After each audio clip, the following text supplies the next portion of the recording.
Ladies and gentlemen, please let me know if you can hear my voice, because that's the first thing that I want to answer with this. So, everybody, let me know that you can hear my gorgeous, amazing streaming voice. I'll answer OSFM questions in 1 second. There we go. Okay, good. You can hear me. That's always a good start. So, this roster right here, why Shank 946? This is answering your specific question. This Marino roster right here, you want to search for Marino 13882. And that is going to give you the top 5 prospects from each MLB team, plus the rest of your prospects are the randomly generated. So that's the first one you want to look for. Also, the next one you want to look for is by a gentleman by the name of, let's see if we can get to him here. One Base 24. This gentleman did a 150 prospects and a 200 prospects. The top 200. Both of these rosters, if you're not going to wait for the Operation Sports full minors rosters, these two are going to be your best bets right here. One was updated obviously on Tuesday of this week, so if you can't wait for Operation Sports full minors, and guys, I have inside information that I can't tell you, but you should wait. And coming from a guy who the last stream I said I'm not going to wait this year, I'm waiting. I'm waiting because the wait isn't going to be much longer. Anyway, so you didn't hear that from your boy Millennium. Didn't hear that from me. And let's see here. Why has OSFM taken so long? Geronimo, I don't know. Why don't you try to go through 90 players per team to make sure everything's perfect? It's going to be kind of tough, so unfortunately. And why, Shank, the one thing you're going to have to remember is that no matter what rosters you have, it's not going to matter in terms of lineups because the computer will change the lineups unless you control all 30 teams. So, give you guys just a quick heads up of how the team's looking so far. The Diamond Dynasty squad, which we're gonna have to do some serious work to because now I'm starting to get people inviting me to tournaments. I don't know what I'm gonna do because you guys know I'm not very good, but fortunately, looks like I'm gonna be able to play in some of these. So, all right, so let's go into what the squad currently. Actually, you know what? You guys might get to see the old Redeem. Might be getting a much better player on the team. You can see this right here. We are doing large numbers of collections. Besides that, Y-Shank, I don't know about knee pads, but I can tell you the one base roster is the best one that I have seen so far in terms of the prospects and everything. So, knee pads, what is your roster name? And I will take a look at it real quick. Missions. We'll take a look at it before we jump into franchise mode and get everybody on the best possible franchise they can do. All right, so I think we have the Braves. Look at this, 40. We're getting the crime dog, guys. He created story himself, Y-Shank, I'm sure. There you go, Boston Sports Fan 3. I'll take a look at it for you. We're getting the full version of the crime dog, guys. I'm very excited for that because let's see. I think did we do the Phillies too? We're almost on the Phillies, so we'll get Dominic Brown too. But the current squad, once we get that Greg Bird out of there. Greg Bird was in the lineup because Greg Bird last week. Smidgy, yes, they are still rolling them out as far as I know. If he hasn't gotten it, I would contact SCEA on the ShowNation.com. So let's look at that Fred McGriff real quick. Oh, boys, look at that hitting. That contact and power compared to the other Fred, which is, yeah, I like that a lot. Not a fan of the fielding, but hiding him at first base might work. I like LaRoche's fielding a lot better, guys, not going to lie. But he's going on the squad. So, Uh, One thing I've always suggested to do, and I'm pretty sure I told you guys this all the time, is if you hit square here, it generates the lineups with the inside edge. Always want to try to do that. Randall Grichuk for me, again a bomber, but look at his plus 16 right now because of that. Freddie Freeman is a 92 right now. I think that's been widely put out there that his contact versus righties is amazing, and his clutch rating. So when guys gets on, so right now that's what it looks like. Joe Panic will be my second baseman until Jonathan Scope gets some upgrades. But Joe Panic is, in terms of contact, even before those plus twos, he can. If you don't have a speed guy on top, he can definitely be the top guy, your leadoff guy. So, this is the flashback Saltalamacchia beast against righties and a really good defensive catcher. You do want to make sure that you get somebody that can hit lefties and play some defense for you in case you face a lefty, because he can't hit lefties for anything. Maikel Franco, I told you guys he was going to go up. He is going to go up. Look at his. He just has a great matchup right now. The one thing that I always change on this is Corey Seager at shortstop. If you look at that arm strength at 68 until he gets upgraded, unfortunately, that is just not going to do it for a shortstop. And his hitting is so good. So good. But unfortunately, that's not gonna handle for us. So we have, and we pulled this in a pack. We're gonna get rid of Dan Ugla. We're gonna throw Andrelton Simmons in there because Andrelton Simmons is the best defensive shortstop in the game right now. Look at that, 92-95. That is going to save you some outs. That is going to save you some outs, boys. Recon, I think you've asked that before, dude. How long have you been on OS? That's what we do. It's not overzealous. It's me. I've told them that, for the release of the show, that's just what happens. To collect the 10 packs and 5,000 stubs, the stubs are automatically there. They would show up in your stubs up there at the top right. And to go to the packs, you just go to Open Packs, and it will have a 10 box for you. Okay, so yeah, those Smidgey, yeah. Oh, you sold Trout. Ooh, you sold Trout. That's a ballsy move, Cotton. Trouty's one of those guys that, while his value will eventually go down, that's a 99. I don't know if I could sell that. I would have sold the price over the Trout, to be honest with you. Because Trouty is somebody that's not going to leave your team. I'm okay with selling like high-end diamonds and stuff, or high-end, like let's say you get, I don't know, like a David Ortiz. I would sell a David Ortiz. So. No, 120,000 stubs is a huge number. I agree with that. So. As you can see, just some of the guys we have on the squad. These two flashbacks right here, I highly recommend getting this Casimir and this Cologne. This Cologne is not like his normal card, which is really boosted by a walks over 9. Yeah, so I'm sure you could. I'm sure. Building an entire team. Yep.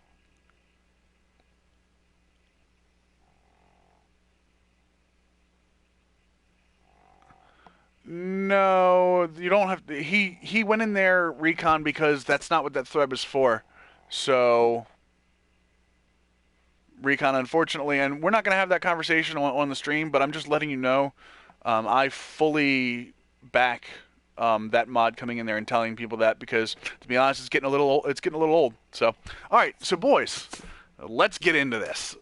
So we are going to do a franchise mode. We're going to do new, and we're going to do live rosters, because what I'm going to teach you today is not going to affect if you have some of the OSFM rosters or anything. Okay?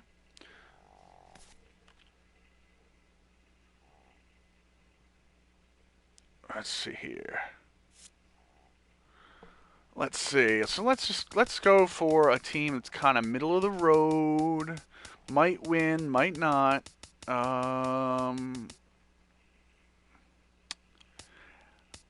Win division series, reach postseason. No, we want to reach postseason in a yearly goal. You know what? Let's do the Mariners, because they have the ability to win now and the possibility of winning Yeah, I'm moving her now. Sorry. So the possibility of winning, if they go south very quickly. So, let's see here. So, the Mariners are the first team we're going to go over as a win now team. There are going to be 3 different strategies we go over here. The 3 strategies are going to be win now, win in the next year, so 2017, and play for the future. Win now is if you have the talent to possibly win a.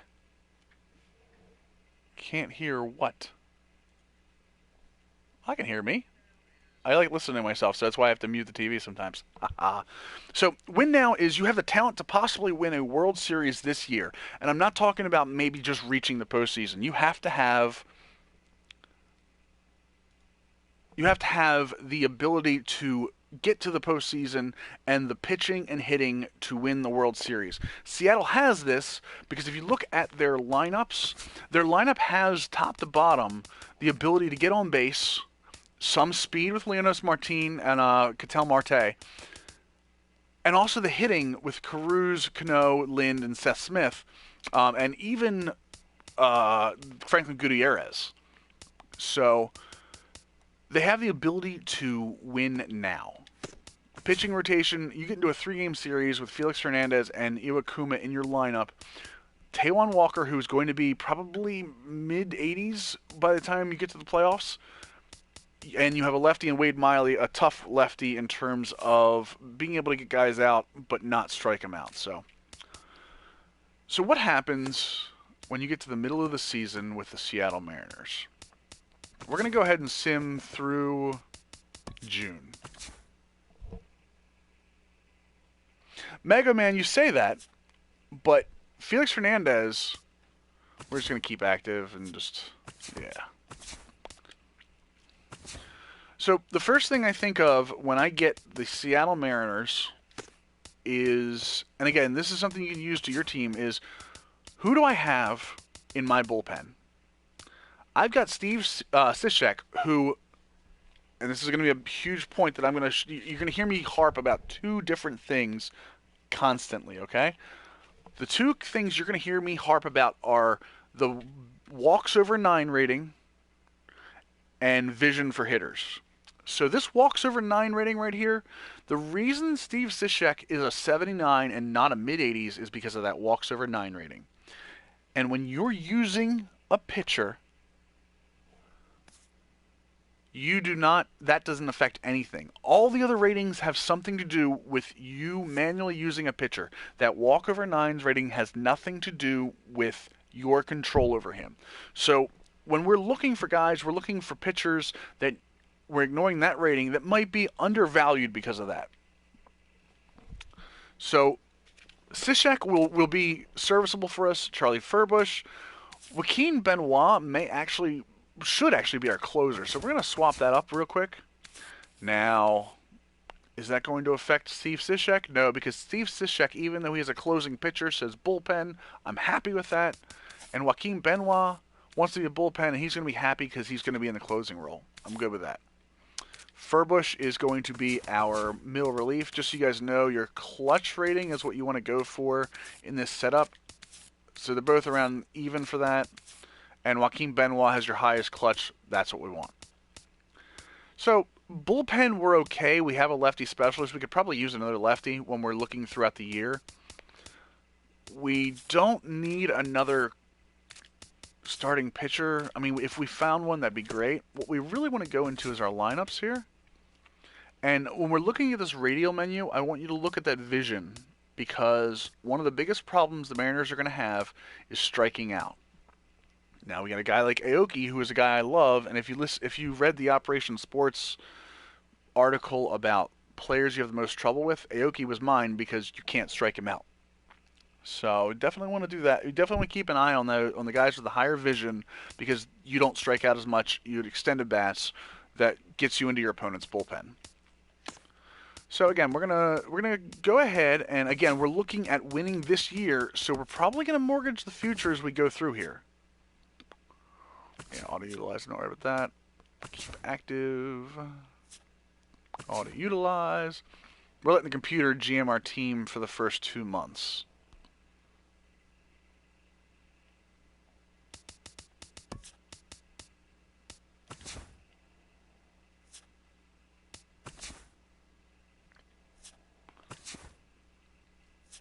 And we're going on the a huge winning streak, which is going to help us because that's one of the things I was kind of hoping for. Mega Man, I hope that morale's a little easier to get to next year. That being said, I mean, it's not like it's tough to get to, but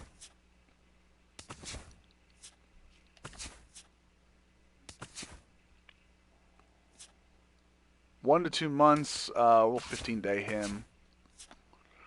We're going to auto-fix those lineups. Okay, so we're in June, and we're in 31 and 20.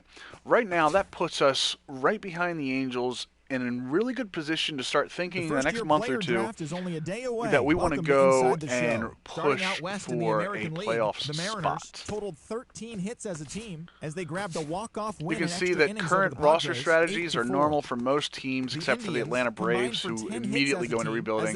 Colorado's immediately into rebuilding a little early for me, but again, this is with default rosters, so Milwaukee's in rebuilding, so Cincinnati's in rebuilding. Cincinnati being in rebuilding is really going to help us because they have a couple guys we'll go after. As they dismantled the A's, and the Phillies and the Braves are rebuilding. So right now, if I were to look at teams that I want to try to trade for, I can trade some of my prospects. The Toronto Blue Jays, we're going to go over to potential. We're going to sort by potential. And you'll notice, so I've got a 19-year-old closer. Manny Machado, center fielder who's hurt with an A, and I have 2 closers with A's.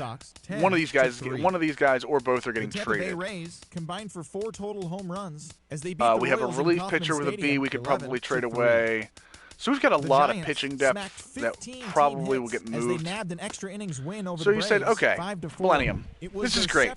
We can trade all this stuff, right? Drove home 3 runs as turn that guy off then. You know what? 7-4. The Chicago White Sox knocked out 12 hits as a team as they took care of the Mets at Citi Field, 9-6. I guess we can. The Nats had 12 hits as a audio options. Where's my guy? Where's my guy? I can't turn my guy off. Well, we're going to deal with him, and I'll just talk louder. So you say, all right, Millennium, I have all of these guys that I can trade away, but who am I looking for? You cannot change your roster strategy as far as I know. I believe when you go into your team, it actually just says your team makeup. So again, I'm looking to get to the postseason and win. Who are some of the guys I'm going to look for? Well, I'm going to tell you right now one thing that most people don't use and absolutely should is the player search. Okay, so player search. I'm just going to look for, you know what I'm going to look for? I'm looking for starting pitcher over 80. Who's going to help me, right? No, we're not looking for that. We're not just looking for over 80 because when you look for over 80, you're going to get all these guys, all these younger guys that you're not going to get a hold of without a huge return. We're looking for over 30, someone that's going to help us win for the starting pitcher, right? But look at all these guys. I mean, right? No. We're going to look for over 30. We're going to come down here. We're going to go to overall.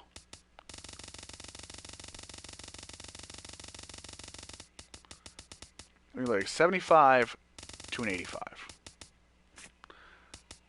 Some of the starting pitchers that I'm going to tell you to look for are going to be guys like, let's see if I can find him. Anibal Sanchez. Now, he's hurting here, but Anibal Sanchez has ratings that are going to help you down the stretch.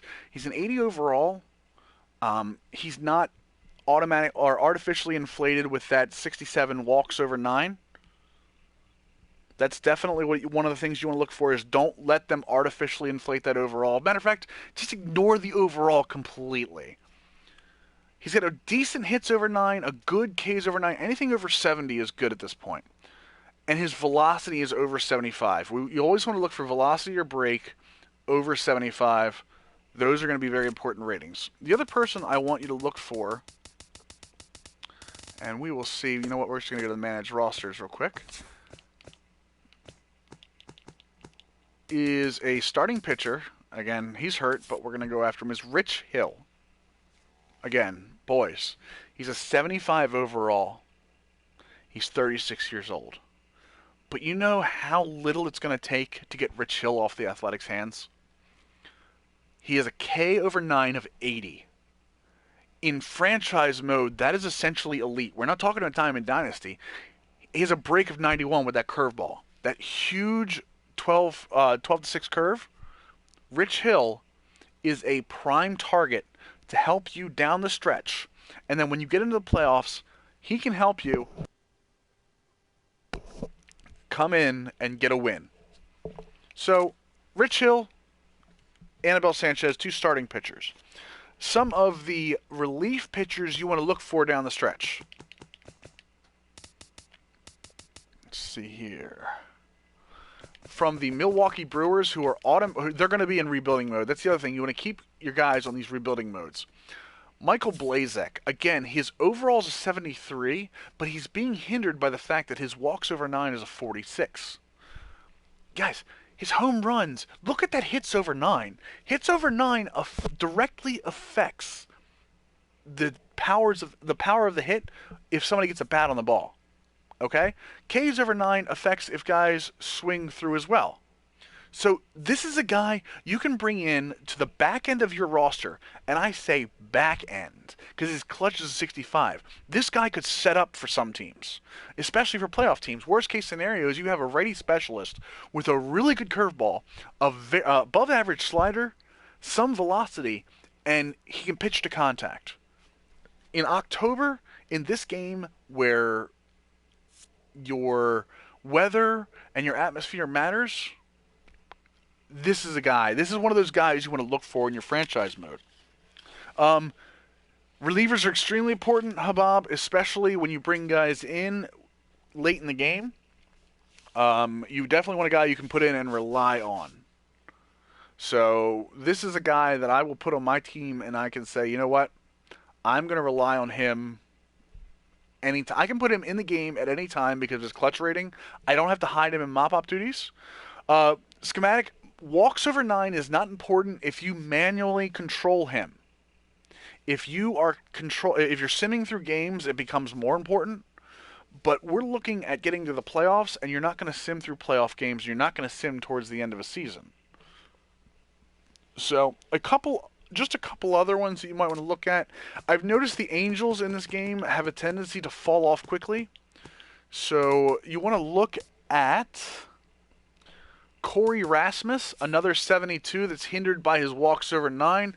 You want to be careful with his home run over 9, but the clutch rating, the break on his slider and curveball, and that hit, I told you, hits over 9 at 80. You do a player search for that, and a guy with lower overalls, you can get that.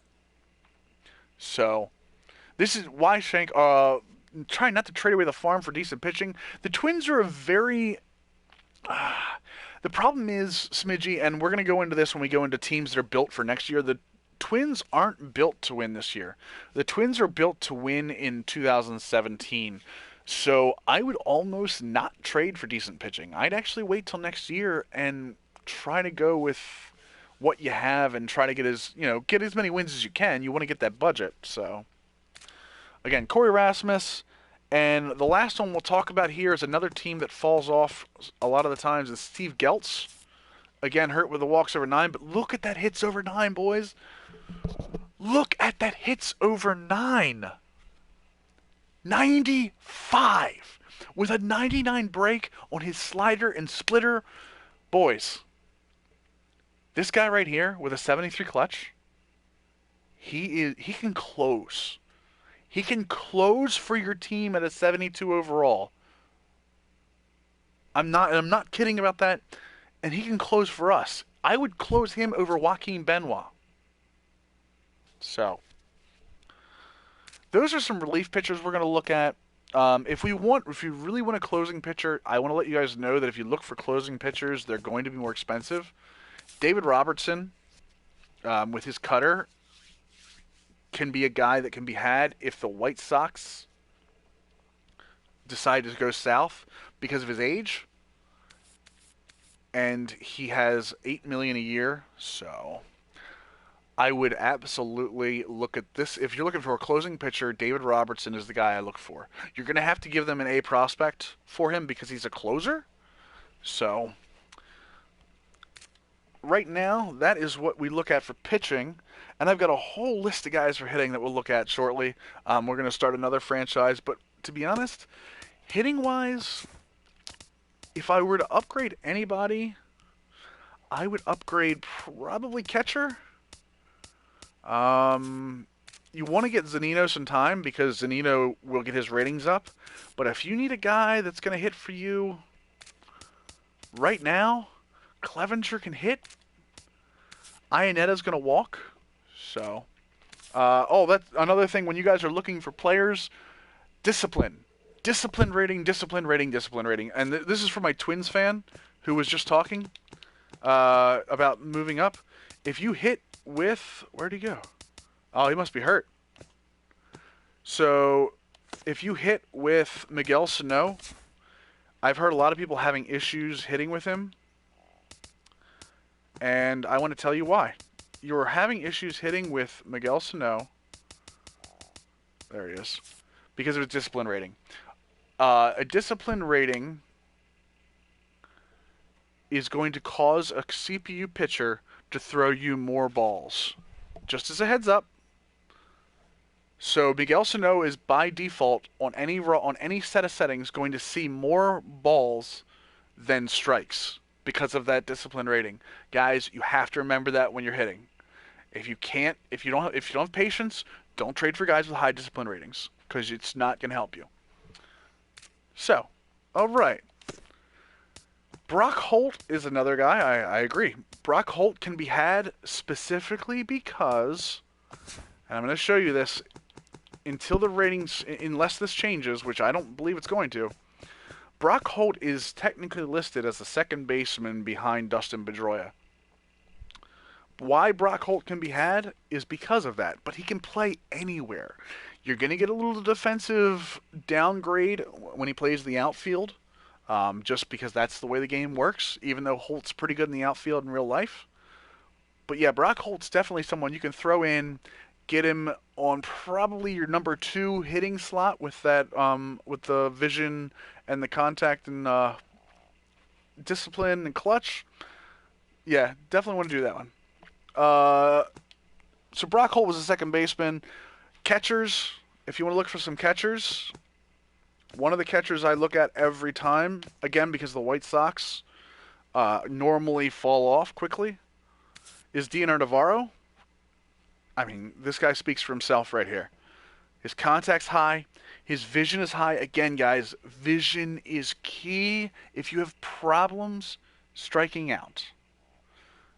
Vision is why you strike out. If you have a low vision, you have problems putting the bat on the ball. High clutch, so he's going to get RBIs. Durability does have a huge part in this game this year. That's why on my Orioles franchise, which you guys haven't seen yet, Matt Wieters doesn't play that often because of his 46 durability.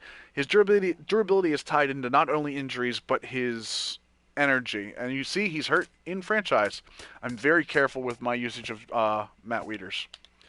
So, Dioner Navarro, who else? Stephen Vogt of Oakland. Definitely a guy you want to take a look at. Good hitting. His defense suffers, but he does have good clutch. Has some first base and some outfield. So you definitely want to keep an eye on that. Habab, it is not wrong to update your franchise rosters. Your franchise is your franchise. That's the best part about it. Nobody can tell you how to run your own franchise. The other two that I want you to take a look at are the Twins, who will be willing to part with Suzuki because of John Ryan Murphy being closely rated. But Suzuki can also get you some key hits. Again, that 89 vision is huge for me. I love to extended bats. And the last one I want you to take a look at is from Colorado, Nick Hundley. Again, this is going to be a little harder to get them to part with if they're not rebuilding, but they are rebuilding. So anyone over the age of 30, you are going to get very, very easy return for Nick Hundley. He's got a decent arm, good blocking, and good contact. You can put this guy in the 7 through 9 hole of your lineup, and this guy will be able to help you on a normal basis get to the playoffs. Yep, the latest OS roster is not out yet. I would tell you that if you're going to start a franchise today or within the next, I don't know, week maybe, you want to wait. You want to wait for the OSFM. Any updates can be found right there. Yeah, you're not going to get Blake Swihart from the Red Sox. What I'm looking for right now is not mortgaging the guys you can get without mortgaging the future. Because you want to win now, but you don't want to give up too much. The Red Sox covet Blake Swihart in this game. And again, Blake Swihart's not going to help you get to the playoffs. He's going to help you. He's going to help those next to your guys for you. But just going over, I'm going to go over a couple of specific guys. Again, I have a whole list of guys that I'm going to post on Operation Sports that you can look at for win now teams. But guys that you can get at first base, Steve Pearce. Again, if at any point Tampa goes into a rebuilding strategy, you can get Steve Pearce and look at those numbers. Those numbers are not a joke. He can hit for power. He can hit for contact. Decent clutch. Decent discipline. He can play multiple positions, but his fielding is going to hurt you. And I'm telling you right now, he will make an error for you at a time where you don't want it. Probably best as a DH or corner outfielder, specifically because of that. So, Steve Pearce is he is overrated, I agree, but he is a guy that in the show will help you out constantly. You will be able to get a guy in Seattle named Adam Lind. Again, they will, if they go in rebuilding our team, but look at the contact ratings, look at the discipline. The clutch is huge. So yeah, Pierce on Diamond Dynasty is a beast as well. I agree. He gets a lot of inside edge boosts. You guys are not gonna like this, especially you Tampa fans. But if you're looking for third baseman, there's 2 places you can go. 3 if you count Beltre, because Beltre is going to be on the block for Texas due to Joey Gallo being there. They're going to see Joey Gallo. Joey Gallo is going to be their third baseman by the end of this year. But you see the ratings, how close they are, and Beltre can give you all of that. But he's only going to give it to you for the 1 year. Remember that. So if you're trying to get to the playoffs, Delman Young is who you want to get for your. Or I'm not Delman Young. I'm reading the chat. Adrian Beltre is a guy that you want to look for at third base or as a DH. But he does have the fielding ratings to play third. So, but we're going to go to the Yankees. So the Yankees are more than likely going to stay in a normal, possibly moving up to playoff push, but they've got 2 guys sitting here playing third base. Granted, A-Rod is going to be their DH, but you can get him. He's going to cost money, and you're going to have to keep him for 1 more year because chances are he's not going to retire. Chase Headley can hit for you. But as much as people hate on A-Rod, look at these ratings. His discipline rating is a 983. He's going to get some walks for you. He's going to hit for some power. And he can play third base if necessary. And he got a little first base secondary because of last year. So if you're looking for shortstops, my heart breaks to say this, but he's already been traded. Wow. So you can notice this, Baltimore's already traded him, but J.J. Hardy is somebody that Baltimore's willing to give up because in these default rosters they have a gentleman by the name of Oscar Rodriguez who starts as a B potential and plays very well for them. So J.J. Hardy is a guy you want to go to. Minnesota has 2 shortstops that if Escobar is healthy, you can go here and get one of them, especially because Jorge Polanco is also there. So you definitely want to look at, especially Nunez with his speed.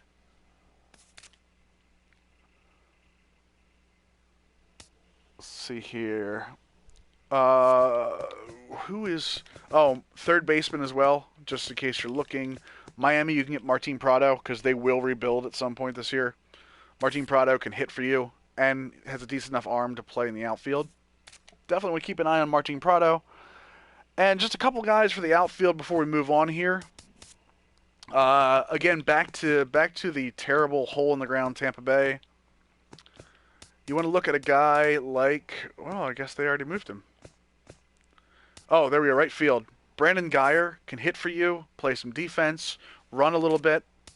And you see they have 3 right fielders. They will give up one of them. I would say Souza, but it's going to take you more because of that. He will be an OSFM. Hyun-Soo Kim will be an OSFM. No, I think he's in the lineup today, Habab. So,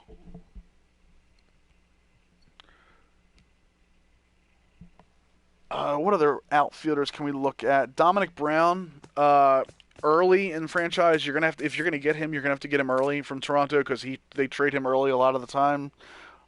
Marlon Byrd in Cleveland is another target you can go for a hitter that's not going to cost you a ton. Yeah, I think Habab. I think he is in the lineup today. I think he's in left field. I've got it on. Matter of fact, I've got it on. Watching Vance Worley pitch as we speak.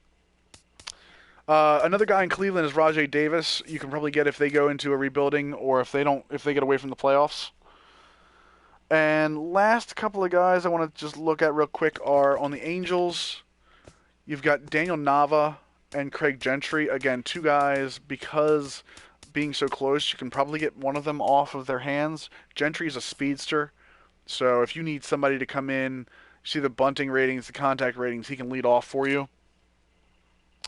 And the 2 final teams here. The Houston Astros in left field have 3 legitimate outfielders. And even though these guys are young, you're going to pay a little more from Mrazek. You could probably get Tucker and get some power on the right side. You probably get Colby Rasmus off of them too. The problem is they're probably going to be in a playoff push at some point, so you're going to lose that leverage with them. Like I said, you might be able to get Mrazek off of them. You might be able to get Tucker. Tucker's probably your better choice when trying to go after a guy from the Astros left field. And then... personal favorite of mine, old Nick Markakis. You see, they're rebuilding already. He's 32. He's still got 2 more years after this one of that $4.6 million. $4.6 million is not a bad price to pay for the fact that you're going to get a Gold Glove caliber right fielder with a great arm, good accuracy. He can play every game for you with the durability, so you can trust on that.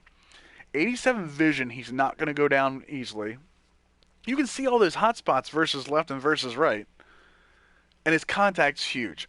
Not going to hit you a ton of home runs. He's probably going to hit 2 for you or hit 8, 9 for you. You're not going to put him in a whole bunch of power spots. But again, you need somebody that's reliable. That's the guy you go for. And I'm going to now let me show you an example of guys you don't go for. So, Millennium, I need a starting pitcher. The Astros have a ton of them, so I'm going to go to the Astros, and I'm going to try to get the starting pitcher off the Astros. But who can I get? I'm not going to get Lance McCullers. I'm not going to get Colin McHugh. I'm not going to get Dallas Keuchel from them. But wait a second, Millennium, you told me to not look at the overalls. Maybe I can get Doug Fister off of them, right? Maybe I can get Doug Fister off him, right?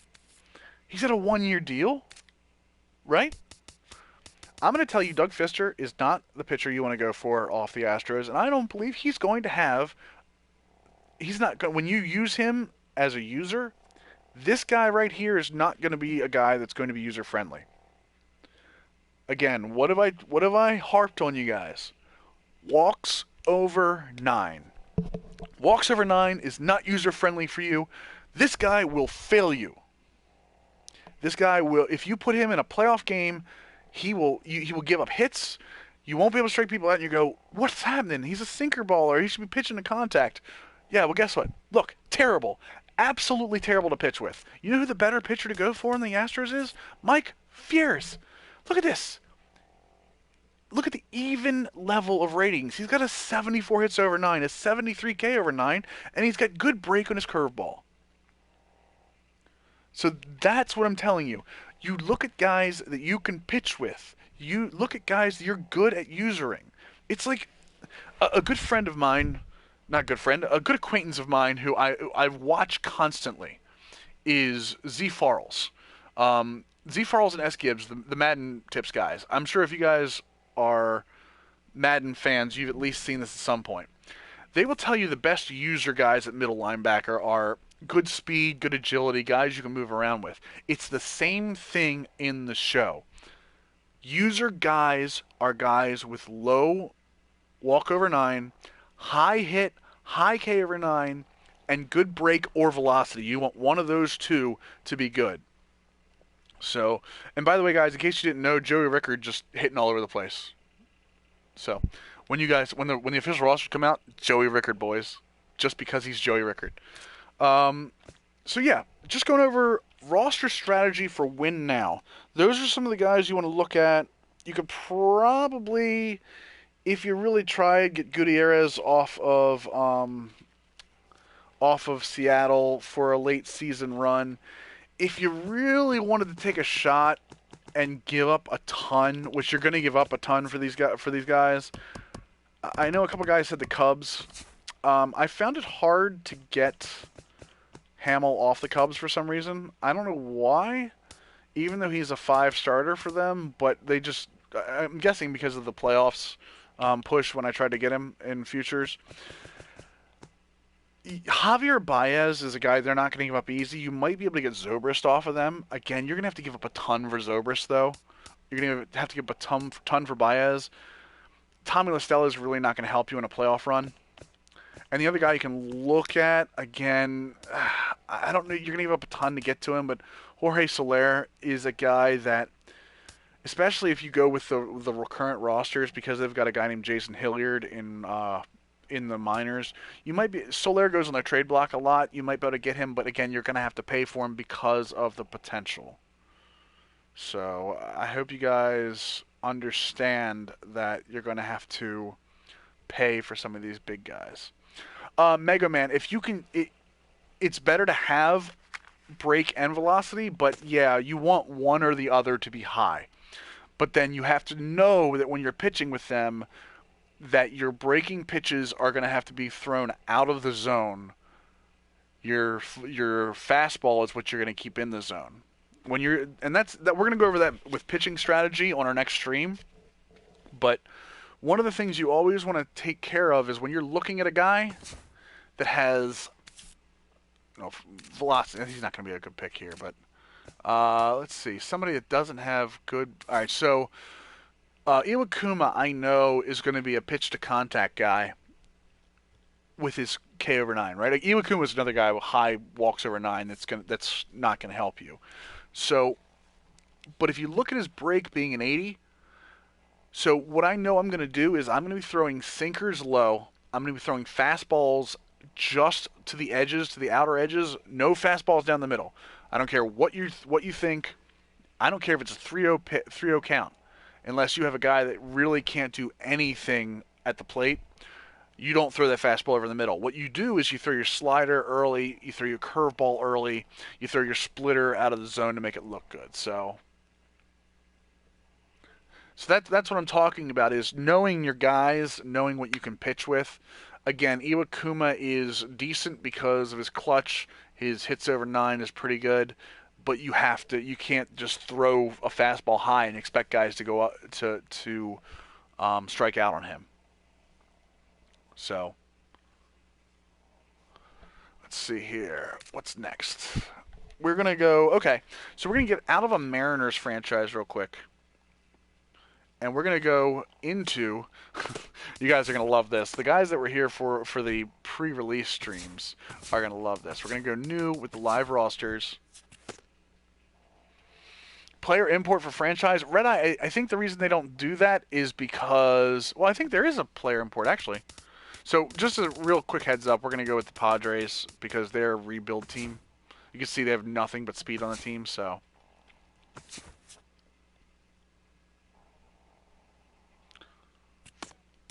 Let me try that. Manage roster. Now we go into the Class A roster. Yeah, you're right. You can't do the import there. I think that's because once you're in there, once you're in the actual mode, they can't go fixing rosters like that. Yeah, Rick Joy, that's exactly right. Low junk, high fastball. I mean, that's definitely a way you can do something like that. I'm not going to kill the Padres again, I promise.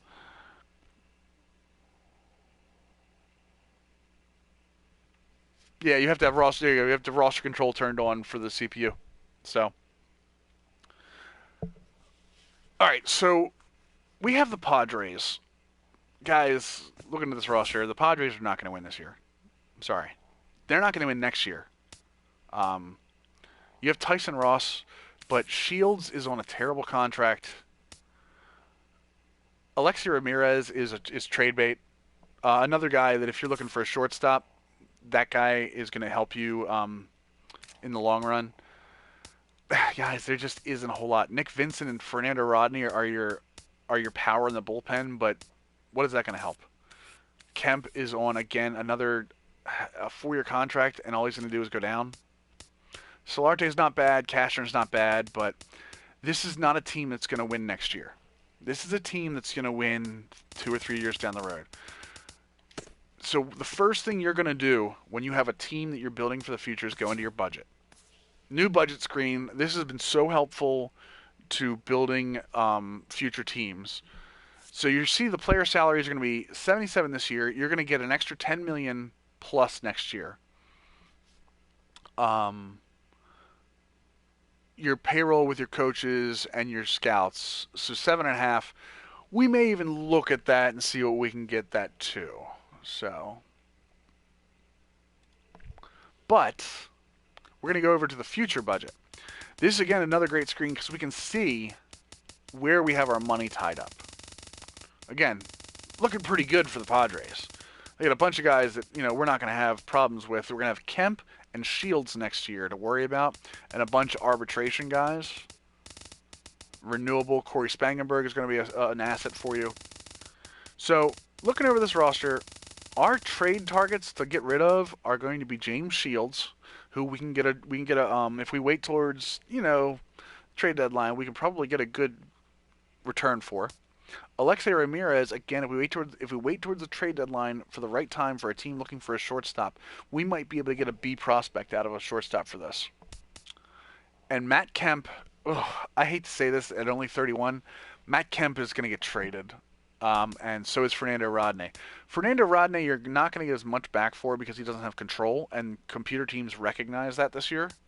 So the one thing you're really looking for with Kemp, we'll do. You know what? SSMD. We'll do the Reds next because the Reds have a very peculiar problem on their team that I want to talk about. So Matt Kemp is going to get traded because even though he was signed in the offseason, he has no spot on this team. This team is not going to win next year, so Kemp is, and by the time 2018 rolls around, Kemp's going to be 33, and that B potential is just going to make him go down. So,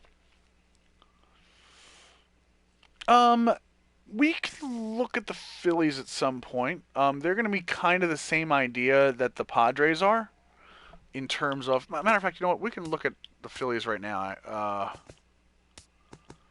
So we'll look at the Phillies right now. We'll start one with the Phillies too, just to show off what we're talking about, because it's going to be the same way with the Phillies or the Padres. The one thing about the future is it doesn't matter what roster you're using. You're looking for the same thing. You're looking for players that can help you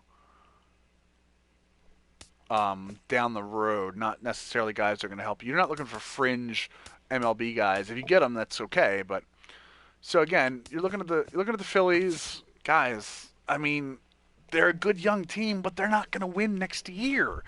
Aaron Nola is going to be an outstanding starting pitcher for you. Odubel Herrera is still my leadoff guy for my Diamond Dynasty team already. He's going to probably float. You can actually do training on him, and we'll go over training here in a second because it's very important for future teams.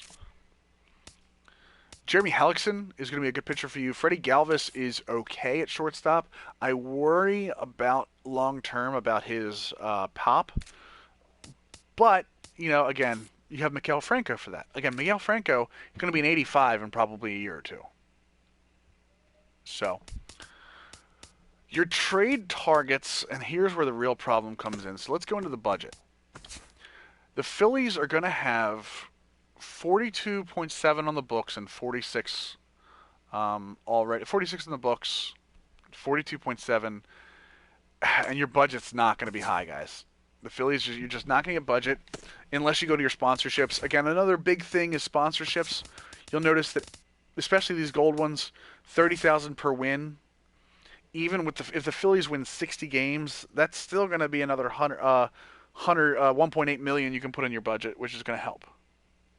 So, again, so let's go over what their targets are on the budget screen. So our budget screen going over here is who do we have that has any money on.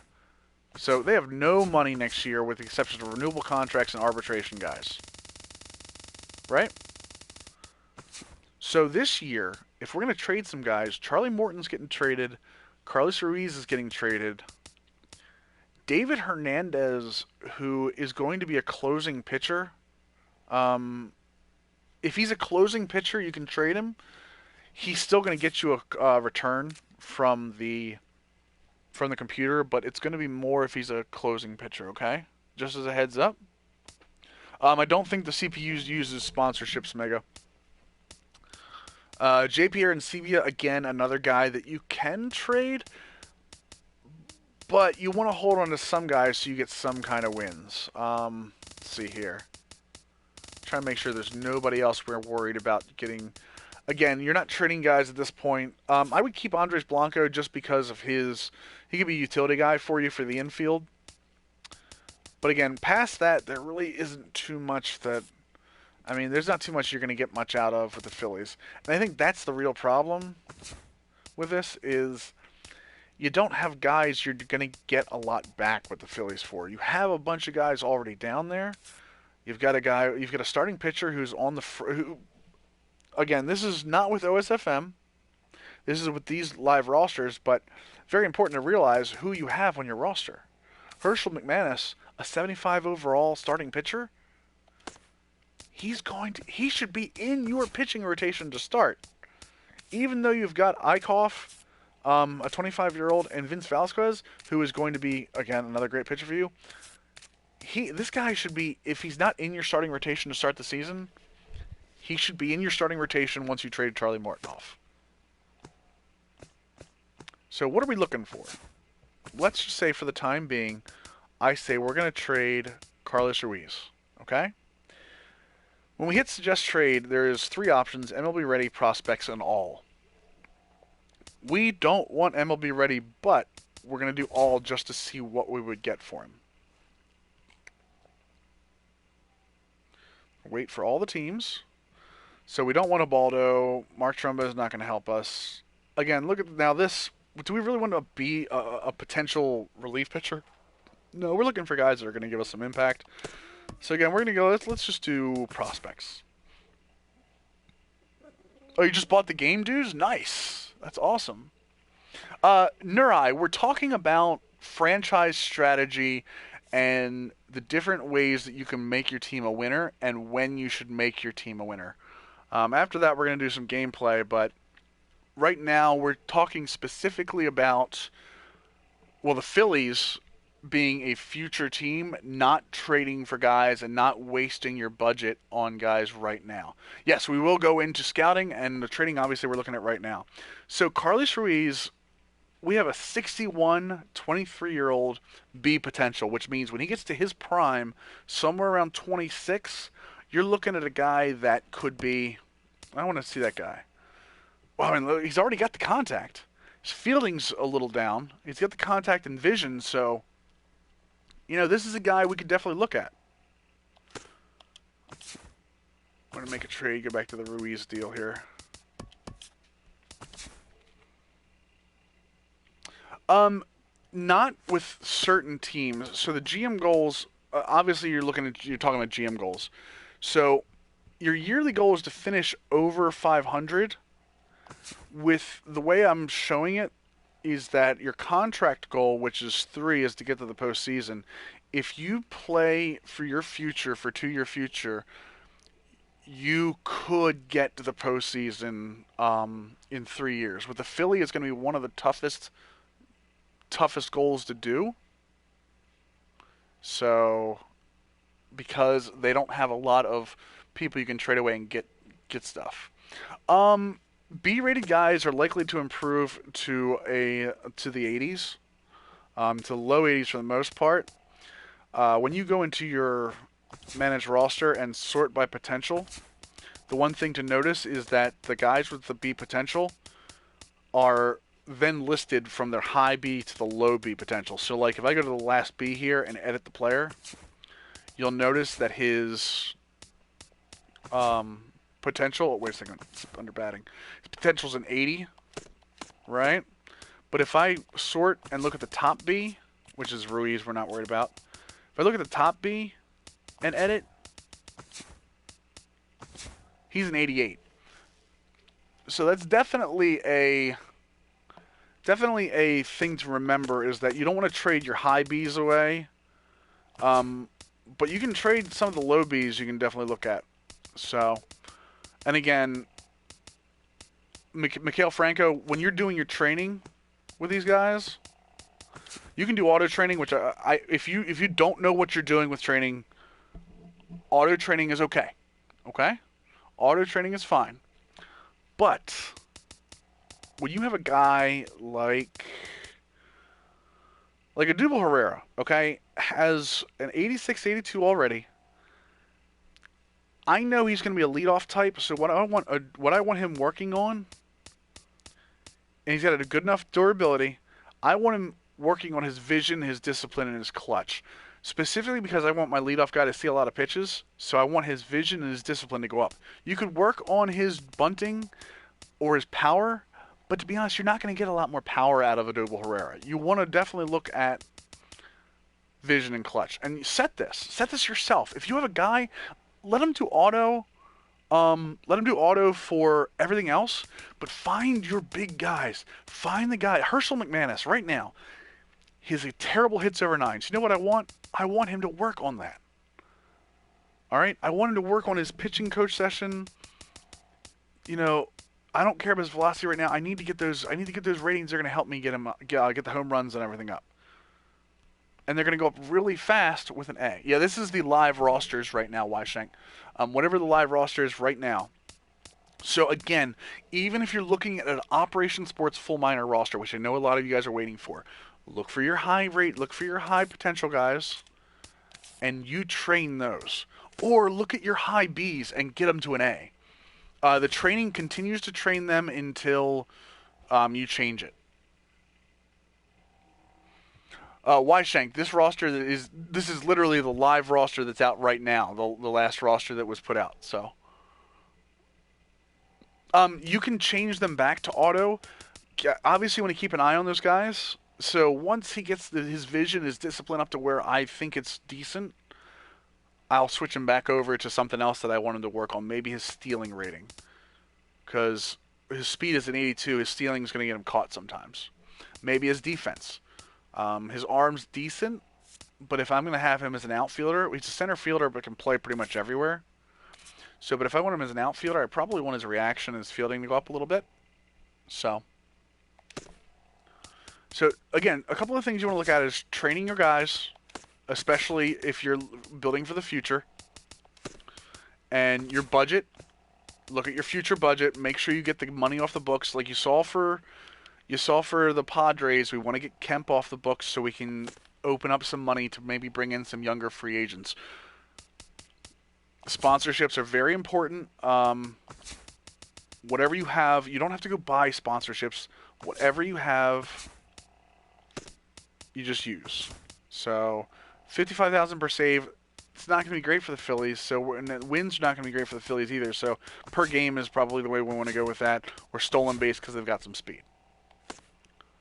The training, again, I don't have specific times to train. What I do is I'll check them every week or so. The best way to improve potential WV King is by training. Training is by far and away the best way to improve your potential. Performance will also help those. So performance will also help your potential go up, but your training will help your potential as well. So let's one thing here. Let's check and make sure we have something else. Yeah, the other thing too is we're not going to let's trade Carlos Ruiz right now. And I want to show the difference between. Well, let's save this real quick. We're going to save this real quick, and then we're going to trade Ruiz, right?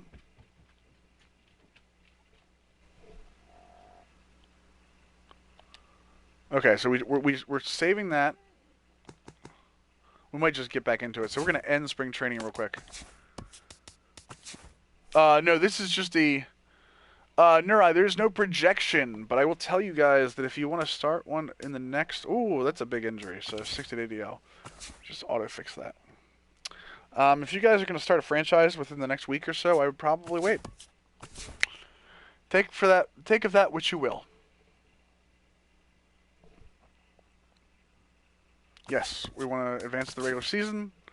So first day of the regular season, I want to show you guys that when you look at the managed roster screen, you can see that we're already in rebuilding phase.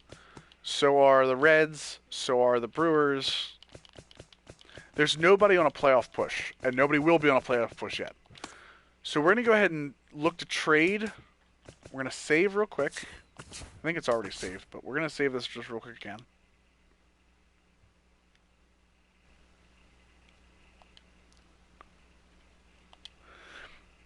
The other part of this is that if you're looking in the trade block, nobody has updated the trade block yet. None of the seekings are there. So, but instead we're going to make a trade for Carlos Ruiz. We're going to trade Carlos Ruiz anyway. The prospects.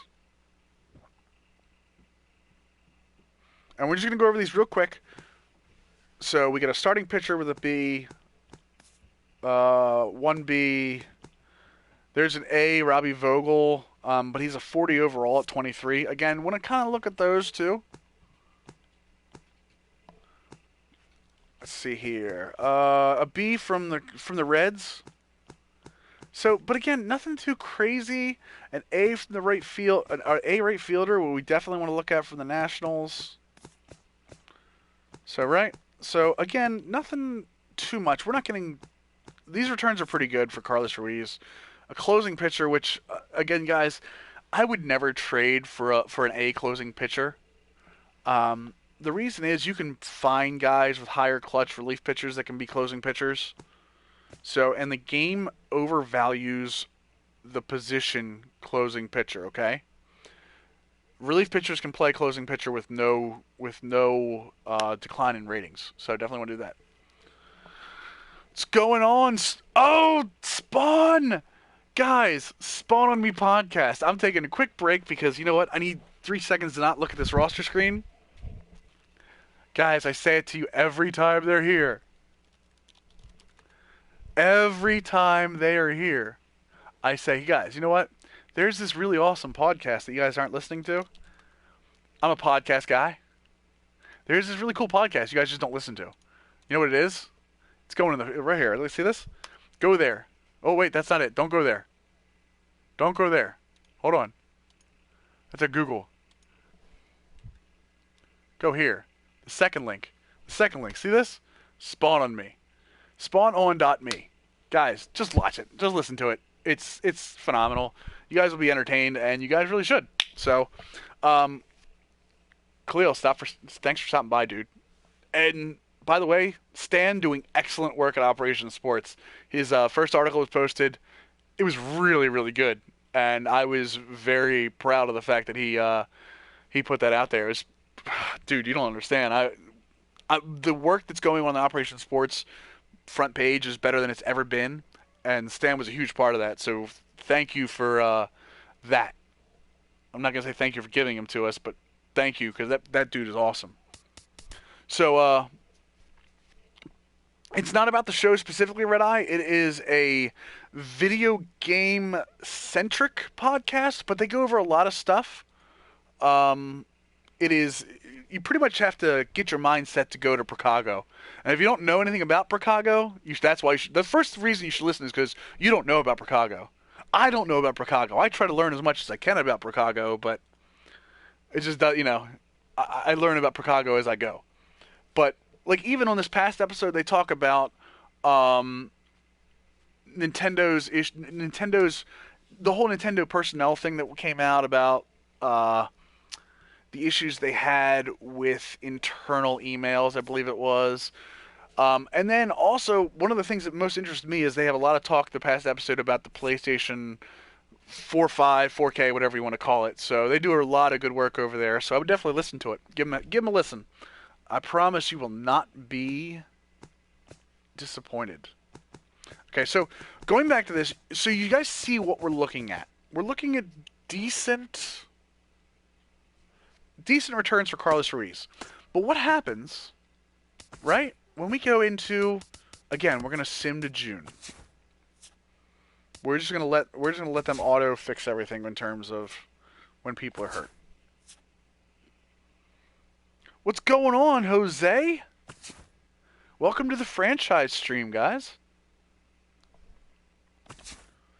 Guys, for anyone that's new, go ahead and hit the like button. There's a heart button underneath the stream. You get notified whenever we go on. We don't talk about just Diamond Dynasty. I know a lot of the streams that go on right now are Diamond Dynasty and that kind of stuff. And we try our best to look at a lot more than just that. So if you're looking for an alternate angle on some of these, yeah, Red Eye, I would put Spawn on Me easily over Beyond and Beastcast. They're on the level with Bombcast. I really like Bombcast, and they're easily on the level with Bombcast. So I think you'll like it if you give it the chance.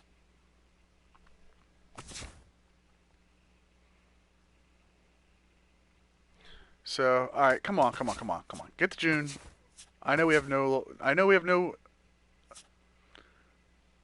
All right. So the one thing we're gonna do here right now is look back at the trade screen, the trading block.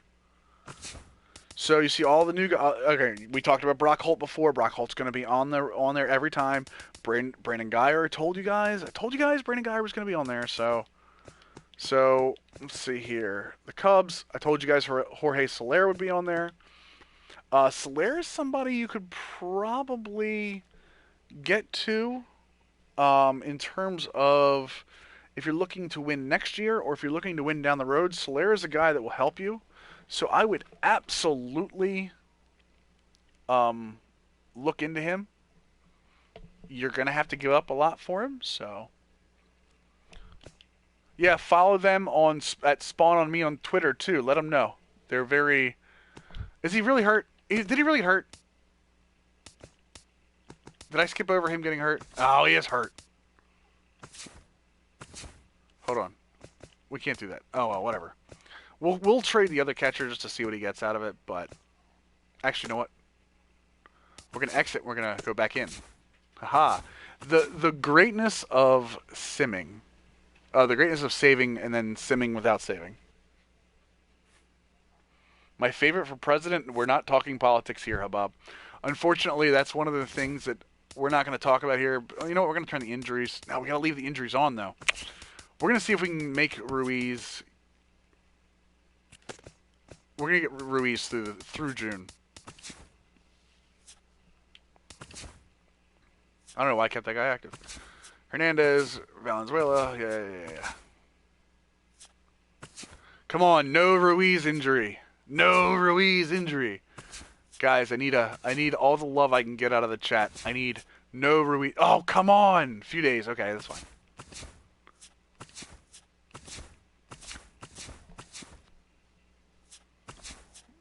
I saw the Ruiz. It was for a couple days. I'm okay with that. He's injured again. Wow. Ruiz is definitely 37 years old, by the way, guys. Oh, what was that? What was that? I saw it. 1 to 2 months. Are you kidding me? Where are we at? Where are we at calendar-wise? We'll get there. We're fine. We can still trade him near the deadline.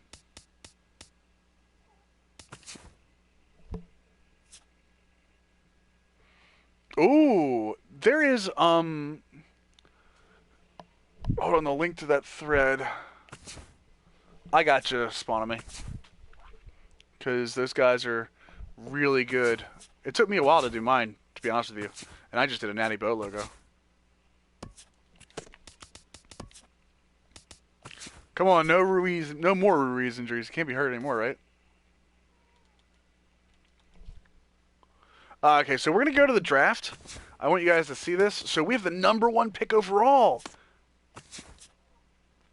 We'll go over scouting here in a second, too. We're just quickly doing this. But so that way you guys know the way the draft works. So this is a completely accurate guy, 2080 on the 2080 scale. Diamond Dynasty logo.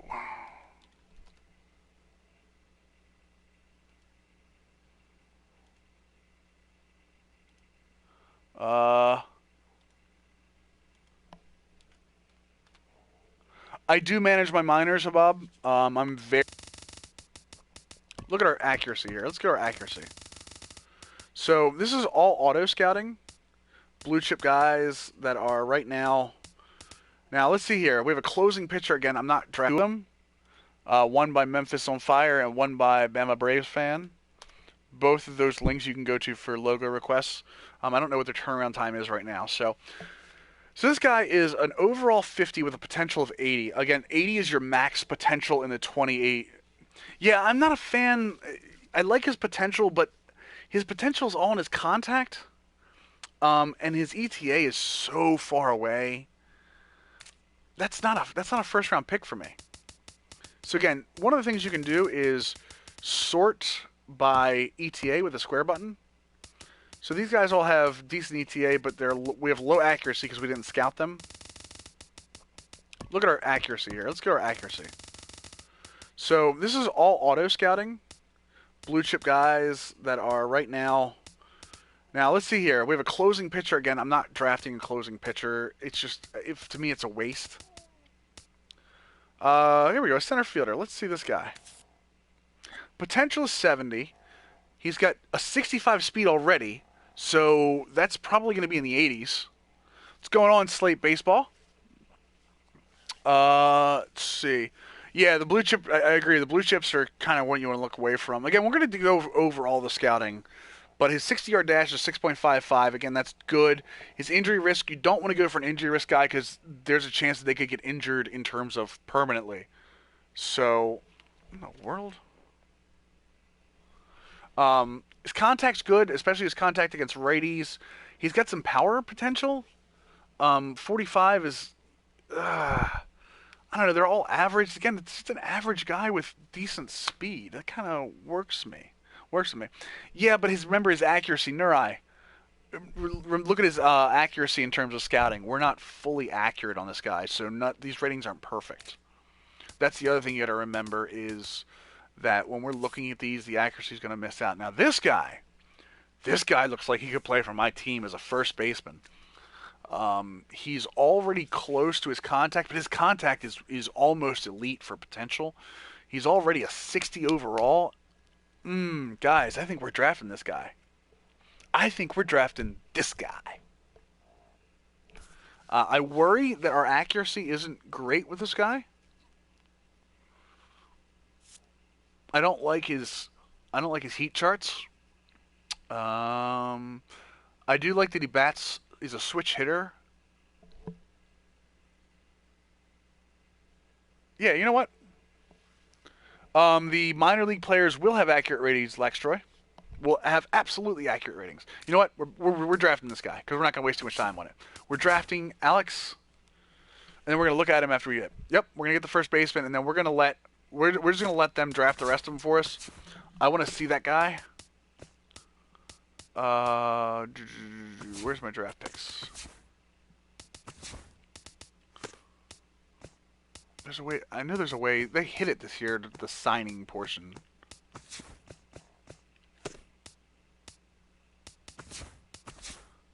Yeah, scouting coordinator. So, yeah, whatever. So who did we draft? Oh, these are all new guys. That's right. So.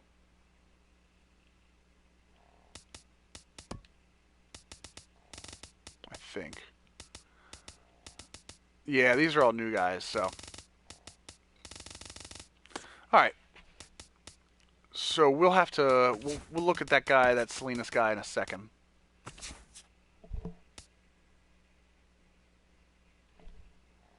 God. Guys, how good, tell me how good the Orioles are right now. They're 4-0. 4-0 already. OSFM is not out yet. No. Yeah, the signing menu, that's right. There we go. Sign draft picks. Okay, Alex Salinas is already a 71, boys. Already a 71. All right, so I know what you're going to say. He's got a potential of a C, right? He's got a potential of a C. You know what? It happens. So, yeah, those OSFM that are up there right now are not real. They're terrible. They're fake. 74 contact, 77 vision. I'm not excited about this guy. The accuracy obviously gave a little more. I do like that he's a switch hitter. I like that he's a 65 and he's only 19. Yeah, whatever. We'll sign him. Oh, we did get. Look at this guy though. A B potential, a high B potential, with some hitting. The CPU did us well. A starting pitcher with a low B. Yeah, guys, I'm okay with this. He's a little overrated because of the walks over 9. Not a fan. So, all right. So that's cool. Again, we'll go into scouting here in a second. We'll go into scouting more depth in a second. So let's go to the end of June. What we want to do is we want to get... Okay, so the Tigers are interested in offering us a trade. They want Odubel Herrera, which they can't have. Although he's only a C, you can see he's already up to an 81. Daniel Norris is a nice player, and he's going to be pretty good. But Odubel Herrera, we're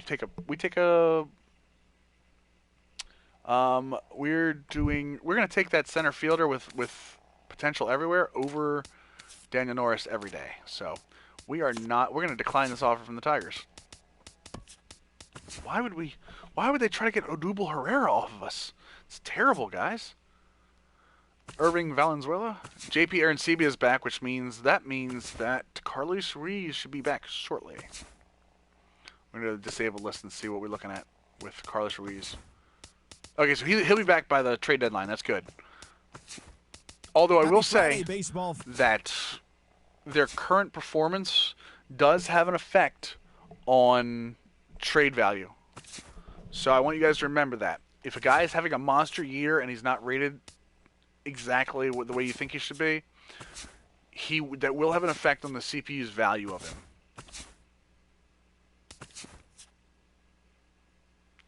Auto, skip, auto, no, yes, no, yes. Okay. All right, so we're going to skip down here and hope he doesn't get hurt again. Getting a lot of guys back, okay. Jeremy Helgson, don't care about him. Come on. Who are we trading? Okay, so we're going to go here. There are going to be guys looking... TGIF, and welcome to Inside the Show. Sorry Starting about off that. in the National League East, Trade. Finished the complete game in his win, helping the Marlins take care of the Phillies 4-1. Make a trade. Heading into today, the We're Phillies are in last place in the NL East. Carlos Ruiz back, who's already dropped 4 points for us. The Marlins already dropped 4 points. In the division, so for prospects, 11.5 games out of first. The Nats grabbed 13 hits in the game as they got the best of the Dodgers at home, 8-4. See you later, Khalil. The Nationals are atop the National League East so division, 1 game ahead of second. He's dropped the 3 Dodgers points, are in first place in the NL which West, means we're losing. A sizable 7 games ahead of second. All right, the Fernando Tejada is a better Boone pick Logan than I saw. The third w Hank of his Katimer, season, it's a the relief Rockies pitcher again. We're ignoring relief pitchers. That's a decent pullback. A second baseman and a relief pitcher, both Bs. The Braves sit in getting that right fielder. We're getting the same right fielder. So games back. But we're not getting anywhere near what we as they defeated the Pirates at PNC Park 4-2. At the moment, the Pirates we saw a few A's earlier. There's an A. They're 15.5 That's not games bad. out of first. The 25 at Brewers 49 are overall division. worries They're me, even though overalls are overrated. The Cards couple of B's. To give up just couple of 5 B's. hits I'm as not they again a bested 49 the overall though. 4-0. So what I wanted to point out Cardinals here is one sit in specific second thing place is in the that National League Central, trading 1 game out of first. is timing in the this game as are well. In last place in the so NL Carlos West. Ruiz, we were getting games okay returns Miguel earlier. Gonzalez got the victory on the mound. Yeah, I know. I know what you mean with the checking out all offers. I know that. But the issue is that 2-1.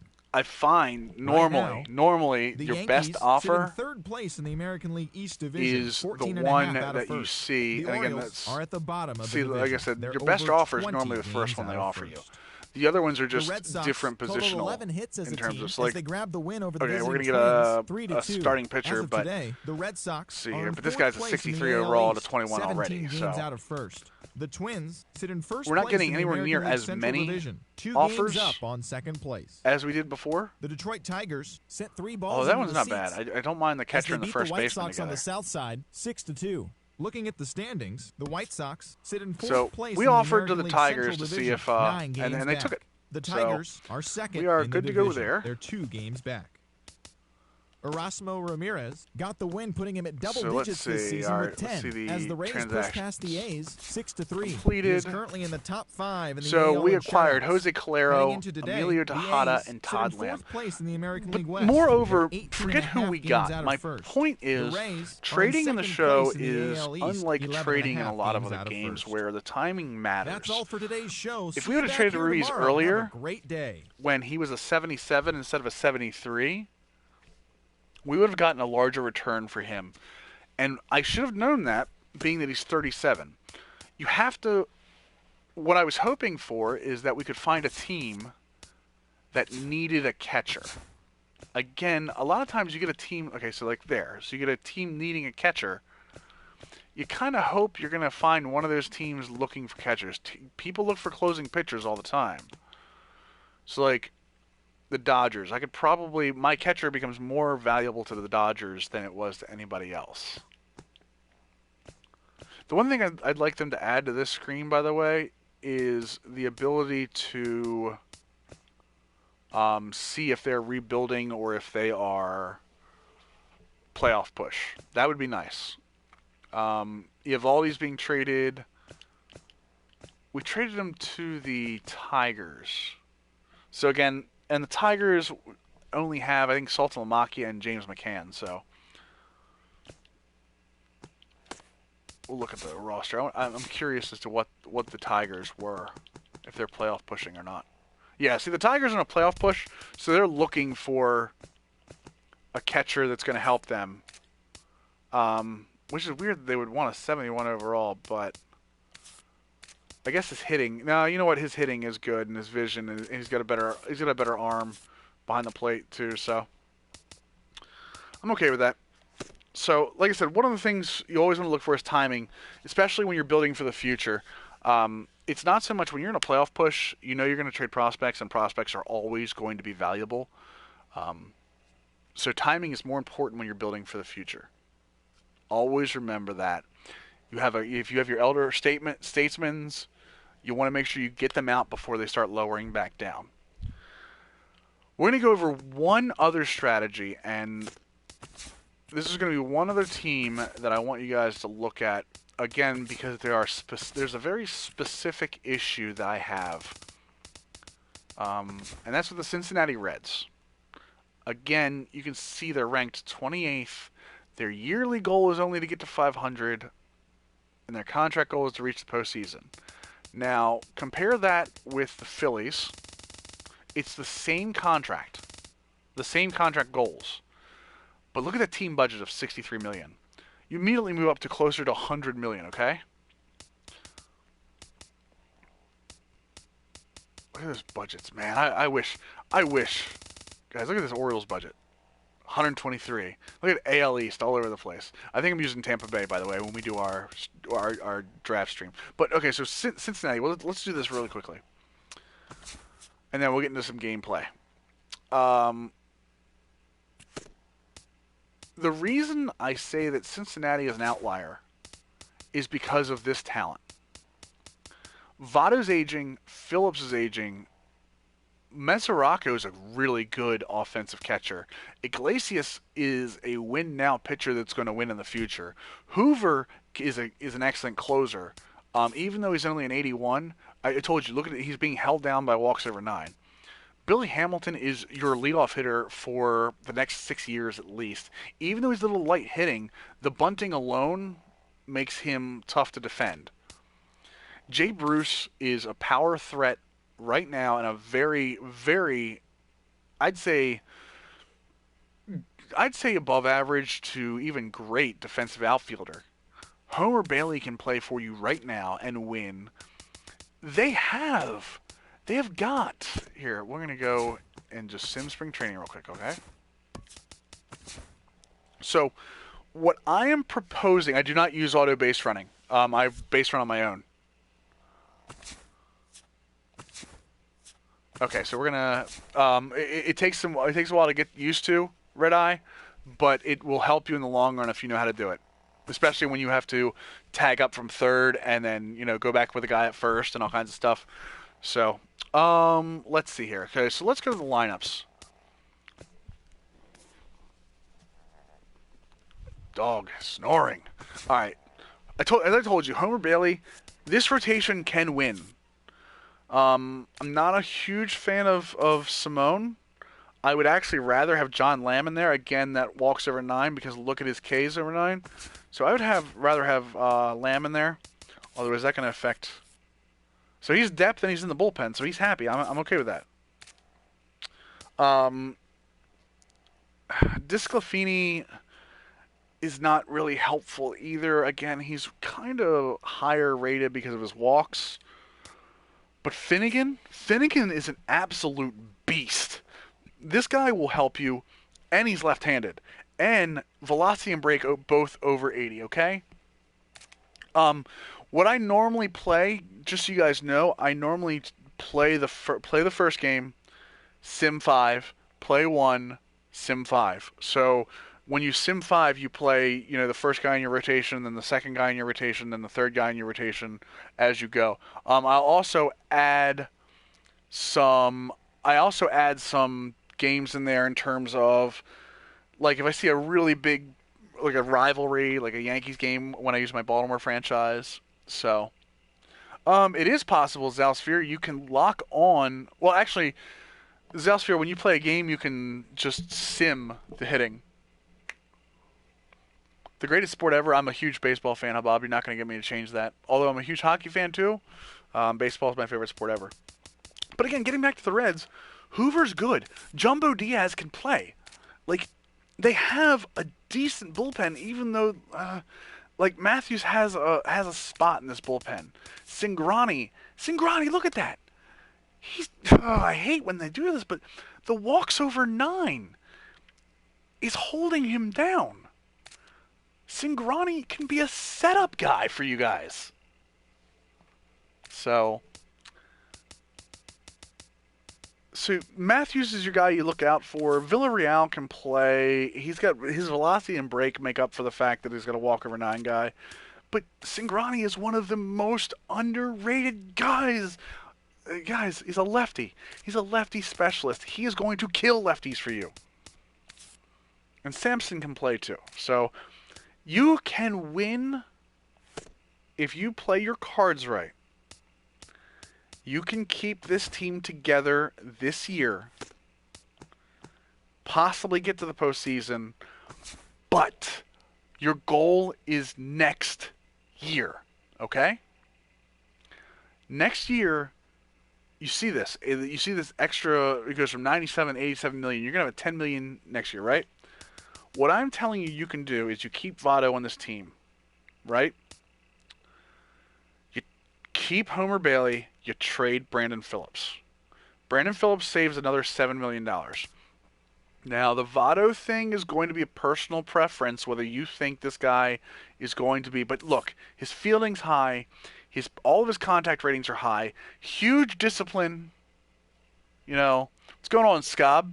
Scob, by the way, guys, Give Scob crap. I want everyone in this chat to give Scob crap for trolling me on my PlayStation messages about the Pittsburgh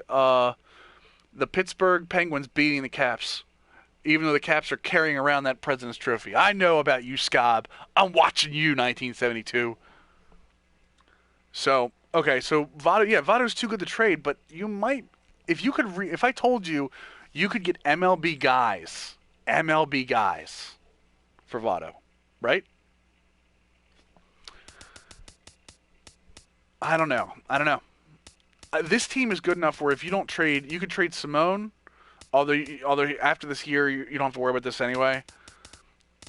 They've got all these renewable guys that are really good. I mean, guys, there's a lot of renewable talent on this team. Hamilton's arbitration, Eugenio Suarez, who's a high C, I believe. I know he's a 79 already. He's a high C. He's going to get better for you. So, trade Phillips and Bruce? I don't know. Bruce is way too good to be trading in terms of fielding for me. I'm a huge defense first, guys. But let's just say let's just say I go into the trade screen. I say make trade, I put Votto on there, and I hit... Well, and the other thing is Votto's okay with where he is. I mean... Oh, he's a star. Let's just say, I don't know, for the heck of it, I suggest trade and do MLB ready. I mean, you're telling me you would take Votto over Adam Jones and Kevin Gausman? Would you? Chris Davis? Look at this. Look at this right now. You could bring in an established closing pitcher. You could probably work that Todd Redmond into a starter. And Chris Davis? You're telling me you wouldn't take that? Matt Wieters? Jonathan Scope? And Chris Tillman? Wouldn't you take that? Wieters is gone after this year. Scope is arbitration eligible. You still have Scope. And I think Tillman you have to re-sign. I'm not saying you would. Votto is elite. Votto is absolutely elite. But, I mean...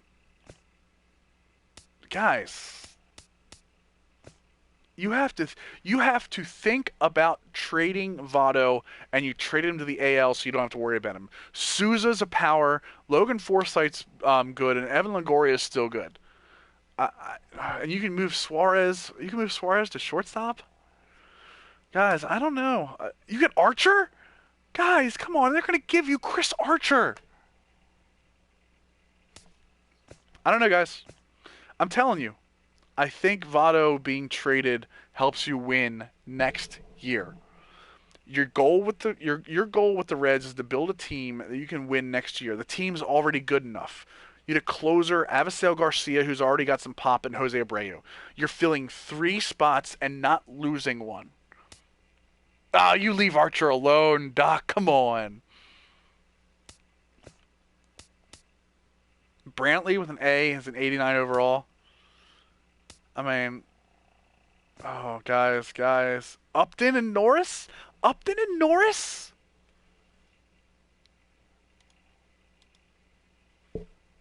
Yeah, so, I mean, guys, you do what you want. I'm going to say that trading Votto with the Cincinnati... Did I just see Dozier? On there? So, all right, let's go to the Twins. Again, Brian Dozier, Joe Mauer, and Kurt Suzuki. Kurt Suzuki, you could probably work Kurt Suzuki into like a shortstop, a decent one of their many shortstops. Why would the Tigers offer that? Because it's Joey Votto. Remember, guys, Victor Martinez for the Tigers starts off on the trade block, and Miguel Cabrera can play third base and or DH. So you're also looking at the fact that the AL teams have a DH to work with. Kinsler, oh, guys, come on. No one here is going to tell me that I can't win next year by trading Joey Votto. Darvish, Chu, and Keon Keela. Carlos Gomez, Mike Fierce, who I told you about earlier, and Pat Neshek. I'm done. I don't have to show you any more of this. I don't have to show you any more. I don't have to show you any more than the Braves right here, okay? Freddie Freeman, a 26-year-old A-rated 82 overall. Jason Grilli, who immediately becomes your closer or setup man, and Matt Weisler, who is going to help your rotation and be an 80 by the end of this year. Guys, if you're looking for 2017, there's no better way. Trading Joey Votto is what you do, and you also, by the way, you free up $20 million by moving him. D. Gordon, come on. Strasburg, well, Strasburg you lose after the year, so I can't really say that. Cespedes, David Wright, and Lucas Duda. I mean, come on, guys, come on. What you don't want to do is don't trade him to the Cubs. I mean, unless you really want Jason Hayward, don't do this. I mean, I want somebody in this chat room to tell me why you don't trade Joey Votto right now. Would I recommend trading Cabrera every time? WV Kings, for which team do you mean? Shut up, Scob. Scob, I'm going to time you out just because I can. Progression and regression is really good this year, Dylan. Once you get to a certain age, obviously it's going to affect you more. So, they're not unbalanced. Votto is a superstar. Yeah, I know he's a beast. I get that he's a beast, but he's one player. If I can replace a beast, look at this. Starling Marte, Tony Watson, and Francisco Liriano. If I can replace a beast with Starling Marte and a pitcher, Adam Wainwright and Randall Grichuk? Yeah, that's what I'm saying. You're absolutely right. He is a absolute beast. He's 32 years old. Corbin, Segura, and Ziegler. LeMahieu, McGee, and Parra. I don't really like Parra, but you see what I'm saying. Tyson Ross, Will Myers, and Alexi Ramirez? All right, guys. I'm just letting you know. It's when you're looking for guys, you have got to take your heart out of it, and you got to realize, hey, look, I've got Joey Votto. Hold on. Let's see. WV Kings. Tigers franchise. What would I do? Hold on. Let me see here. Tigers? Cabrera? Would I trade Cabrera? Ooh. Oh, man. Wow. Cabrera's another beast. Let me see here. You know what? That's a great question. You're not wrong. Because now you put me on my heels. You put me on my heels, buddy. WV Kings, you put me on my heels.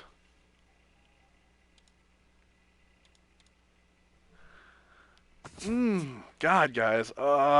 Cabrera. Would I trade Miguel Cabrera? Hold on, we're just going to end spring training in advance. Don't worry about injuries. Oh, guys, this is going to be so good. You guys are going to hate me after I'm done with this. Make trade. Cabrera. See what I get MLB ready-wise. Oh, guys. Ugh. Who would give me so much money? Kimbrel, Ellsbury and Tanaka, Archer and Longoria, Stroman, Encarnacion and Storin. And my package for a trade for Cabrera is can't have a closing pitcher in it or a relief pitcher. Although Eric Hosmer. Guys, Eric Hosmer? I think they do. Especially because I think Cabrera is Dominican. So when you look at his region, it's about having compatriots. So anyone that's Dominican born on that team, no, I knew Upton wasn't, but so you notice there's 3 compatriots there.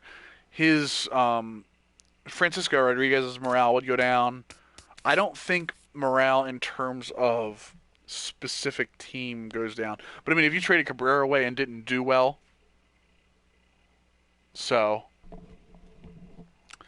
I don't know, guys. Cabrera is a whole nother beast. I mean, he doesn't have the fielding Votto does, and I told you guys I really like having fielding.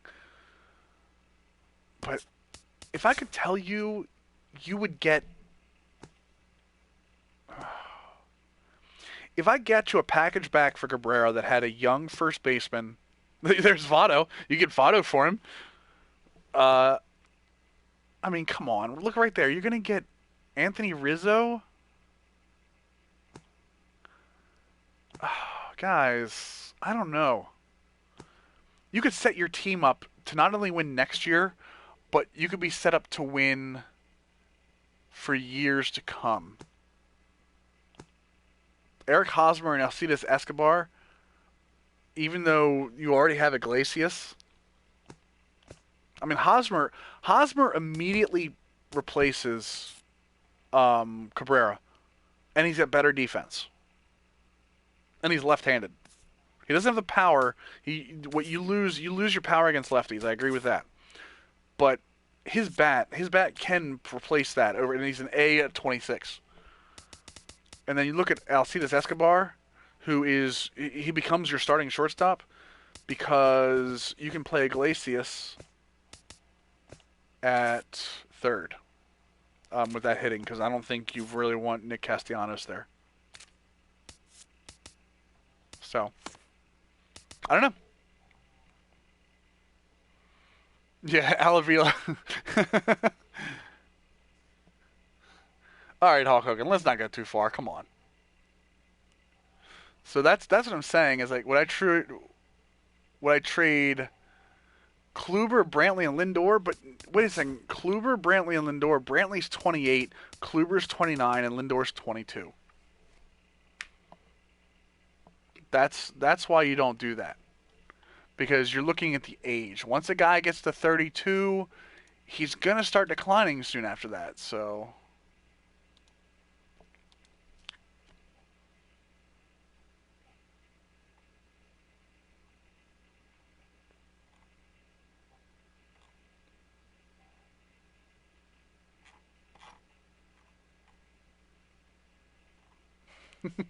So I just wanted to, show you guys a couple of these franchises. So, any other questions? I mean, guys, you want anything?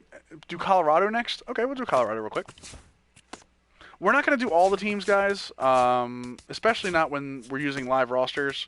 So, I mean, I'll do a couple of requests here. Colorado. I can tell you already on Colorado what I'm going to trade. And again, remember, this is going to be a Colorado without Trevor Story, who I don't know what his ratings are going to be, okay? But if I were to, let's see, calendar and spring training. If I were to do Colorado, I would say, hey, look, there's a lot of talent, a lot of upper-end talent. We're not trading Arenado. We're not trading Carlos Gonzalez, but for $13.5 million over the next 2 years, the thought's there. Jake McGee, we could trade because of the value of the closing pitchers. So trading Cabrera would not be like trading those three, because again, Cabrera is a 32-year-old, whereas the other three are 28, 29, and 24, I think, is Lindor. So yeah, like I said, I think McGee might be a good move here. What's the? Because they're already rebuilding. I'm pretty sure, finish over 500, reach postseason. So you're already in rebuilding mode. You have no rotation to speak of. And I don't really think anyone in the rotation is that good, to be honest. John Gray will get better. De La Rosa's 35. You could probably get something small for him, but at this point, you might as well just hold on to him and try to get some wins out of him. There's really nothing. Justin Miller might get you something back. I think Justin Miller actually could close for you if you traded McGee away. I like Qualls, but he's 37 again. Mott. Actually, no, I take that back. Mott's your closer. Mott, if you trade McGee away, Mott becomes your closer. Is there anything? We'll look back at the managed roster screen here. Arenado is your centerpiece. You got to find LeMahieu's going to play second base for you for the foreseeable future. You probably want to find a shortstop that's not Jose Reyes. Again, without Trevor Story.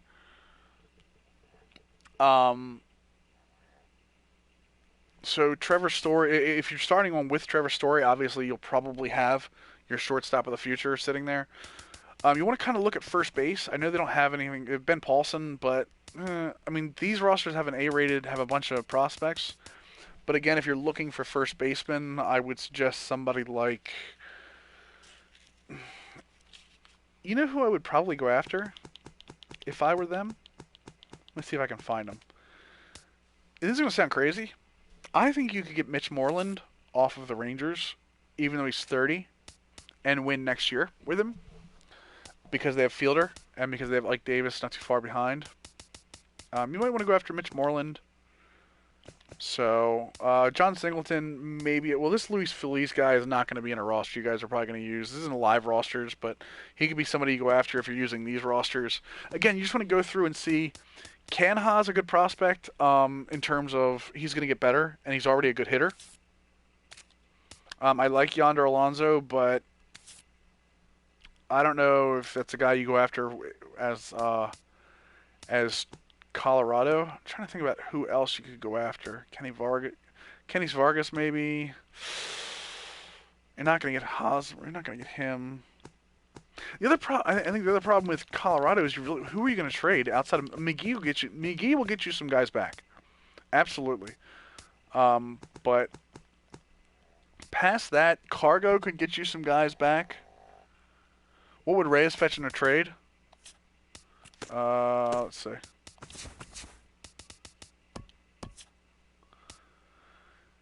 We want to look at. We'll look at all of them just to see what we get.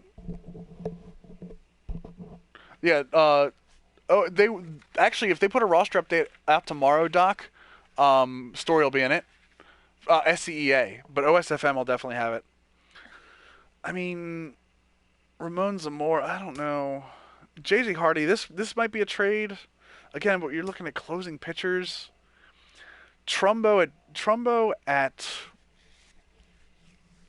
But who do you have? You got Cargo. There are some holes that you could fix. This would be a good trade. I mean, you could get Porcello, who's going to be an 85 for you in a year or two, and Carson Smith, who could end up closing for you. I would make this trade in a heartbeat. Especially if I had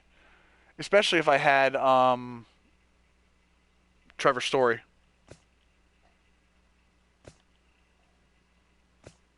Boxberger's underrated, but he's going to be overvalued because he's a closing pitcher. I would take this. I'd take Marco Estrada, and actually, no, Marco Estrada is one of those guys you don't want to take because of his walk over 9. He's a little overrated, and he's going to go down because he's 32. I think, looking at this, I think the Rockies could be a team that could win next year. The problem with the Rockies, and I'll show you the two problems the Rockies are going to have winning next year. It's that team right there, the Dodgers, and we go back the other way, the Diamondbacks. Because I think the Diamondbacks in-game are going to be a lot better than they will be in real life. And the Dodgers are loaded and young. So if you're playing as the Rockies, you're going to have a tough time winning that division with this roster. So, yeah, the budget for the Rockies. Again, you're getting another $10 million next year. Who are your money guys? I mean, $1.2 million for a 30-year-old. You might want to trade out to Ottavino away. I would trade Parra away. I'm just not a Parra fan. You look at the hitting stats. A lot of what you're getting out of him is his fielding and his vision. But I think you can trade Parra away and save $5.5 million. Reyes gets traded away. So, I mean, that right there is saving you $14 million if you trade the 3 of them, or $15 million if you trade the 3 of them away. I don't think you trade Cargo away. I know I said 30 years old, but I think Cargo helps you win next year, especially with that power rating. And he has a potential of B, so he'll hold on to that. I think you hold on. You could trade Mott, but then you're really going to tank the year. Hundley, you could probably trade Hundley away. And get something for him, even though he's not on the books next year. So that's what I would do if I was the Rockies.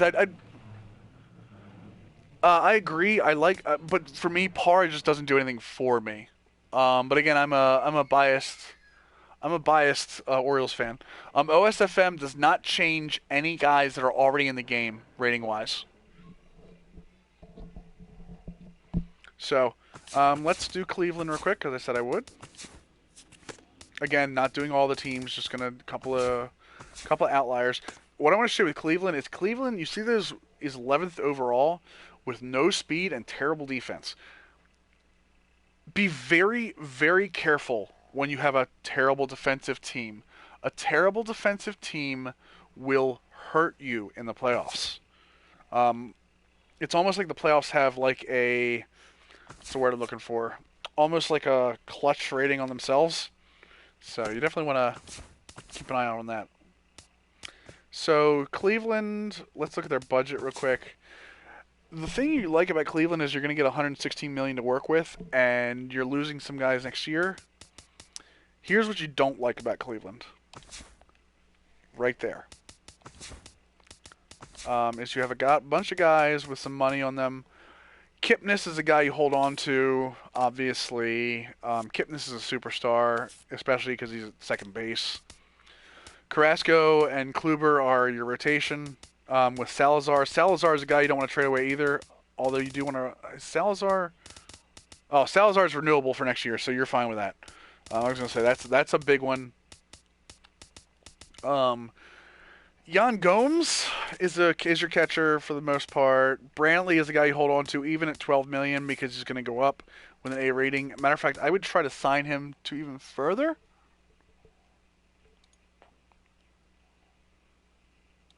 Let's see here. Trademark for my Twitch title? What trademark? Oh, you mean the game? It automatically puts that in there. I think. A-Mud, what is it not showing up on the is it not showing up on the MLB list for games?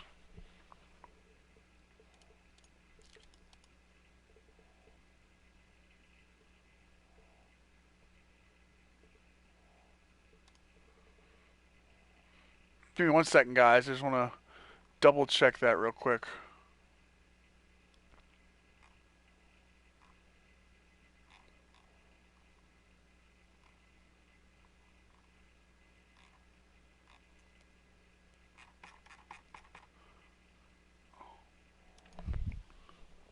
Lost my keyboard. Aha. There it is. MLB. The show's 16. Oh, wow, you're right. I don't know why it does that. That's weird because I actually put MLB 16 to show in there and it went back to... There we go. That should fix it, hopefully. Okay. Yeah, that was really weird. Anyway, so yeah, you could trade one of your pitchers for a guy with some pop. But in Cleveland's case, I would not worry so much about pop as I would worry about getting some defense. Your bullpen's good. I wouldn't worry about the bullpen at all. Cody Allen's a hell of a closer. Again, not getting he would be a 90, above a 90 if that walks per 9 went up. So, Yan Gomes is perfect catcher. You don't have to worry about him too much. Decent fielding, decent arm strength. Carlos Santana will help you out at the bat at first. Napoli actually will do well for you as a DH against lefties. So, what keyword, Habab? There's no keyword today. Kipnis, Uribe. Third base is probably where you could upgrade. Although Uribe is okay for the first year. Lindor obviously is an absolute monster already. Lindor is the second rated.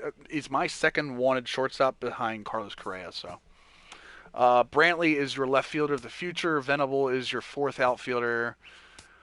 You could probably trade Davis away, although you lose a ton of your speed.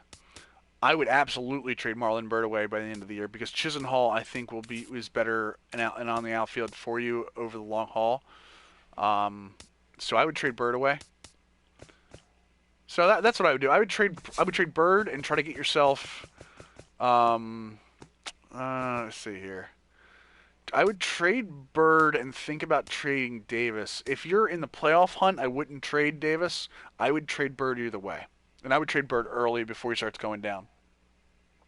Yeah, you're right. I know Venable is in Philly. I'm just talking about right now what I'm looking at. Santana? I wouldn't. Santana. You would trade Santana away? See, I like guys with that 99 discipline because I walk a lot. I like the fact that he, in a pinch, he can play third base, and even though he wouldn't be my backup catcher, he can play emergency catcher.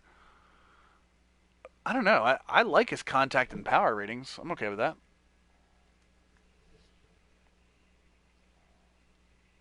Yeah, Napoli. I think Napoli's really good. But Napoli, I don't think helps you in the field. I think Napoli has to be your DH. Laxtroy, I do not have. My audio's not. I don't think the audio is cutting out. If it is, I'm sorry. So let's see here. So if I refresh that.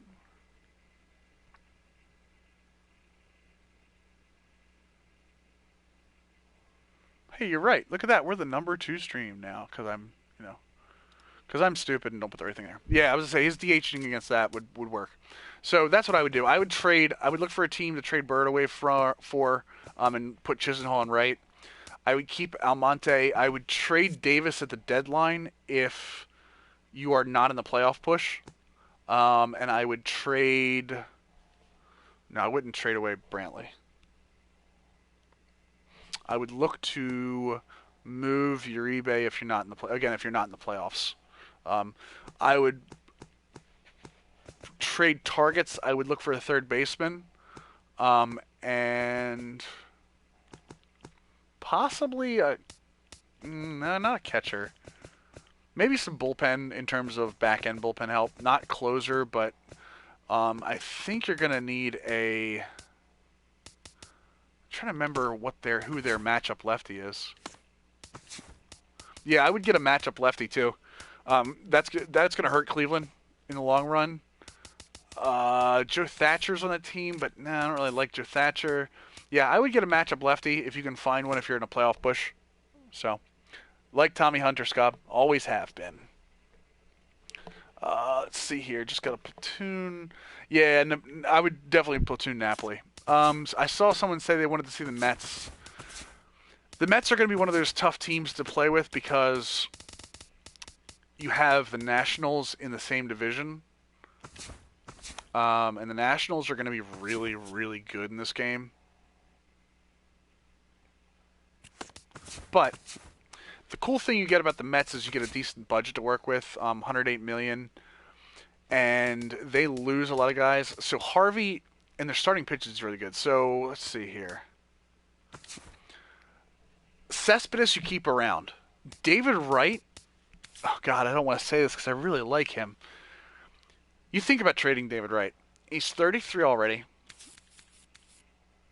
He thinks he's a star, which I mean right now he is. I think you keep Asdrubal Cabrera around, even though his hitting is marginal.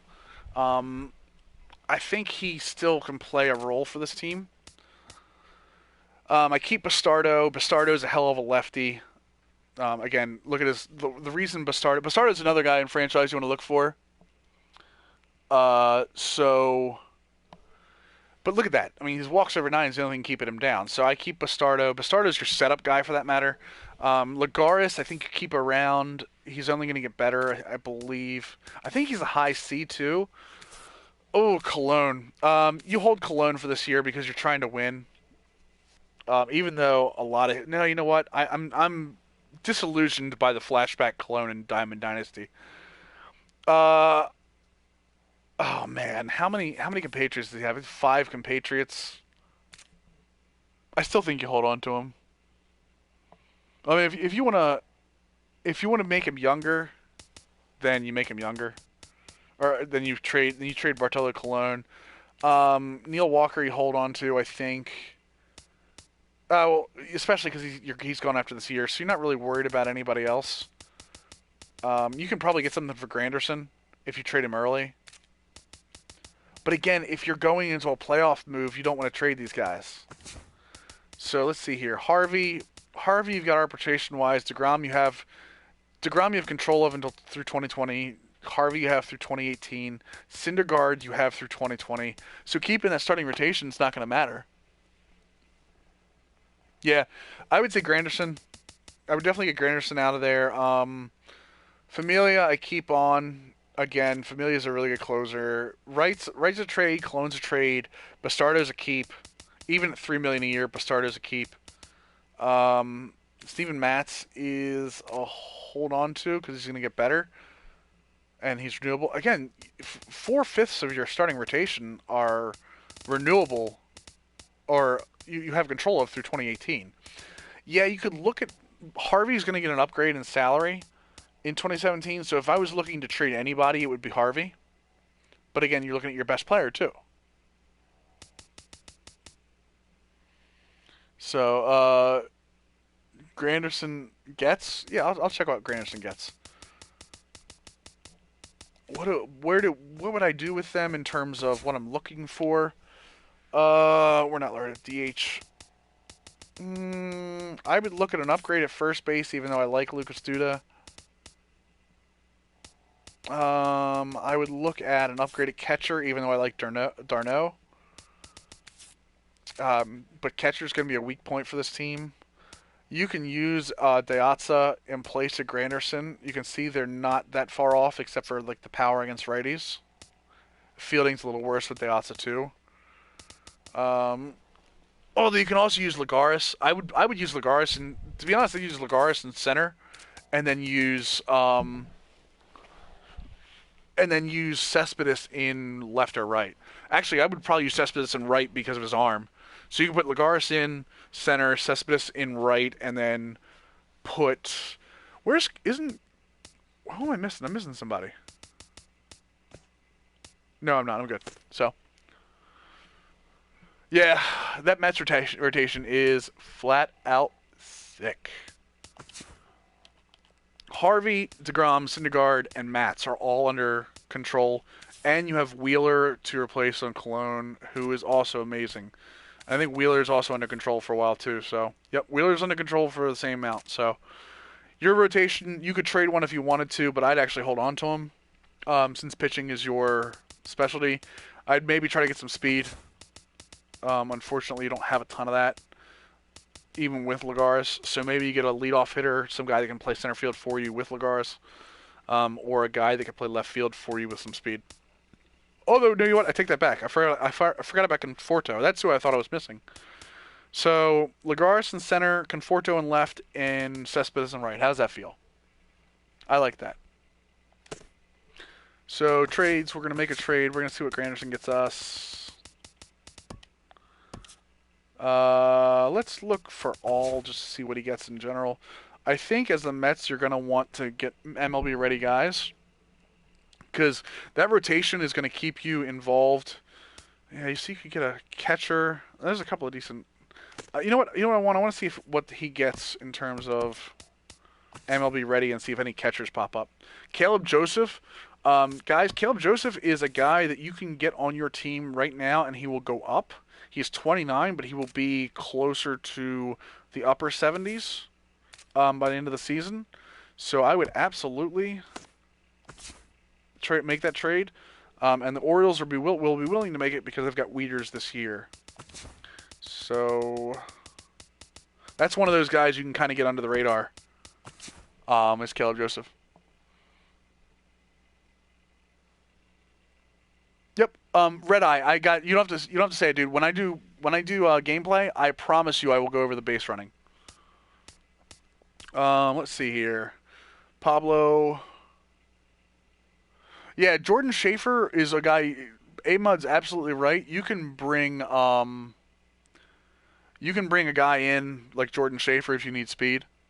But Jordan Schaefer's not going to offer you much of anything else. So, again, Danny Farquhar. I mean, there's a decent reliever for you. Alex Avila could play catcher for you. That Perez kid, the Roberto Perez, I would take because of his C and a 73 at 27. So, Kurt Suzuki, I told you about earlier. Kurt Suzuki can help the Mets. Will absolutely help the Mets get to a World Series this year. Coco Crisp for speed, if you need that. Cishek, Mitch Moreland, I told you guys was a first baseman that I knew Texas would be willing to give up. Mayhem, I don't know. What's up, Slate? Oh, this is Millennium Doc. Yeah, I'm the site admin for Operation Sports. Scott Feldman, Jace Peterson. Yeah, see, Wilson Ramos could help this team again, and for a while. I don't know why. Why would the Nationals trade for Curtis Granderson though? That's a little wacky. But and there's Carlos Ruiz. We talked about that too. So again, if you're looking to win now with the Mets are a win now team. With the ability to win for over a long haul because specifically of their youth in the rotation. So, oh, nope, no big deal. I have brain farts all the time. My entire life is one big brain fart, don't worry.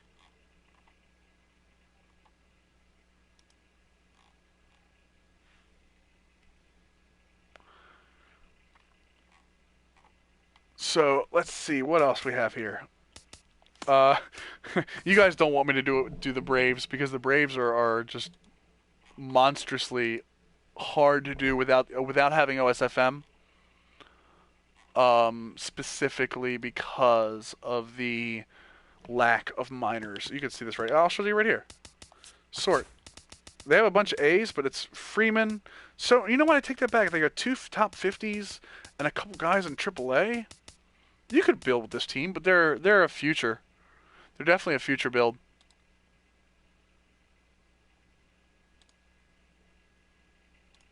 So, like I said, we don't want to do the Braves next because of like I said, Dansby Swanson and guys like that are not in these rosters. So, quote me, my whole life is made up of brain farts. Yeah, guys, isolate that. Legal disaster. The Orioles. Oh, the Orioles are a tough team because of having a lot of talent that you can work with. Like, you could win now with the Orioles as long as that roster holds together. I like Ubaldo Jimenez a lot more than other people do. He's an 80 overall, even though he's 32, and he's held down a little bit because of the walks over 9. But he can also pick apart the strike zone. So Kevin Gossman, obviously, and I think Tillman is a B in this roster. Yep, Tillman's a B. So people are going to hate on the Orioles rotation, but I think they're okay. And Gallardo can okay for right now. And we all know what the power potential is for that lineup. So if I'm the Orioles, I trade off. See, I don't want to trade off Alvarez. I like Alvarez even though he's on a 1-year deal.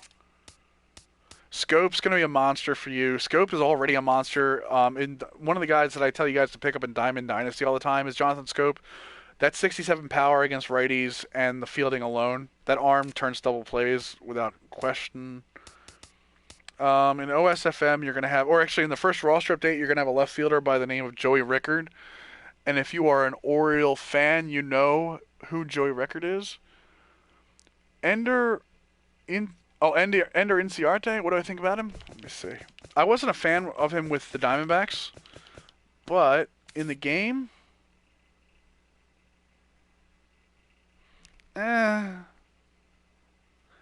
he's got speed. He's got a good defense. Really good vision. Slate, that high vision. That high vision's awesome. And one of the ratings that I will do more for, I will take a lower contact and a lower power for vision because Ender Inciarte can sit up there. Put this into your imagination for a second, okay? Ender Inciarte and Nick Markakis in the same lineup, right? Where's Markakis at? Why is he not in this lineup? Oh, there he is. With those high vision ratings. And then Eric Ibar, okay? Specifically those 3. And I knew this because I messed around with this a little bit. They're going to make, if you have them in the top 3, vision's great for a leadoff. Vision's great for getting pitchers higher pitch counts. You just keep fouling balls out, so. Who are you talking about? Inciarte? I like Chris Davis, Mr. B. I can't take the low contact. I'll use him once in a while, so. Yeah, like I said, Ibar, or are you talking about Inciarte? Yeah. I like him. He definitely he's got enough on there. And he can bunt for you. He can lead off for me. Inciarte can lead off for me easily. And because of his arm strength, he can play all 3 outfield positions and not be stuck in left field. He's in left field because they have Bourne and you know what? I would move Bourne to left field with that arm. I'd move Bourne because he's famous for his terrible arm. I'd move Bourne to left field and I'd leave Markakis in right and I'd put Enciarte in center. Especially with the 84 reaction. What does Bourne have? 89 reaction? Yeah, I'd still move him there. So, Jace Peterson. I like Jace Peterson too. He's not rated well in this game, but if I'm the Braves, obviously you're going to trade Brzezinski. You're going to trade Markakis because he's still got money on his deal. Brzezinski's a free agent after this year.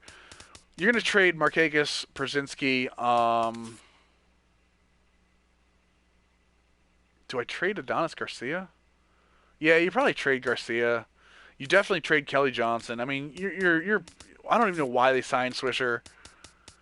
Tyler Flowers gets traded, although you're not going to get a lot for him. I actually hold on to Bonifacio because Bonifacio is a great utility guy.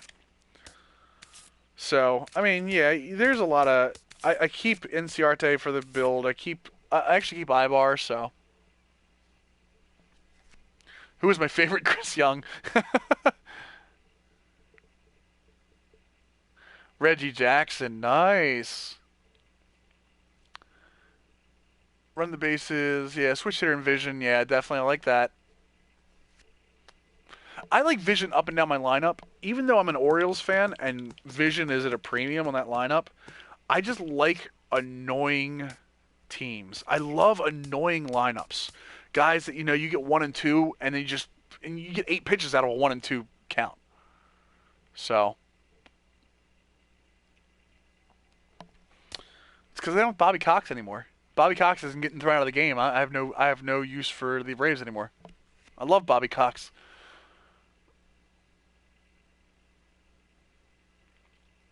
So, okay, so that's pretty cool in terms of that. Yeah, I love guys who work the count. Absolutely love working the count.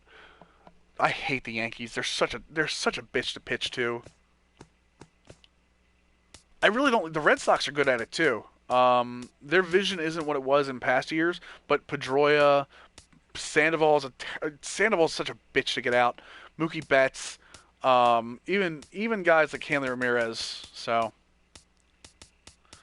I told you guys, my most hated guy to play against, to pitch against, is right here. That is the most annoying guy for me to pitch against. I can't get him out. So, all right. So if we don't have any more teams, real quick, if we already did Cleveland. So Victor Martinez, does he? I know Martinez has got a good bat, and I know it's a hard bat to get out. Yeah, same thing. 94. And he's got some pop. So it's so annoying. Who would I trade off the Indians? We talked about this already. I would trade Marlon Byrd early because his ratings are going to go down. I would trade. I would hold on to Napoli. I would trade Rajai Davis near the trade deadline if you are out of the playoffs. So, Yankees? What would I do with the Yankees? Dude, I think the Yankees are well off right now. I consider trading Gardner at some point, although I really like him. I think if you can, again, this is all based on, like A-Rod. I don't trade A-Rod unless I'm out of the playoffs. But the Yankees aren't going to be out of the playoffs. That's the problem. The Yankees are good enough with this roster. I mean, they've got Brian McCann hitting 6th in this roster. Greg Bird is going to be amazing for them. He's a beat potential. He's already got power potential. Not bad at fielding. He's going to take over Teixeira at some point. You could probably move Teixeira to DH if you trade A-Rod. Carlos Beltran's going to go down over the years, so I would consider trading Beltran. I think Starlin Castro should be moved back to shortstop, even though Gregorius is a little better defensively. And I think you look for a second baseman. I don't like Ref Snyder that much. I think Headley should be playing third for them, but whatever. I think you look for a second baseman and move Castro back to short, or you look for a shortstop. I think it's easier to look for a second baseman. And they're pitching. Sabathia's junk. I think Nova ends up. Man, why is Nova not a starting pitcher? I think you edit Nova back to being a starting pitcher and put him back in the rotation. Betances, Chapman, and Miller. I mean, come on, really, really. It doesn't matter who's starting for you with those three. And well, we did the Indians. If you watch, yeah, I know they're up 4-3 Sports. I'm absolutely watching it. Trust me. Evaldi is going to be a great player for you. I don't trade Evaldi, even though you could probably get a helpful bullpen arm, but you don't really need a bullpen arm anymore. You've got Betances, Chapman, and Miller. Although I don't believe Miller, the problem you're going to have with this is keeping them happy. So they all expect to be the closer. There's your big closure problem. So Tanaka's good, Pineda's good, Severino is going to be so good. Dude, he's an 81, he's an A overall, so... haven't looked. We already looked at the Mets. We have not looked at the Angels yet. Again, guys, we're not going to do all the teams. Shoemaker's a joke. I would trade Shoemaker immediately. The only reason Shoemaker is where he is because of his walks over 9. So I get rid of him. I keep Garrett Richards. Look at that break in velocity, baby. That's so beautiful. Skaggs I keep, obviously, for lefty, and he's so young. Heaney we keep, again, lefty and so young. C.J. Wilson, I've always loved C.J. Wilson, but it's time. C.J. Wilson can bring you back somebody. I would put Jarrett Weaver back in the rotation. No, I really wouldn't, to be honest. So, I would trade either Weaver or Wilson. Wilson gets more value because he's a lefty. Weaver's got that terrible walks over 9 at 76 thing working for him, which is why he's so high. Your back end of your bullpen's fine. You could probably use a lefty. Mike Marin's another guy you could look for in your franchises who's going to be good. Although I said Corey Rasmus is the guy I would probably trade for if I was that. I would... Here, I'll go into the lineups real quick. The Angels lineup, I would look at... Gentry is flat out your leadoff guy. He is everything that I want out of a leadoff guy. I'd like a little more vision, but so be it. I would look for a fourth outfielder.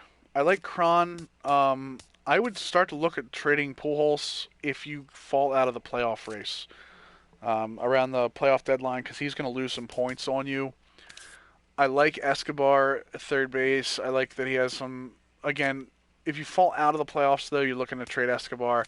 You keep this gentleman around for as long as you possibly can. You sign him to whatever he wants, and you keep him around because that defense right there, that 92, 95, 88, 87 is going to save your ass at some point. And you're going to be like, wow, I'm really glad I listened to Millennium, and his vision will keep him getting some guys. M. Welt, we already did the Indians. Look at the archive. The archive will be up when we stop streaming, so please take a look at that. I think Wilson's more valuable, Novak, because he's a lefty, and I think his ratings are a little better. So, Giovatella's good. I keep him around too. Again, high vision guy that you can put at the bottom of the lineup. I love Calhoun. Calhoun gets to some balls that I'm at 58 speed that I'm just not sure how he gets to in this game. If anything, I would look to upgrade your catcher. Neither one of your... I mean, Carlos Perez is going to be good at some point, but I don't think you can put Perez in as an everyday catcher because of his ratings, of his defensive ratings right now, and how much you have to keep on with the running game this year. And Soto, again, defensively, you're going to have problems holding runners with this team. I would go out and look for a catcher if you could find one. A Suzuki would probably help you. Or a guy like what is Vogt's ratings? I know Vogt is a decent catcher that I always look at. Again, defensively not great, but you might be able to get him. One of the guys, if you're really worried about getting a guy for defense, by the way, is Michael McHenry is not the guy, but Robinson Chirinos is. That 89 arm, you're going to lose a little defense, but if you're worried about controlling a running game, especially a team like the Angels, Chirinos would definitely help you. Yan Gomes, I wouldn't trade. You can't trade for Yan Gomes with the Angels. You'll have to go up too much for him. Any free agent guys? Yes, the free agent guys, and there's an OS. If you look at Operation Sports front page right now, There is a... Actually, is it up yet? Ooh, I don't know if it's up yet. There will be a story coming up on what you can do franchise. Actually, no, it is up. Hold on a second. I'm gonna paste a link in the chat, guys. Go ahead and read this. This is specifically franchise talk from this week. You'll see that I'm on there. A couple of guys are on there about what free agents you could do. I was kidding about the legends. You can do legends, but so some of the guys you really want to look at are Everth Cabrera. While he might not be able to help you in terms of hitting, although he does have a decent hitting, at shortstop he could be good in terms of his speed, and he has a B potential at 78 overall. He's going to get better, and he's in the free agent pool. Greg Holland can help your bullpen, but you're going to pay for him. Who are the other guys I mentioned here? Oh, hold on. Yervis Medina. Again, I told you guys about these guys, these low walks per 9. That guy right there is a setup guy on most teams. So, 80 velocity, 99 break on his curveball. That's a guy you can definitely sign. There is a shortstop by the name of Garrett Retto. See if I can find him. Oh, he might not be on here anymore. What? I might have had the wrong position on that guy. Well, we'll just move on. You got to sign Kawasaki, although he'll be with the Cubs, but I love Munenori, so. Let's see if I can find that starting pitcher. Although he might have been signed already, too. That might be why we're having this issue.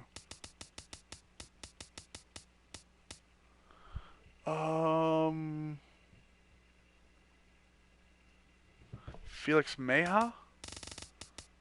Yeah, I don't see him. Let's see if someone signed him already. Transaction completed.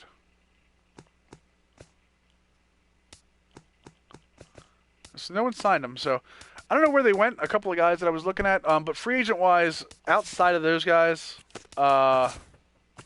Jordan Schaefer was already mentioned in here as being a look at the speed ratings. If you can, you're gonna have to find a way to hit with him, and bunting might be the way. But his defense, his reaction is not bad, but his arm is going to hurt you at some point. But he can go on and be a pinch runner for you. Let's see here. No. Eric Young Jr. is another one for you. Another speed guy that's can't hit. This Brian Nieto guy, who I think is just a normal generated guy. I'm trying to remember who the other one was. Is Danks? No. Again, another guy. You can find some speed on the free agency market. Alex Rios can be serviceable for you in right field.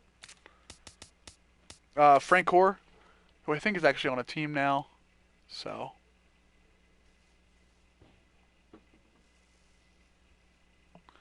Shank, we already told you, dude. I told you the 2 rosters. And I'll show them to you again. But yeah, so I would say, if you're looking for a starting pitcher, I would probably not Loesch. Burley is overrated. Cliff Lee is overrated. Beachy could do well for you. Masterson can do well for you. Again, he's brought down a little bit because of that walks over 9. So, I think your big ones are like I said, Medina. I'm not a real fan of Rex Brothers, although he can probably play. Frieri is a good one. Frieri's a good one if you're looking for a strikeout guy. So there's definitely some guys there. Like I said, your big thing is don't look at overalls. Guys, overalls, get out of your head doing overalls. Overall ratings mean nothing in this game. Dylan, don't worry, you're going to be able to see it on the archive. There will be an archive for it. Yeah, I know Frank Core's with the Braves slate. I'm saying on this roster, but you're looking for guys that can do something for you. Like I said, if you see a speed guy, you see a guy that can hit Valdespin can hit with some power, a drag bunt for you. Ugla's on the roster again. He can hit power, but it's not going to hit much. So when you're looking at the free agent market, you're looking for guys that can do one specific thing for you. So, who would I trade away on the Twins? Would I? Would I trade away somebody? You have a couple of shortstops in Escobar and Nunez, although Nunez can probably play multiple positions for you, as can Escobar. So you have the option of trading away one of them. I would give serious. I wouldn't trade Dozier. I wouldn't trade Dozier. I'm not even gonna say it. I would consider starting to look at Mauer, trading Mauer away. I like Plouffe. I like Rosario. Because Suzuki should not be on your team by the end of 2016. And obviously Buxton is a guy you want in center field over Danny Santana. Although Danny Santana is really, really good, Santana's probably going to be playing left field while Oswaldo Arcia is your DH. So you're probably going to split time with Rosario, Buxton, Santana, and Miguel Sano out in right field. So, again, if you're hitting with Sano at a Twins fan, remember you're going to see more. You're going to see more balls than strikes. Holland, yeah, I like Holland again, but you're going to pay for him. Ball is life. I have no control over. Just released the roster already. I'm going to play right here in a second, Red Eye. Yeah, I would say keep an eye out. They'll be out soon. You trade away Arcia and Nunez. I don't know. I like Arcia. He's going to get better, and he's only 24, and he's already got that power against righties. So, OSFM will not be by Wednesday. So, although I don't know the exact dates. But we will go over them on stream when they're released. I promise you that. We'll go over sort of the same way we're doing now. So.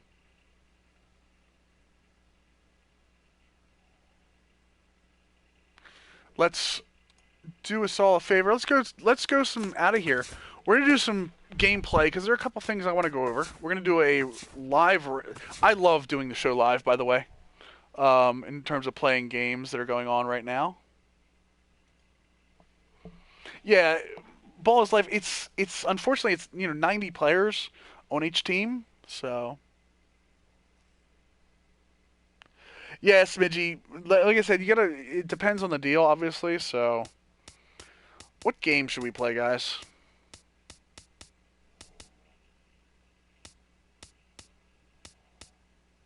Oh, Slade, I remember you telling me that. I remember you saying in a stream that you worked for Jackson. No, Kingston, we're not opening packs today. I will show you my team real quick. I'll show it to you real quick, but we're not opening packs today. Cubs versus D-Bags. If we can get on the server. I haven't had many server problems recently either. I knew what you meant, Celestis or Soul Assassin. This is the squad right now, guys. I can't say enough. Inside edge makes a huge difference. You see these guys that I have right now. Freddie Freeman's a 92. And even with Freeman being a 92, and I've got the 89 McGriff behind him, so you see a couple of these guys. I would suggest wholeheartedly putting Sale on your team. Again, Sale's an 82 on one reason alone, and that's because walks over 9 is low. So look at that hit in K over 9. I would definitely keep Sale on your team. Carson Smith's another guy that I want on my team, but right now you can see doesn't really have a spot. So let's see here. Closing pitchers. Boxberger I think is going to be really good this year. So, but right now Hoover's got the better matchup. Closers or catchers. Actually, I'd rather have Perez than I would have Mesoraco because of his defense, even though Mesoraco's on a really high inside edge today. There's the McGriff that I'm talking about, but Freddie Freeman's already on the team. And you see Chris Colabello.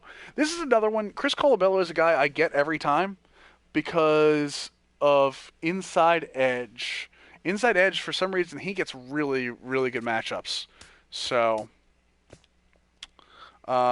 second base, I'm still using Joe Panic. Even though I have Infante and Ugla, who has major power numbers, Panic for me is just the best overall in terms of contact and vision.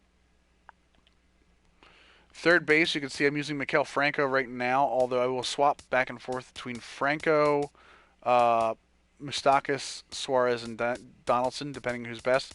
You see I have Gallo sitting there for when he gets a boost. I have Seager and Simmons. Seager is a bat that will not play shortstop for me ever because of his arm strength, but he can play third base for me. Alex Gordon, who I'm huge on because of defense. There's the Inciarte you were talking about, that can obviously play on this team with the right edge boost. Kevin Kiermaier, again, a big defensive guy that I don't have on the team right now because he's on a low. But Grichuk, guys, this Grichuk, I can't tell you enough how many bombs I've hit with this guy. I'll show you the stats in a second. Adubel Herrera is another guy I would wholeheartedly recommend getting for his contact and his versatility. And again, Peralta's another guy that gets a lot of insider edge love, especially against righties. Kemp's had a couple of really good matchups, but right now Dickerson's shot against righties is what I'm using right now. But again, this goes. Piscotty's another one. Matter of fact, you know what? Piscotty's going in over Dickerson right now. Piscotty is one of those guys that's going to go up over the season, guys. So, just his way. I don't think you can trade. So, yeah, hitting with Joe Panik is very, very easy.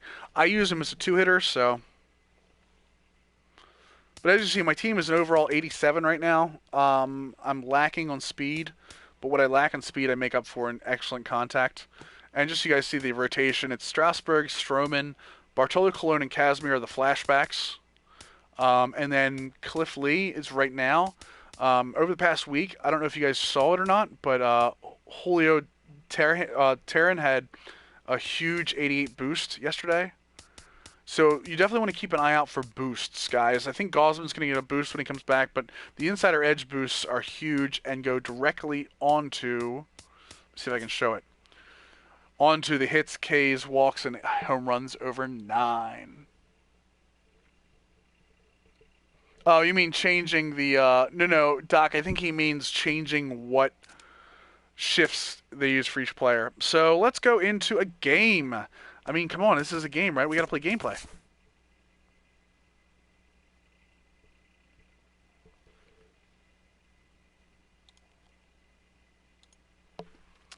Let's go into play now, daily rosters.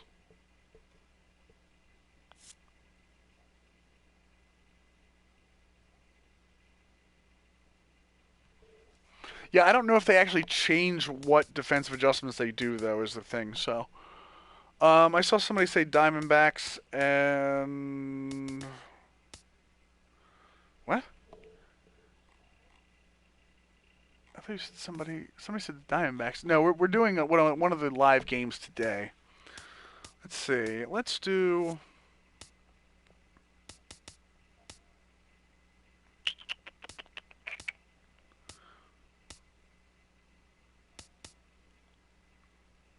Oh, the White Sox were postponed today? That sucks. Let's do a good game. That's tonight.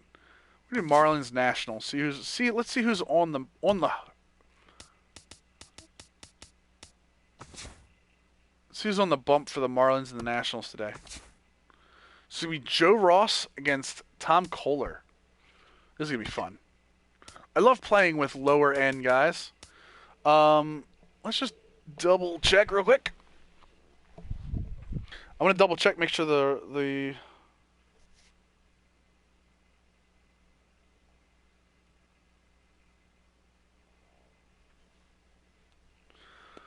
yeah, this looks good. So this is not the lineup I want to use. So.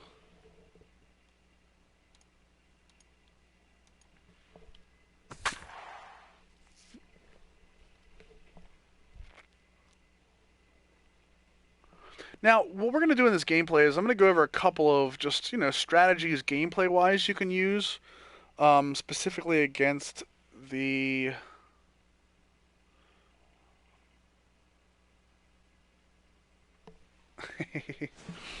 So Afternoon baseball generate lineup to put the best players. Jace move, but you got to be careful with that. Only because it'll tell you, it'll do it with Insider's Edge. But you have to be careful because sometimes it'll put players that are not at the best positions.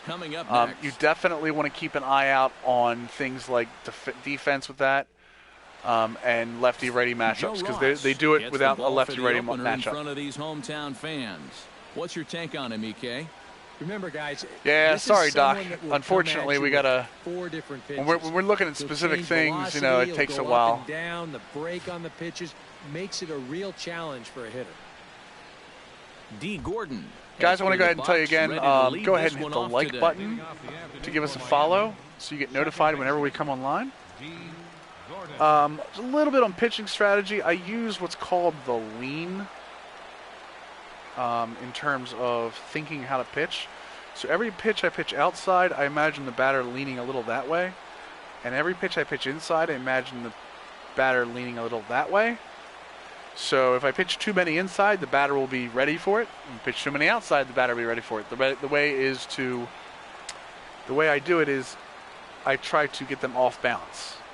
I play on Hall of Fame default right now. That's what both of these are.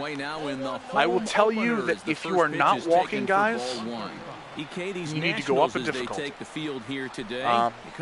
Or if you are getting blown out and not walking guys, you need to start throwing more balls. Purposely throwing more balls. Because you have to be afraid to throw a middle-of-the-plate fastball. I like you too, Benny. Oh, come on, that's a strike. That's probably how this afternoon's going to play out. I mean, this is a home plate umpire that likes to keep like right now. Strike zone. Here, let me show you what I'm thinking right now. Right now, I'm facing Marcell Ozuna, right? Or D. Gordon. I'm not worried about him going yard on me, but I also don't want him to hit a contact double. So, I'm not going to just lay one in there on him. And no doubt about this one, it's in there, 3-1. Yeah, just to get me over fastball. And again, we just threw a fastball, so I'm going to try a changeup in the strike zone. Again, I don't want to walk him. That's in there. But I don't want to let him get solid contact. If this was Giancarlo Stanton and I'm 3-0 on him, he's probably going to walk out of it. Into the windup, ready with the payoff pitch. Pulls this one into there we go. Got him to reach a little high on that one, which we're happy about. I do want Gordon to put the ball in the air. I just didn't want him to be able to go, you know, dead center, red center. So what's up, D-Nice? One of the big keys for him in this one is gonna be keeping that lead off. I've heard that bar downtown, by the way, is that they're still having issues with servers. So even after the update this week, he'll get his first opportunity in this one. All right. So again, we want to look at this. Marcell Ozuna. Decent contact, decent power, can go yard on us if we're not careful. 53 vision, so I'm not worried about him having too long on a bat. First pitch on its way. I play Hall of Fame because I play better on a Mega Man. Specifically for batting, I think the computer gives in a little too easy on batting, whereas on Hall of Fame, the computer will still throw around the edges even if it's down on the count. So yeah, I guess in a way it's too easy. And on All-Star pitching, I feel like that if I'm down 3-0 or if I'm down 3-0 in the count, I can throw one down the middle and maybe get away with it. Whereas on Hall of Fame, I don't always get away with it. Yeah, exactly. Pretty well struck high and deep to left field. Benny, exactly what you're talking about. I'm not giving. I'm not giving walks. But okay, so let's look at this. Just a quick heads up, D-Nice, they are starting to give it away. I know they're not completely done, but if you haven't gotten it, I would tweet them or go on the shownation.com and report it. So we're at 1-2 right now. We've thrown 3 fastballs, 2 outside and 1 inside. I'm thinking 2-seamer inside to set up a slider away, but I want to make sure this 2-seamer does not touch the plate. I want this is a setup pitch. And a fastball. So we're good there. Tough take there. Inside and low. Back at 2-2. And then with a 2-2 count, we're going to go slider, and we're going to bury the slider. Right there, or was he just trying to set me up for that changeup away? And a slider. And he watched it. So good eye. For a ball. Well, that pitch is what is his so discipline low rating? and Wow. such an easy take. That and again, Ozuna has a chance to go yard on us. So and with the big pitch I've gone here, inside, outside. I think think I'm going to go change up here. A pitch he hasn't seen. Take a chance. A swinging bunt out in front of there the we go. plate. And the good thing is, scoops it up. the good thing about using the changeup there is I got to roll over it. The bad thing is when he comes up next to bat, I have to remember that I got him out on a changeup. Otherwise, they will absolutely gets rid of that mask, and then they will he finds absolutely the ball remember here that to kind of throw to stuff. first to get his man. Yeah, I got a bunch of silvers. I didn't get any gold in the free packs, but I got a bunch of decent silvers that I like. So, all right. So lefty against a righty. So my two-seamer, unless I bury it inside or throw it way outside, I don't want to use the two-seamer because it will go into the meat of his bat. Again, anyone who's played baseball knows that. 1-0. Yeah. Benny, it's just personal preference. I used meter last year. I'm just using pulse this year. So we went low inside. We're going to try to go high outside and hit it there. Whoa, hello. That'll be a souvenir, and the count will move to 1-1. Ooh, should you sell Bryce? Dude, Bryce is one of those guys that I don't sell because 97, anyone that's going to be a 99, I'm not going to get a better card than that. A ball and 2 strikes. And again, you see that fastball, change up. I've got him off balance now. We're going to throw an inside fast, or actually we're going to throw an outside fastball, again, outside the zone. I don't want this to hit the zone at 1-2. I want him looking at that, because then I'm going to bury the slider in towards his back foot. Going back to the Bryce and Diamond Dynasty, I wouldn't sell him because he's a guy that's going to be on your team for the rest of the year. I mean, you can. No one's selling the slider. The confidence, again, confidence is a big thing on pitching guys. The little blue bar around the circle. So you definitely want to keep an eye on that.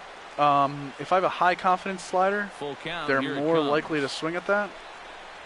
On the ground to the right All right, so good first inning there. Can't complain about that. Step on the bag himself, and the inning is over. Yeah, that's so a fairly my personal preference is if I get somebody between 89 and 95 that I think is going to be sticking around there, like an Ortiz, not like a Correa, because Correa's going to be like a high 90s by the end of the year. In this matchup. What do we need to know here, EK? But remember, guys, like a guy like Harper's not going to get worse. So. But you get like a guy like a I don't know, like a 93 pitcher, like a Madison Bumgarner. Comes to the plate to I would sell a Bumgarner here in the bottom half of the first. Leading off for the Nationals, center fielder Michael. Wait, you got who's your outfield, Doc? Give me the whole outfield, all 3 of them. Drops in a strike to start the at bat. Yeah, Korea's a good one. These Marlins, EK, as they take the field here this afternoon, they come in a real funk to start the year. Still searching for what's been an elusive first win. But I think it's just going to be a matter of putting yesterday behind you. It wasn't their finest performance of the year. That's the free packs should just be in your packs, Mafia. And I think we'll see a sharper if you go to open packs. Eagles, I've heard that a couple times, dude. That might be the case. Ready to deal here. Goalie's the same way, but Goldie, so Goldie's a little different because he's a first baseman, and I think you can get some value at first base. He let that one go. That was right on a platter. So, but Goldie's another one. He's gonna be 99.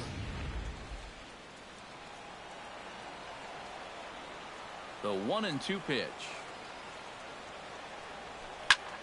High pop up. Bohr is there for it. 1 away. Play the Felix game? Oh, did he ever hang one Maybe. there? I mean, that thing is 90 for Ichiro, 90 for McCutcheon, 97 Bryce, and the Batista.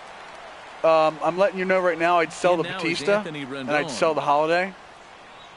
Ooh, you could get Trout, you're right. The fastball here, no balls and a strike. And you know what? These days, so many guys are throwing in the high 90s. It makes those mid to low 90s guys look easy. But I'll tell you what. Yeah, I don't know, dude. Well, it can still be plenty. What about collection-wise? What have you done collection-wise? Swung on and hit in the air. Calling for it, Ozuna. Because remember, you need a couple of those guys for collections if you're.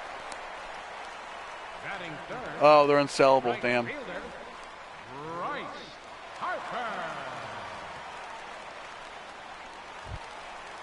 I don't put a Bryce blanket Harper over my PlayStation gets 4 his rest first mode. cuts No. now. Speaking of The Bryce bases are Harper, empty, and there are 2 away here in the opening frame. Yeah, nothing doing. why would I put a so far blanket here. over He my kinda needs to PlayStation put 4 up when a it's in tough rest at-bat mode? right here, Just just to curious. make this guy work a little bit. Now a fastball a bit too low here. It's ball 1. Yeah, that's why I think you should. I think you should keep him and use him in right field, especially because of the arm. I mean, I like the Trout, don't get me wrong, but 2-0. You still come after him now on 2-0? my plans in franchise, for my, well, I'm doing 2 different franchises. I'm going to do an Orioles franchise, just because they're my favorite team, and I think I'm going to do a Tampa Bay Rays franchise. I think the Tampa Bay Rays are sneaky good. But this is the thing that's so impressive about this guy. It's sleeping. He'll show you that good breaking ball, but then he'll run that fastball. I need like a up the corn ladder ball at or like a 93. dad joke like sound or emoji. And a swing Oh, and a terrible miss. swing. Does that look like self-defense there? It's 2-2. You guys are all That guy in terrible. his kitchen The entire big chat's time terrible. right You're there. all terrible. Anyone that got that joke without me having to say it, Did a good job to or having shorten him up say and it, yeah. protect the plate, No, this and isn't he'll my have franchise right here, another Recon. shot at it here. this is just we're doing a play now game just to get some gameplay in. Chop foul at the plate, and the count holds at 2-2. And just so you guys Good know, battle batting here. wise, what I'm This will doing be here the is 7th normally pitch coming up. if I had a runner on base here, I'd be doing contact swing, but I'm actually swinging with a Here's normal a swing high because of 2 pop-up. outs. Real Muto. Yep, base is running tips under as soon as it. I get guys on, Red Eye, I promise. He makes the play, and that'll end the But even that inning. right there, Red Eye, just so you see that, 3 up, 3 down for Washington. I'm After pointing 1, towards no score. Bryce Harper and pushing triangle. So.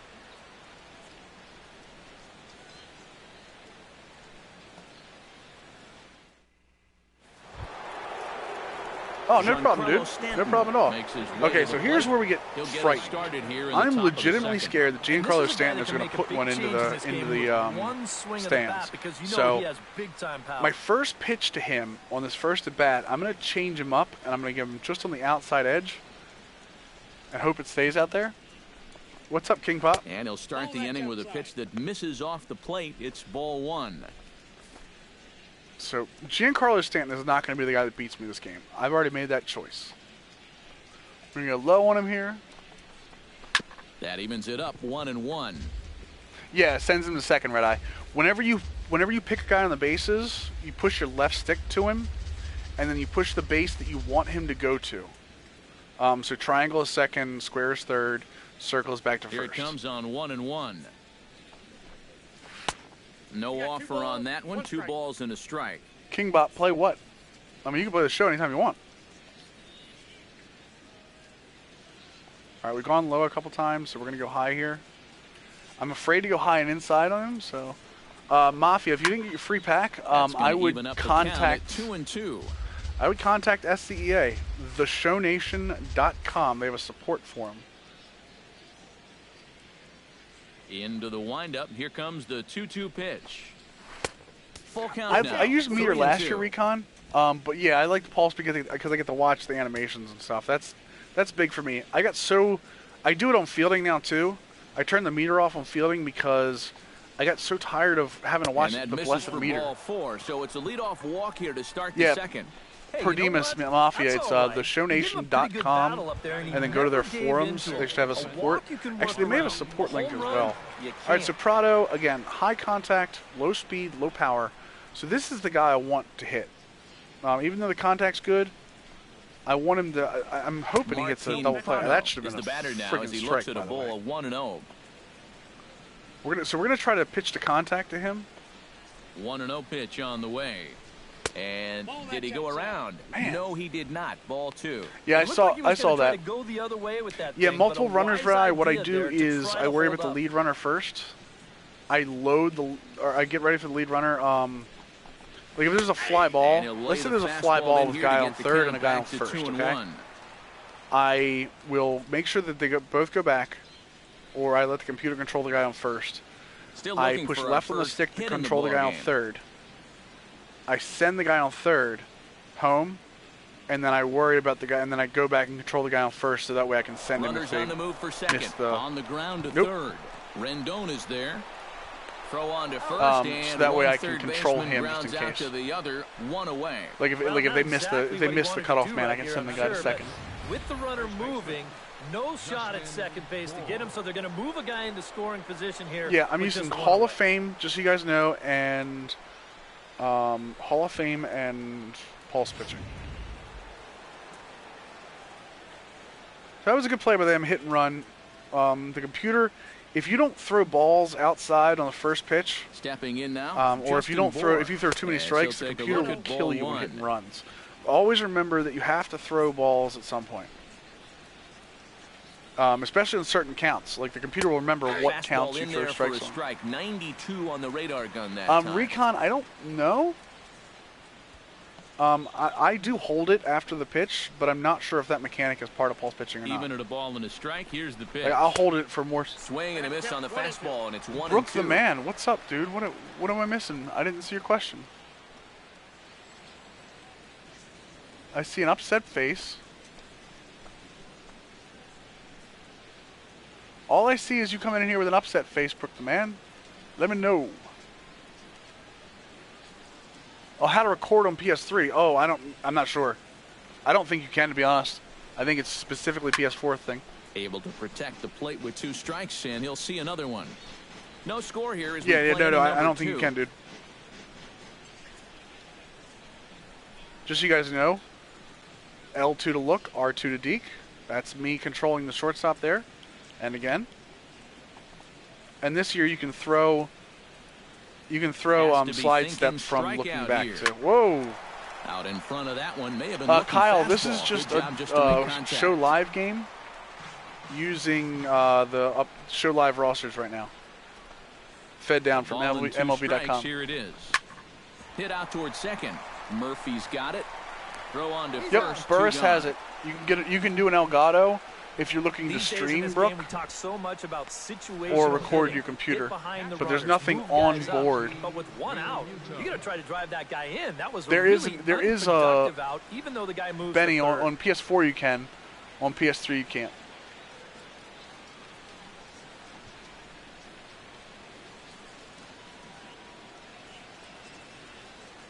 See if we can get him to chase low here. JT Realmuto is in with 2 away as he takes a ball 1-0. You see right there on the graphic, these first 2 innings have been costly. There isn't a support forum on that. And he's only through an inning and 2/3. A shot down. There we go. Another good inning. And he'll step on the bag himself, and the inning is over. So what I like about our first 2 innings with Joe Ross is we've established a fastball. We've gotten some confidence behind it. That's always good. And we are tied hold 0-0. On, let me go on that site real quick. Daniel Murphy strides into the box now to lead off the home half of the second inning. Perdimus, do you have a Twitter page? Do you have a Twitter account? Here's the first pitch to him. Because if you do, I can tell you the next best step is probably to tweet MLB The Show. Oh yeah, but there's forums, but I mean that's what I'm saying. I thought.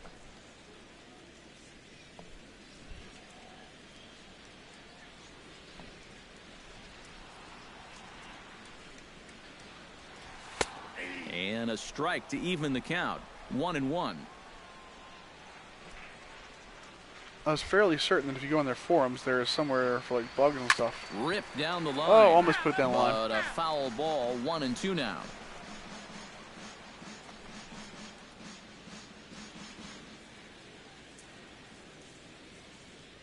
Yep, this is on Hall of Fame MV Peterson. And good take that time on a low breaking ball. 2-2 now. Fisheye cam, but everything else is default. And he can't just get out hit of the Murphy. way of that one, so the leadoff That man son will of be a on bitch. to open the frame. I don't think this partisan crowd Perdimus, do me a favor, tweet at MLB The Show and say that you say you haven't gotten your packs yet. I think it's up there how to redeem them, but they also will probably answer you. They've been really good about answering those. Did the Murphy trade surprise me a little bit? Now to the plate, Jason Worth. He'll get to take his first cuts here. Ooh, I skipped by the mascot. I love the mascots. So what we're doing here, just batting wise, and we talked about hitting strategy last stream. So if you want to see that, there's a lot of it on the archive. But we know Kohler Nobody out, in general is not great. See the walks over 9? So walks over 9 does affect. Let me tell you things that affect you as a hitter. So first of all, for the pitcher, their ratings affect, obviously. Their control ratings, their walks over 9 rating. Their walks over 9 rating has a big effect on that. But so Jason Worth has a 76 discipline rating. Your discipline rating affects how many balls and strikes you get thrown at you. It's all into the same function. So you get a guy with a low walks over 9 pitching, and you get a vision or a discipline rating of 76, I know I'm going to get thrown some pitches. I know I'm going to see that, so I'm going to see some. So right now, I'm being really patient. I want Kohler to come to me. I want to get some more pitches out of him. We're at 19 with no outs in the second. That's a good start. And then, of course, he hangs a breaking ball. Okay, so right there, just so you see that right there, see how the highlight, I know, Red Eye, you're looking at that. Well, it was the hit by pitch that Brave, they're not finished yet, Brave. Now you get a base hit right after hopefully that, soon. all of a sudden, so just so you saw, I'm not sure if you saw that or not, Red Eye. Whatever runner has the yellow circle around them is who you're controlling. And even on that one, I controlled the guy on second base and went around just to see if there was going to be an error. Here's the catcher, Wilson Ramos, as he's first pitch swinging here. So, like, see how he's highlighted right there, and then I push square to go back. The relay throw, and he will make it back in there. He's safe so for third. whatever your highlight is, that hit by pitch really set the tone. Is the now all of a sudden the next two guys get base there you hits. go. So whatever your highlight right is your who you're controlling, what you're doing with them. Robinson. The other thing you should always know as well is R2, when you're running, stops you on the base pass. That's good for stopping in between bases to see where the throw's going. It can change the entire complexion of the game if you can put the other guys on their heels right away. And that misses for ball 1. So right here is where you've got to be smart. All right, so we have at the plate with Clint Robinson, who's a good vision hitter. So I know that if I get down 2 strikes, I'm going to be able to fight through it. So I'm, again, being patient. I don't want to hit a double play here. At the very least, I want to sacrifice fly. But I also want to see Kohler work. Another thing a lot of people don't know is that when you're in a pitching predicament, when you have a bases loaded, your stamina goes down faster with each pitch because you are in a stressed. Too tight with See, that one. again, 3-0. You're in a stress environment. You have a lot of work going on, and Kohler himself is not a great clutch pitcher. I know that. So.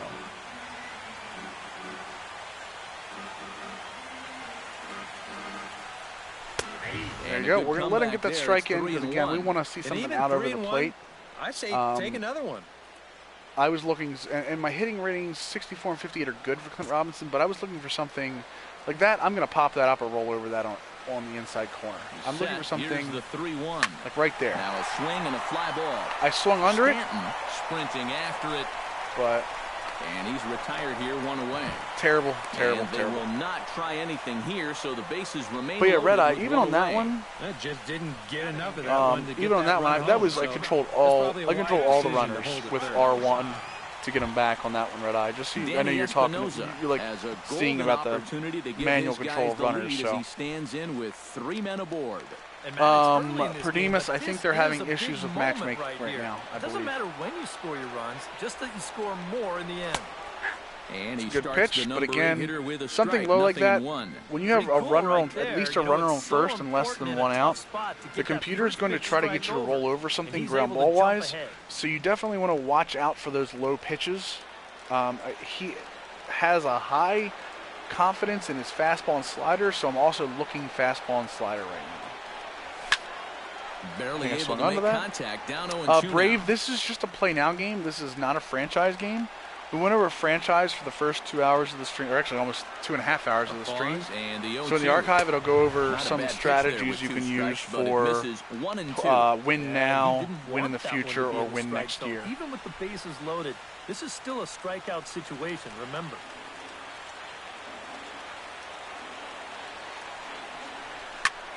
All right, so right there we swung under it, infield fly rule, but I wanted to let you guys know that, so we have bases loaded and 2 strikes. At that point, I'm using a contact swing right there with the bases loaded. because I don't want to strike out at the plate. For a big second out, And now he's given himself Now, granted, a like I much better said, chance one of to my get biggest out of problems this is mess. swinging under pitches. That's a personal gameplay issue for me. Now with the bases loaded, 2 away, So, and a chance to what's really help unfortunate himself here out. is we're probably going to get. He's got to Probably not focus going to get on anything out of this getting because something the in pitcher's play. at the plate. He can really help himself out. We are, Just a however, going to simple make single Kohler here. throw us something because I And a want high something in the strike middle to of the begin plate. the at-bat. It's Not something 0-1. going to pop up at the top. Oh, and he's really getting the better of him now. It's Again, strike 2. I have a It'd guy be a big with letdown if they low get nothing contact. out of I'm going this. to use the If they're a contact swing strike right away now from not coming and hope through. for the best. Swing and a Not miss, going to and get it, that ends the obviously, inning. but 3 left for Washington. We'll move to the 3rd with no score.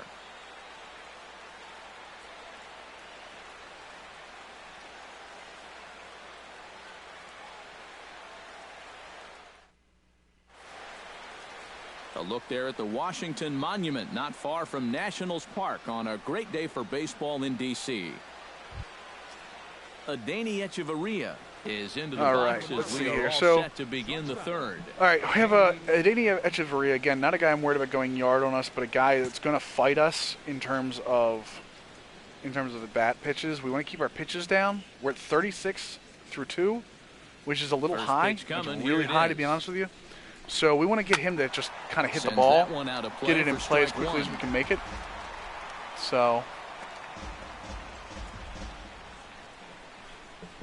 want a boost. Ronnie 2K, what are you talking about, dude? My PCI Tap is foul not at on home plate. because it gets in the way of me swinging. It actually kind of bothers me swinging, so. And young Kingston, you're right. I will only if I'm less than 2 strikes, I will only swing at something up and over the plate, Wind-up and not the 0-2 pitch. over that. Oh, that was a bad pitch. That would left A that little out. late on the fastball, but he's able to spoil Yeah, that one red off, eye. and That's he'll the get best another thing to do is chance. go into play now and try your best in terms of controlling the base runners. I wish they had a base runner practice Into the that windup. wasn't Here just comes stealing. the 0-2 pitch. So protecting what's on going on, 0-2, Caden? So we'll do it again. And here's what I was talking about earlier. So we're 0-2, but we've already thrown him 4 pitches. We're on our 5th pitch to him.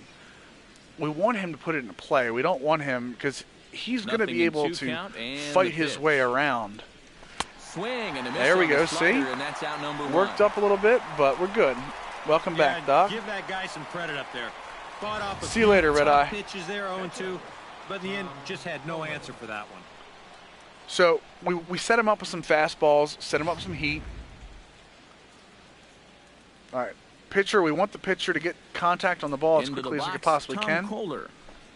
As the first pitch to him is in there for a called strike Again, 1. our goal is to keep pitch count down while not sacrificing too much. Swing and a liner. Foul. And with 2 strikes, we're going to throw a little 2-seamer, see if we can get him to swing right over it. That was not a good finish, though. Swing and a There miss we go. as he ran that 2-seamer right by him for the second out. Nats are not my Let's favorite team. I'm isolate actually an this release here. Orioles You can see team. he's got an or Orioles easy fan. motion, easy delivery, and So, boom, then he runs his pitch but up there pretty darn I quick. like to play with a bunch of different teams on stream because I don't think that playing with just the Orioles is very fun for anybody. Okay, we're back to D. Gordon. Again, guys, very, very important. Click on the right stick when you're pitching to see what you did last time. Okay, we know we went fastball, off-speed, fastball. He's not seen our slider yet. He hasn't seen our 2-seamer. We're worried about throwing a 2-seamer at him because of his of it being left-handed. Here's So we don't D. want it to go Gordon back now. into his bat. We're going to try to Yes, he'll pick on one the over the first corner pitch there. into the ground ball towards So second. we get him to swing Throw at to our first in pitch. Plenty of time, and the side is keeping retired. pitch So count we go quietly down. here in this half inning. We'll head now to the home half of inning number So 3. And keeping we are pitch count tied down is 0-0. done one of 2 ways. First of all is to pitch to contact, which means pitching off Michael speed in the Taylor zone, digs into the box keeping in a the bottom of guy inning number 3. off balance. And guys, this is The other guy way that you is want attacking leading a guy off as this quickly as you inning. He's can, your so. leadoff man, so maybe he can get things started, set the table for a little bit of a rally. But the First problem pitch here is misses that wide, you have to 1-0. know who to attack, Brooke. Your big thing is you don't want to attack big power hitters right down the middle of the plate. Those are not your pitch to contact guys. So like when I face Giancarlo Stanton, I'm going to pitch around Stanton. But guys like Hechavarria or even Yelich to an extent, I'm not really going to pitch around them. High fly ball. Come on, Michael Taylor, put one out. Ozuna is under it, and that's the first out of the inning. Nope, unfortunately, it's not happening. The third baseman, number 6, Anthony Rendon. How am I doing audio, NHL? What do you mean specifically? Are you talking about like the audio in game, or? He flew out in his last at bat. Be more specific, and I'll answer it for you. First pitch of the at bat on its way. Hit hard up the middle. Oh, nice knockdown. Hechavarria almost had him. And not really much of a nice chance play to recover there as he'll reach first on what undoubtedly. If anyone's watching the Orioles-Rays game right now, that was a strike. Should have been strike 3. Just using my headsets, my normal Astro 850s NHL. I'm not using a microphone or anything right now. Possible I will. Possible I get one, but. Which caused the bat head to drop a little bit. So Bryce Harper, I know he's not going to give me too much right down the middle, especially with a guy on first. Chances are he's going to try to get me to roll over something here. Into a fastball count, don't be surprised if he has a big cut at something. Maybe try and break this tie ball. I'm going to look for, if he gives me something up and over the plate, we're going to take our first swing possible. We're not worried about taking pitches from this guy right now. Let's see here. Oh, nice curveball. Beautiful curveball. Wow. Yeah, just really jumping out at that last pitch. He had him thinking fastball. Yeah, Tigers game got canceled schematic. So did the Indians game, I believe. I don't know if they're facing each other, but I know the Indians got canceled today, so.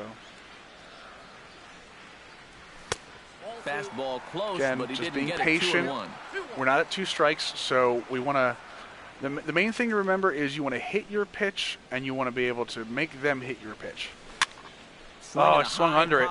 Terrible. Back, though it looks as though he'll have I think the second pop-up by Harper. And he'll put this one away in foul territory for the second out. Oh, that's right. You're right. Tigers, Yankees, right? With the ESPN game. Are they moving a game? Are they going to flex a game to ESPN tonight?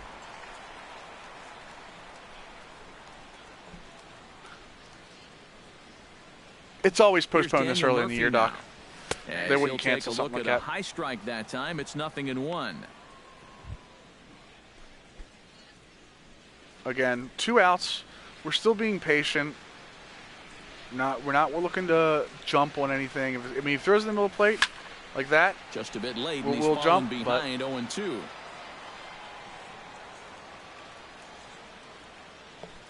Cubs are on WGN, aren't they? Always on WGN? And he pops it up back behind. So that was a contact base. Swing. Again, something we wanted to. Whenever I have 2 strikes, unless I've got a power hitter up and nobody on base, so I'm always contact swing. That does 2 things. Number 1, it gives you a better chance to hit the ball and not strike out. But it also allows you to foul more balls off. So you can NHL. You can use microphones. I don't have a capture card, or I have one, but it's not. I don't have it out yet. So I have a capture card that I can plug everything into. But right now, I just stream straight from the console. Registering at 93 that time.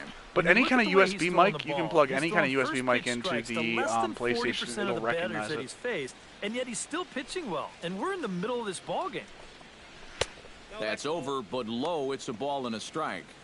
Again, a guy like this, Ozuna, a guy with over 50 power, decent contact, but okay vision, 53 vision. I'm pitching around him a little bit. I want him to swing at my pitch. I don't want to give him something down the middle of the plate. Inside and low, 2-1. Yes. Ladies and gentlemen, Darren O'Day works out of a bases loaded situation. Orioles still up 4-3. But that being said, again, low in the zone. All right, unfortunately, that was a mistake pitch by Ross. Left it up in the zone. Second now. And he's in there safely. He's got a double. No, my headset is wireless. Center field. It's the Astro This is a A50s. fastball, and he just slashes this thing the other way into the Yeah, gap. he got Conger on a 1-2 slider inside. He's going to wind up on second with a leadoff double. Christian Yelich will stand in now with a good chance to break the seal here following the leadoff double. All right, so we have a leadoff double.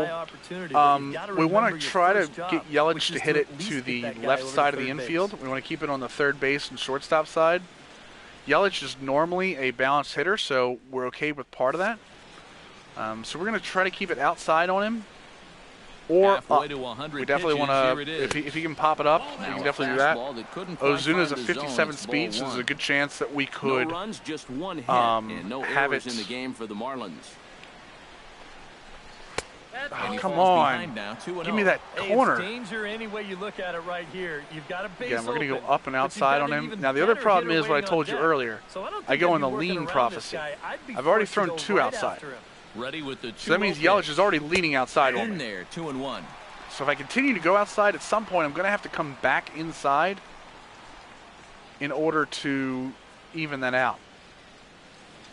Because the pitch I want him to hit, that's not the pitch I want him to hit. I'm lucky he didn't hit that. That's in a great spot, too. Just hard, late NHL, I normally stream at least once or twice a week. For the opening weekend, launch weekend, we did I think it was like 30 hours of streaming over 4 days. But this channel streams a good amount. I'd probably say 2 to 3 times, 4 times a week. Not always me. This week we took some time off again because of the longer stream. Chop foul over towards the dugout. I think Turtle Beaches are good. I just like the Astros are just a personal preference for me. Okay, so here's what we're going to do. We've already thrown outside a ton. I'm going to throw him a changeup inside and low out of the zone. Hope he doesn't get a piece of it. And okay, we're good with that. So just to set him up. Now we have to throw him a strike here because we do not want Stanton coming up. The dangerous Giancarlo Stanton gets his shot next. So we're going to throw that 2-seamer outside. Hit hard down the line. Oh, of course. And he tries for the backhand reach at third, but he gets by the glove down the line. And a relay home. The tag got him. Got him. Got him at home plate. So I know Worth has a. I'm using the mic off my Astros. Yeah, this is my Astros mic. So a runner on first with 1 out now, and set to stand in the ultra a couple of dangerous decisions, Giancarlo a couple of things Stanton. behind my throwing decision. So this is going to be defensive here. I know Worth has a decent arm. Okay, not great, but it's also not accurate. And I knew that the guy getting the cutoff was going to be Rendon. So again, not great, but from where he's at, we'll be okay with that. I knew I had a shot at home, but I also knew that they had a guy with 60 speed over at first. I want to hold that guy, if anything, so we hit your cutoff and then go from there. Astro A50s. OSFM has no specific date yet. Out in front of it, strike 1. Machado doubles the left center, guys. Schematic it was because I was using it, but I missed watching the beautiful animations in the game. Now, guys, look at this. You see this guy over here, right? That's an extra step. So we have a changeup, so we're going to throw over there. Throw over to the bag. Runner back safely. You don't always have to throw over when there's a when it takes an extra step. But there are a couple things you can do. First of all, change your cadence in your pitching, your timing. You can slide step like this. He's running towards second. Pitches a cold and strike. kill him. Throw. Done. The tag, and he's out. Slide Great step fastball works every time. The throw and applying the tag in time. Well, that's just good execution. Yeah, I right love. there. I mean, I use the mic for my party and everything. That makes so it easier and quicker for the catcher to handle the ball. He gets a good throw off to second base, and they get their yeah, guy. David B. I would say soon. So.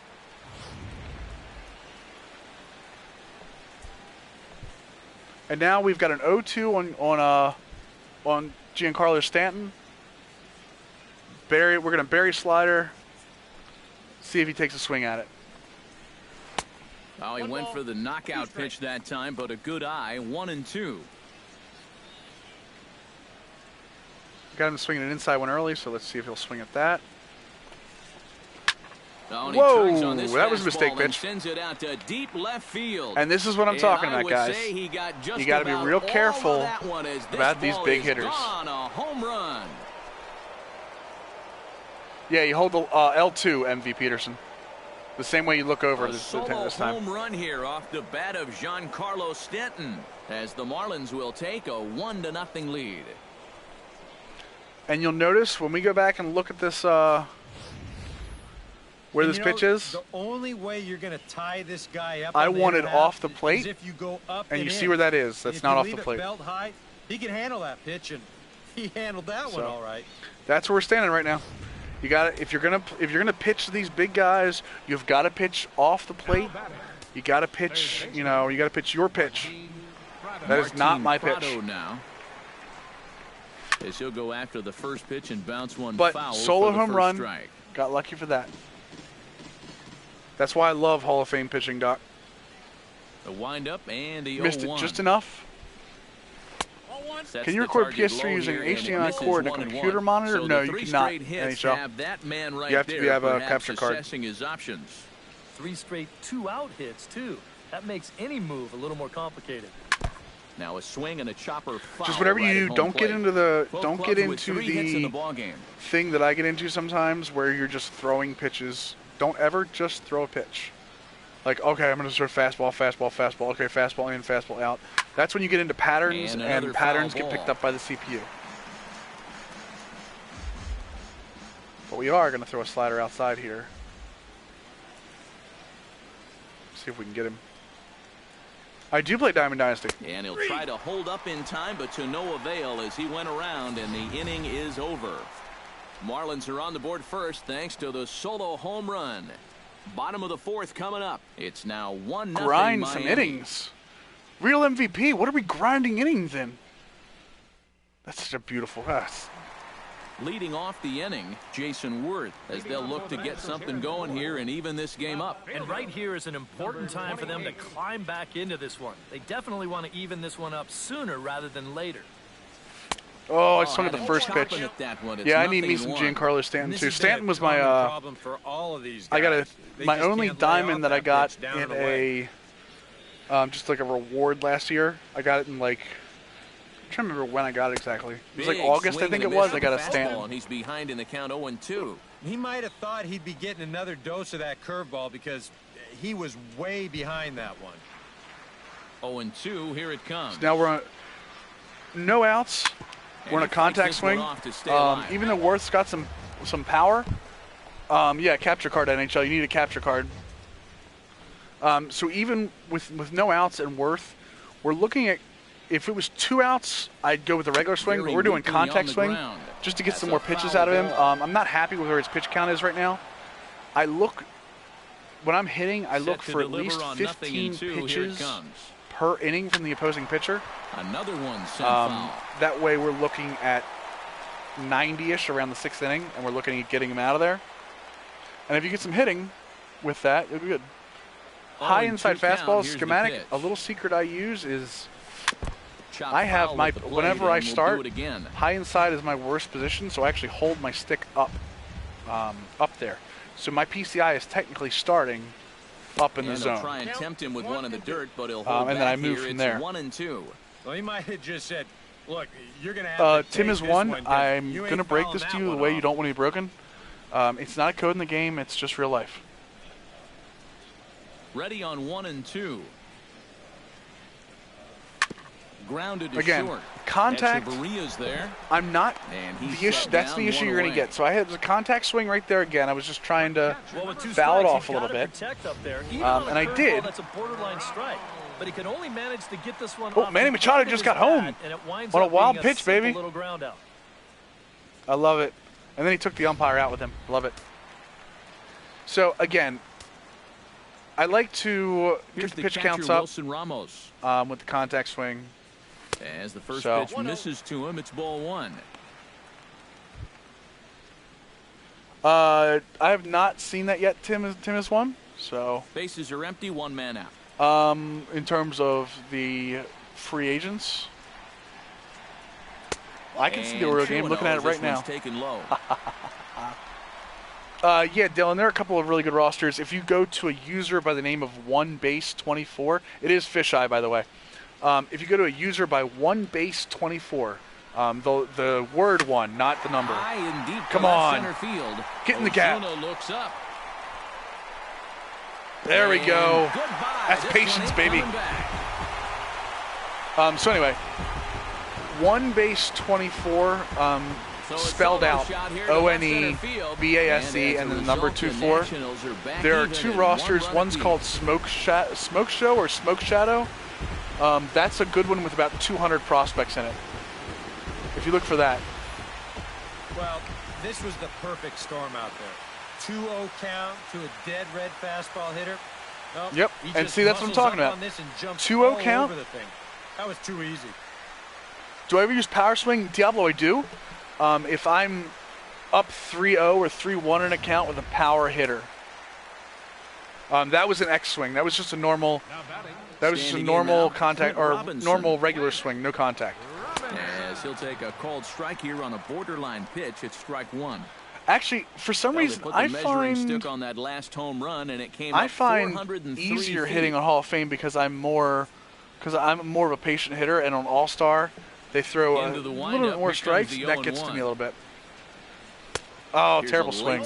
And a miss, strike two. A capture card is a piece of equipment that you plug into your computer that you put your video output from your PlayStation into it, and then it has an output for, again, Clint Robinson. That's a contact. You've noticed how large the PCI is.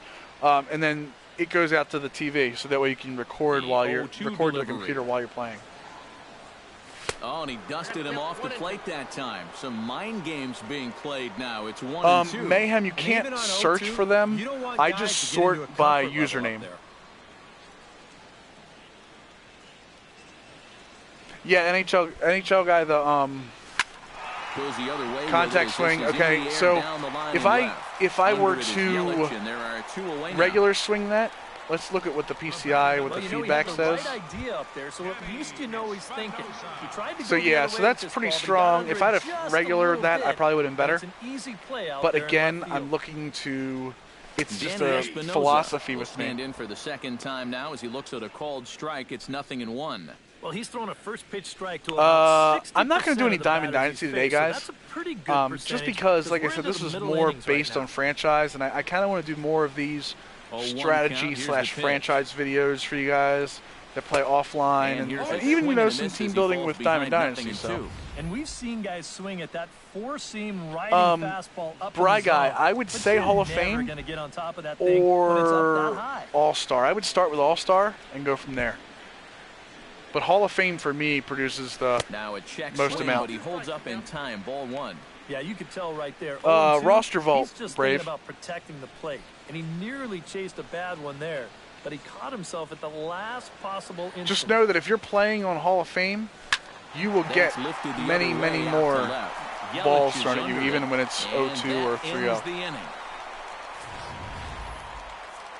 Nats get one, and it comes on. Yeah, you have to make sure when you're doing Diamond Dynasty. All even now at 1-1. It's Fisheye, Diablo.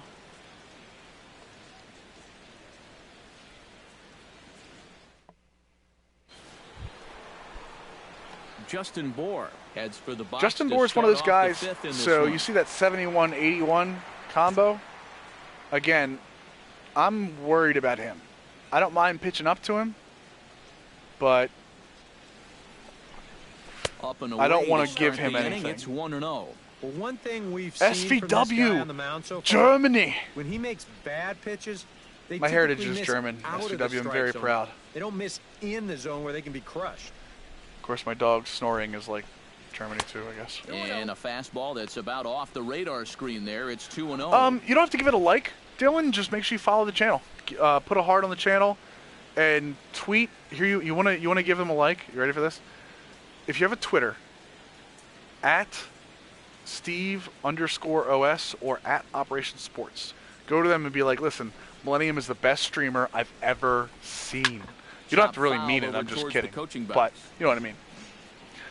Diablo, the thing I like about Fisheye is you can see the break of the ball. Into the windup. Here's the 2-1 pitch. Again, guys, we're going on this lean favorite overall player. I'm a Brooks Robinson guy, NHL. I used high catcher last year, Diablo. That was my thing last year. So, no, the OS one is perfectly fine. So, if you see this, see how, again, 1, 2, 3, 4, inside, outside, high, low. I'm still on that lean back and forth. So right now we went outside. We also don't want to get into a pattern, so we're going to go with the back foot slider. And again, you notice I'm trying to make sure this is not a strike. Trying to nibble here, and it wasn't a back foot slider either. God, Joe Ross, come on, give me something, kid. We're going to go outside and try to get him to roll over this, but we don't want to walk him. But we'll get it close. See what happens. Oh, that was in the middle of... That's a terrible pitch. I'm looking down, guys. Tell me what happens. I knew it as soon as it happened. Oh, no problem, guys. Like I said, Operation Sports is a website for sports gaming, dedicated to sports gaming. You'll see the awesome thing pop up here all the time. So, and guys, I'm just glad you guys are here getting information.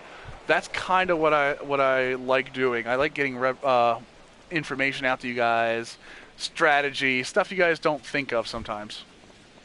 I like interacting with you guys too. I'm not gonna lie. Well, you figure. So you're gonna see this. I'm gonna show you when you look at the PCI, the feedback. You saw I was trying to go outside and low, and that's one of the downfalls of pulse pitching. But one of the things I like.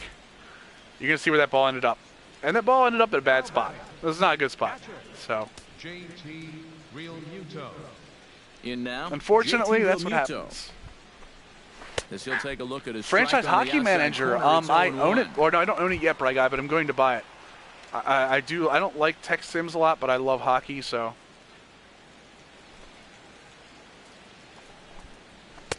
That's taken. Now it's 0-2. Best captain to use? Yeah, it really depends on what you want to do. I use Altuve because I like the young guys this early. It gives you like guys like George Springer. The rewards in that section are guys that are going to go up. I've heard a lot of guys use Rizzo because they like the big 6'4" lineups.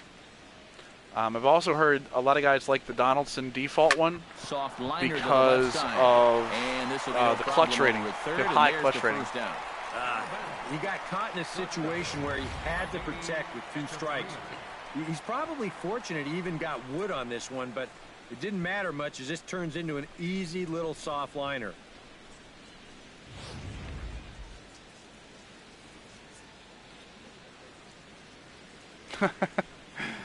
Thanks, guys, for all the tweets out to Operation Sports. They're getting it. I don't have all that, Diablo. I've got Twitter, and that's pretty much it. The official, you'll see it pop up. The Operation Sports YouTube is what I use, so I don't use much of anything else. I'm a Twitter guy. Hits this one fouled off to the right and I mean, you can throw me a message here too if you want. Hits are now even at 4 apiece.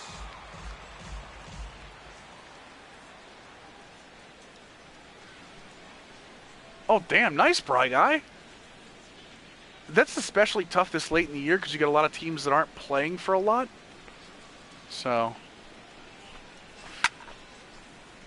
Another one fouled off, and he's quickly behind 0-2. The Orioles are 5-0. Ladies and gentlemen, the Baltimore Orioles are 5-0 and have swept their first 2 series because they got rained out last night. Here it comes, 0-2. God, I love baseball. Dribbled back toward the mound. Again, you'll notice right here that change up low. If you couldn't tell, Tyler, I'm an Orioles fan. Quickly, pounce on it, and then make a good strong throw. So. Tom Kohler is into the box. He was a strikeout victim in his David first Price try. isn't handing them anything, mayhem. Get out of here. You and what's his face, Rick, my other Red Sox fan. It's going to happen sometimes. Again, you see that 0-2 count. If you look down at the bottom of the feedback, I threw a change up low, got him to roll over it. Very happy about that. The first offering. So. In tight here with the first pitch fastball that's 1-0. Duckzilla, man. Out, nobody on. There is enough changed, especially graphically, in the show 16. I know it's $79.99. I know it's much more expensive, but I still think I would go with it. A little bouncer. Especially if you like Road to the Show. Foul ball, however, strike one. Road to the Show is so much more streamlined. You can play entire series without loading. So, I would still say the show 16 is more worth it. But and a miss, and it's a ball and 2 strikes here. I just broke the unwritten rule. I threw a pitcher breaking pitch. Now and it's an unwritten rule. As well. Got him but I bet you Kershaw's thinking about throwing breaking pitches to Madison Bumgarner these days, isn't he? One for the Marlins on the solo shot. Bottom of God, the fifth it upsets me so much that Bohr hit that ball when I sat there and said constantly that Bohr was one of those guys I didn't want to beat me. The 2 guys that I didn't want to beat me were Stanton and Bohr, and those are the guys that beat me. Am I ready to... No, I'm not ready to pinch hit for Ross yet. Joe Ross is hitting. Stand in to start things out here in the home half of the 5th. And what's going on, Zog Matar? Been pretty well taken out of the ball game to this point. Yeah, they pretty much had to sit on their hands. Oh, you like the Kershaw joke, Dylan? Not a lot to get excited about so far. He's not happy with Madison Bumgarner, is he? Yeah, I did hear about Yankees signing Swisher. It's not going to make any. It's not going to make any difference. And that's Swisher's done. Swisher's bat speed's gone. 1-1. Scob, I would not hinder anybody from buying. I mean, I can't say that any game is a system seller, but baseball fans that don't play the show are missing out. Behind now to 1-2. Yeah, Swisher still plays baseball. I'm telling you, the bat speed's not there anymore. Again, we're using contact swing with the pitcher, even though he has a low contact rating, a low vision rating for that matter. We're trying to get Kohler to throw as many pitches to us as we possibly can. Again, we're in the 5th inning, even with no outs. 4th inning, after the 4th inning, we have 60, so I'm okay with where we are. I'd really like to get some more pitches on him, though. Just go right after him. Yeah, Death Vortex. Like I said, I can't fault anybody for buying a PlayStation for this game, but I can't. You'll never hear me say. If someone ever asks me, is this game worth buying this console for? My answer is always going to be, I don't know. A 2-2 count. Here's the pitch. Chopped weakly to the Dansby left. Swanson's not ready for the majors yet. Right there. Prado's throw to first. And the last thing, a vision, NHL player, vision controls being able to make contact with the ball. So like if you, let's say your PCI is a circle, if you use a regular swing, it actually make the PCI one size. If you use a power swing, it'll make the PCI smaller. If you use contact, it'll make the PCI bigger. Well, he's putting the ball in play, but clearly getting under it too much right now. It'd be nice for him to stay through one right here. Tyler, what I was saying about Dansby Swanson, though, is the last thing you want to do is bring Swanson up and have him be overpowered by pitching. That's not going to be helpful for him. I'm pretty sure he can already feel the position at a major league level. But you don't want to have Dansby Swanson come up and get destroyed. I'll tell you, he's already hit one guy. He is not afraid to work inside. What's his vision control? Okay, yeah, follow me on Twitter. I should follow you. How about I thought I did follow you on Twitter? High and wide. 2 balls and a strike. I do not think EA. Well, I won't say ever sports. I don't think EA is going to bring MVP back anytime soon. MLB is behind in terms of sales of a sports game, behind football and basketball. This is where you need to pounce. So they would have to have the basis of the game already working. Don't bash EA in my stream. Come on, guys, you know better than that. And so that was a power swing. 3-1 count. Even though it's Michael Taylor, 1 run, 4 hits. See that power? He does have some power potential. So that was a power swing that I tried to get a hold of. Probably should have let it go because I probably could have rolled over it. And there's a walk. And he lets him off the hook there as this isn't even close for ball 4. That's an easy Tyler, like I said, Swanson's going to be a star in the league, but you got to let him get used to professional pitching. Professional pitching. Wiso, let me see here. Wiso, when will the roster come out? Taking so long. Steps in, working on a 1-for-2 game. The roster will be out soon, Wiso, but we don't have an exact date. I do. I still own that Game Sports. That's actually where the meter came from. The throwing meter in this game, I'm pretty sure.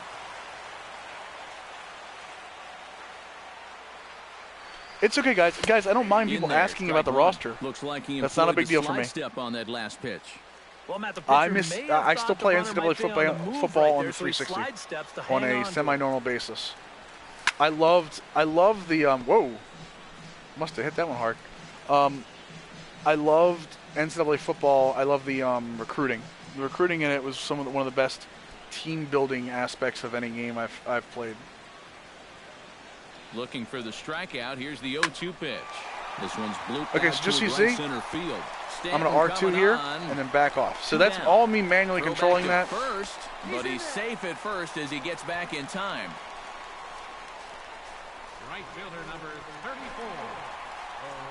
I wouldn't say that. I would think that Microsoft may take a shot at baseball, but again, you're looking at you have the whole baseball game in it. Well, Matt, so much of hitting is being able to make the necessary adjustments, and he needs to make one here. Ooh, on the show 14, I think there's a catcher 3 cam is what I used, Assassin, and I've used broadcast since it came out for pitching. Dude, sports, that's awesome. Especially Yankee games, because you get to deal with all the crap Yankee fans that are there that still try to make this place Yankee Stadium South, but it's not anymore.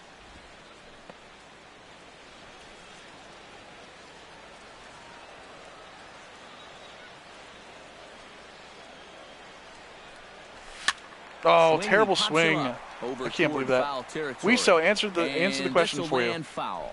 We have no exact date on OSFM. Matter of fact, I don't actually work on the roster. There's a secret for you. Pulled toward right center I thought I had that. Ozuna has a read on it. No trouble with this one. And I'm not a fan of that animation. So. One left for Washington. They still trail it here 2-1. Yeah, guys, I don't have a problem with you guys asking about the roster, but it's going to be the same answer. I do not know. Steve doesn't write for OS. Steve owns OS. D. Gordon will try it again. 0 for 2 with a fly out. Steve's the big Willie up there. Well, guys, if you split the difference between the fly ball and the grounder he's put in play, you've got a nice line drive. So maybe we'll witness that right here. I've not seen Alabama's new stadium. What is Alabama's new stadium all about? I've heard the facilities are really nice. The bunt, the first pitch. And he gets ahead here with the fastball. Strike one. Habab, you'll be very, very upset. Actually, you should go to Fenway at least once. After once, never go again. That's over, but low. It's a ball and a strike. Will Smith, the actor. What do you mean? Oh, Will Smith, the Saint. No, he was a Saints player, but that got. What did he get shot? I think.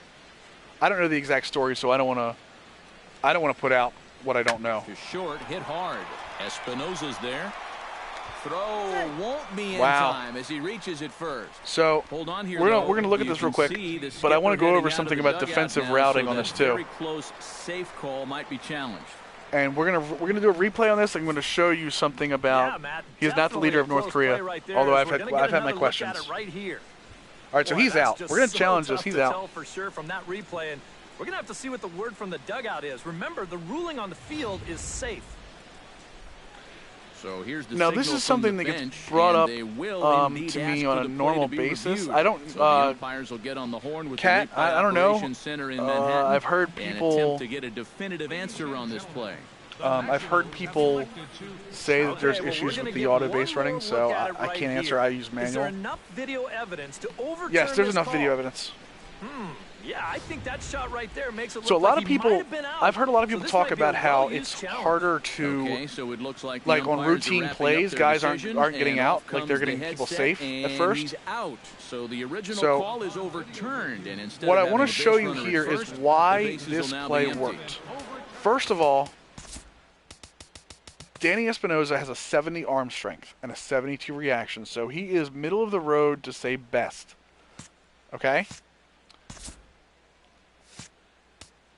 Replay. We're going to replay this for one reason. So this is D. Gordon, 98 speed, okay?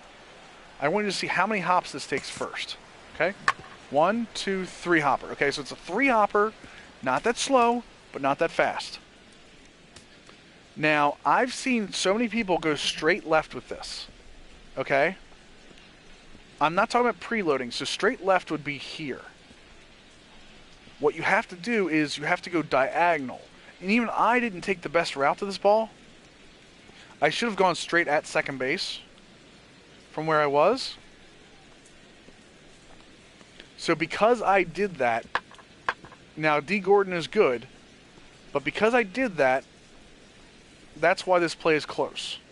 If I take my stick and I go a couple more degrees towards second, I cut this ball off much earlier. Look, he's got time to get down.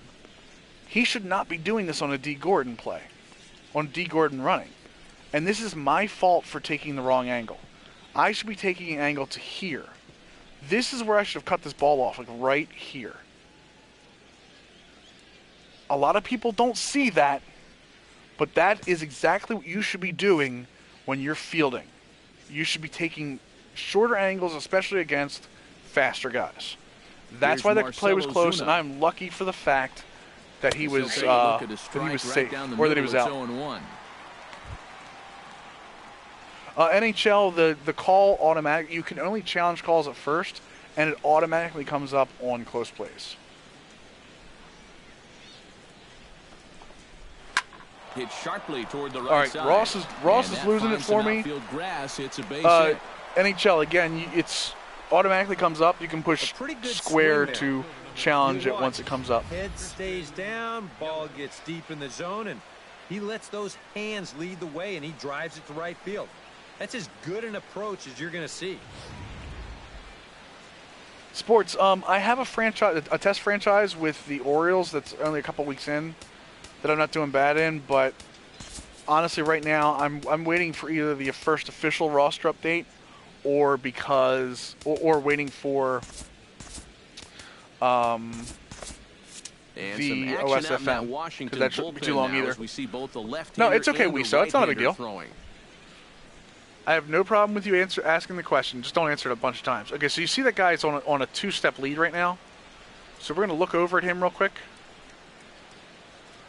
I'm actually on a 57 speed. I'm going to slide step and see what he does. In is Christian Yelich. And we're going to throw behind him, too. And again, he's I thought I had him. Come on, Blue. Blue. No. Guy's out. That guy is so out. By the way, I've caught one guy. I caught one guy on a snapback throw. Oh, he was safe. Oh, I did catch a guy on a snapback throw, so it is possible. OSM, yes. OSFM will have full AAA, AA, and whatever's left of single A. Every player in OSFM is a real player. Here comes the 1-0. And he fires in a strike this time. Scott, I don't really know. I know they're waiting for a bunch of guys to get an inning under their belt. Like Hyun-Soo Kim just got his inning today. So to be honest, I really don't know. To short. Espinosa's up with it, and he'll get to fielder's choice play at second. But yeah, not going to make that play.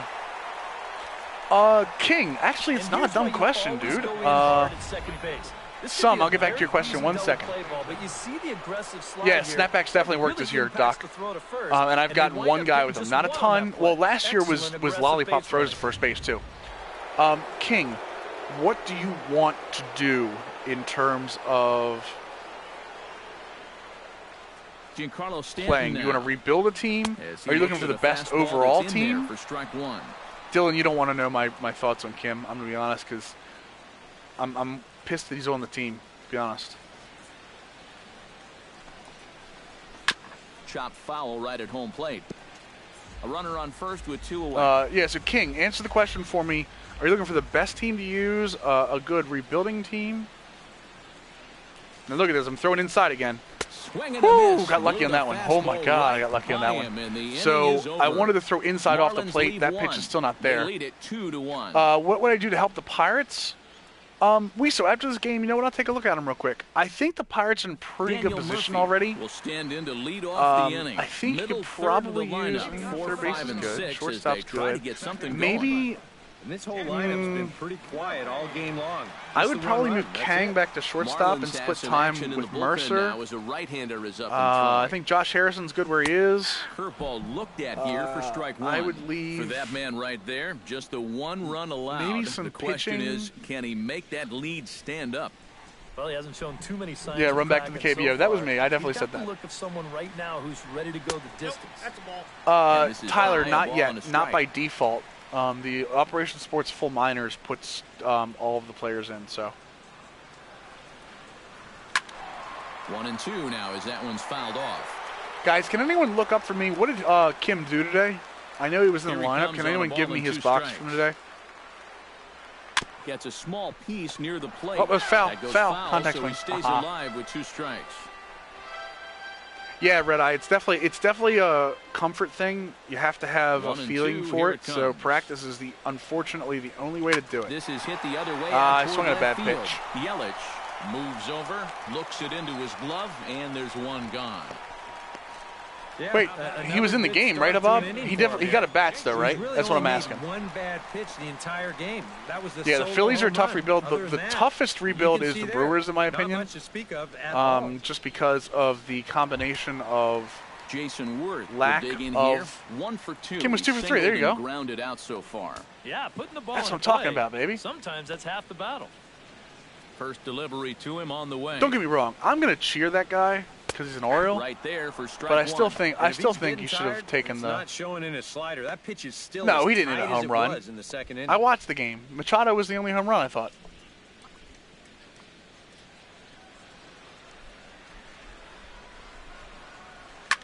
Damn it, under it again, man. Pop up. It's Drifting into foul territory. Don't tell me on the Kim right hit a home side. run. I know. I watched the Moore game. is over and he I just didn't know what he tucks it away had. for 2 the singles, second yep. out. Well, as we take a look at the pitches by inning, that last Quakers, one we went over puts him at Cleveland a little 91, earlier. So stamina will start It to was become a real factor here the further he goes trade along. Bird.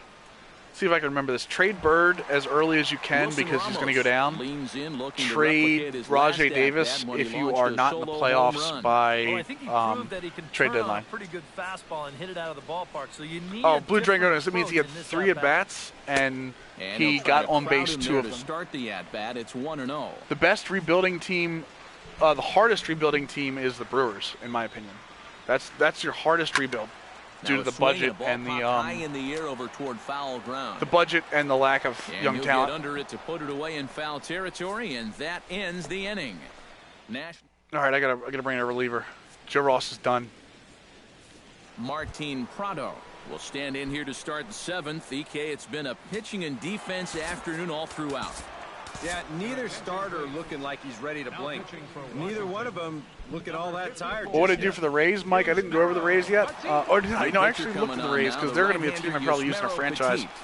I would look Martin Prado will stand in here to start I'd hold on the to Pierce 7th in because a game that's I'm a been fan. sailing along to this point. I'm trying to remember. I think Jennings was a trade candidate. This game has flown by. Watch as a fastball. All right, we'll look at Tampa Bay, and we'll see Caps. I think Caps is their setup guy. We'll look at Tampa Bay, and we'll look at the other one.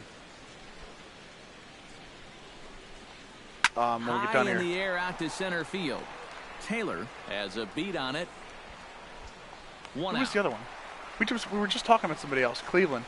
No, I already talked about Cleveland. That's right. We did talk about Cleveland. Bird, I would trade. I'd actually hold on to Santana, who is the question trade. Yankees, I would look to trade. Well, it depends. If you get to the playoffs, which is the best chance you are, I would stand pat. But I would trade at some point. I would trade A-Rod. I would try to get rid of Sabathia, although you're probably not going to be able to. I would look to possibly trade one of, not in the first year, one of your power arms in the bullpen. And a high strike there, 0-1. Millard, We're in the Betances, 7th inning now. The and pitcher's Chapman. duel, 2-1 our score. You could probably get a haul back for them. And he lays But off if you're for ball looking to one. win it all, with the Yankees in the first season, you stand pat because you need all those parts. And you trade somebody with some youth, one of your prospects, to get another reliever. Out to left. And he will make the play out. Spoonie is okay. Spoonie got I don't want to talk. Spoonie got traded from the Orioles to the Phillies, guys, and I was very upset, to be honest. Under it just a little bit too much, and that becomes an easy fly out. Favorite ballpark by far is Camden Yards. Obviously biased for that, though. Stepping in now, JT Realmuto. Yeah, A-Rod's got some talent that first year. The problem is that he, any regression hits him. So, again, if you're a Yankees fan, that first year is good. Runs outside, so it goes to 2-0 now. I don't know the exact number because it is going to be different because he has performance-based regression. So it just depends on how he's doing. But and this is nice turn. Down the left field line. Open him hits. A screaming base hit here, his first of the night. And he'll make it in there. Ooh, lucky to throw that away. Well, Mike, depends on what you're trying to do. Mike, if you're trying to win next year, then you go for MLB ready. If you're trying to build a team for the next 2 to 3 years, win in like 2 to 3 years, you do prospects and look for somebody that's close to Major League ready. EHL, we went over this. Look at the archive, but I would trade Bird and try to get some pitching, or not pitching help, maybe some speed. Obviously, hold on to Brantley. I think Cleveland's more of a win next year instead of win this year kind of team because of their youth. Jan Gomes is a good catcher. Carlos Santana can play first. Kipnis is still in his prime at second. Lindor is only going to get better. I trade Bird, maybe get a third baseman. Heading out towards shallow right. Come on. On the move is Harper. There we go. He's there to make nice the catch, play, Harper. And that'll retire the side. So I do all that. I hold on to the pitching because all the pitching is 29 and younger. Show Sunday baseball after this. You want a lefty. You need a matchup lefty in Cleveland. Absolutely need a matchup lefty. But we also went into some not specific, non-specific things to do. So I definitely would suggest watching the archive. We start off with the franchise stuff right off the bat. So. And now the Marlins bullpen will swing into action as a lefty. Thanks, and Carter. I appreciate that, dude. To get loose. Make sure you hit the follow button. Here, and he hits it for strike one. Yeah, and it seems so you can get got notified when we go on again. Here in the last few innings. You got to think about bringing that the Giants are pretty good, and it's 2016, so I'm pretty sure they've written some kind of code in the game so that way they play better because it's even year. And it's quickly 0-2. How do I spend money on the show? I don't know. I don't really buy packs that often. I buy packs when you guys are on, like just so I can play some. Contact swing. Oh, man, I thought I got it up there. And a good throw gets him one gone. Zach, I think there are issues with matchmaking right now. Tips for new players, and I would start off on dynamic difficulty, so it starts you off on rookie, and learn from there. The one thing you will have to learn on dynamic difficulty is you're going to get a lot more strikes on rookie than you will when you get to your normal levels. The first pitch. Breaking ball for a strike. 0-1. I think a lot of pitching coaches would like to see that first pitch strike ratio better than about 60%, but that's what he's got going for him tonight, and he's pitched very well. Terrible. Why can't I hit? I've lost every bit to hit here. To the bag himself, and there are 2 away now. And the off-speed stuff just continues. Yeah, Recon, they do. They use so one of the guys, Knight, that works in the rosters, has knowledge of sort of how the ratings work. So they. Yeah, I definitely want to bring a pitcher in or hitter in. So he goes off of where they would be in terms of those, in terms of that and being minor leagues. And then what they do is they sim a ton. Hold on, he'll step out and ask for time. Get my bullpen working again. Trying to get this pitcher out so they of the sim a ton. He's in right now. Sean Kelly, yep. To make sure that nobody goes crazy. I don't think we're going to do any road to the show, Barham. No offense. This is pretty much a gameplay and franchise strategy session, so We don't only play the show, King. I'm planning. It's the show because it's new. You know, it's the new kid on town. I'm still swinging under pitches. But I know for a fact that I'm going to be putting a Madden franchise on the stream. I know somebody wants to play NBA 2K. They're just getting their setup ready. And now a curveball that's low and I'll play some NHL too. 2-1. And for all the pitches NHL, especially with the playoffs coming up, I'll definitely play some hockey. That's a little bit surprising. Best prospects, Turbo. Right now, I wouldn't pick any prospects. I mean, Soler from the. 3-1 now. He always goes up on the trade block from the Cubs, and Brock Holt from the Red Sox. I can't say anything past that because I don't have any experience with what they're going to do with OSFM. So. Skied into very Man, I am just not hitting today. Has a play. Makes the catch, and that'll retire the side. 3 up, 3 down thanks for the compliment, Washington. Turbo. They're down 2-1. Who's trying to steal viewers? Miguel Rojas. Thanks, Doc. Is going to be asked to get things going here. I might be streaming a little later. I think we're going to finish up here after this game. Look at a couple more franchise strategies, but then after that, I think we're going to be done for the day. Who do we want to bring in? We're going to bring in, let's bring in Oliver Perez will come on in relief as he'll make his second appearance. Blue Drag, it's just superstition because they've won. If you look back even years for the last few years, the Giants have won every even year in the 2010s. So.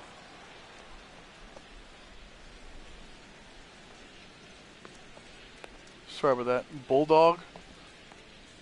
Who is Bulldog?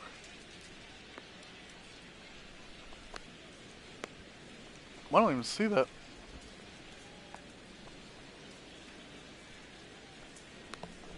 Yeah, I know. I gotta start putting some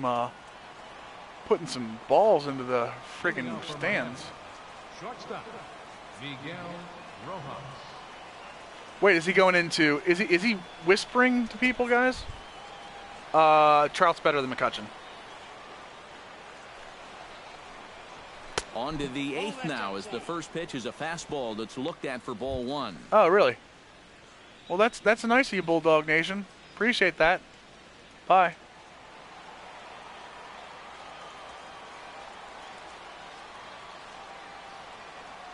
Oh, come on, Bulldog. You guys kill me.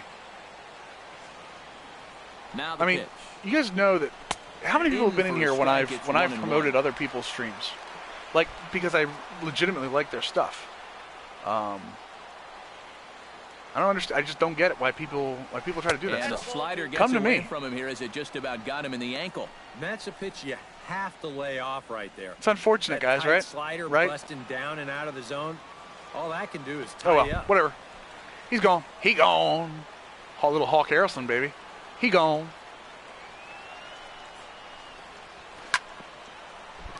Down it's not like the we're a line, huge stream. But this is a foul ball.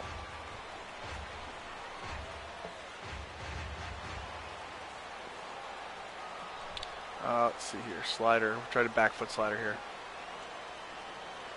I really like Perez as a reliever, by the way. Fought off at the plate, I think he's got a really good slider. So.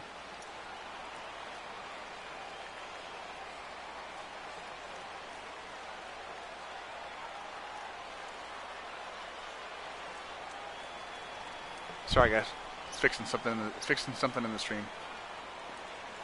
Try to go up here. The 2-2 pitch. Fly Whoa. ball out toward left center field. Taylor on the move.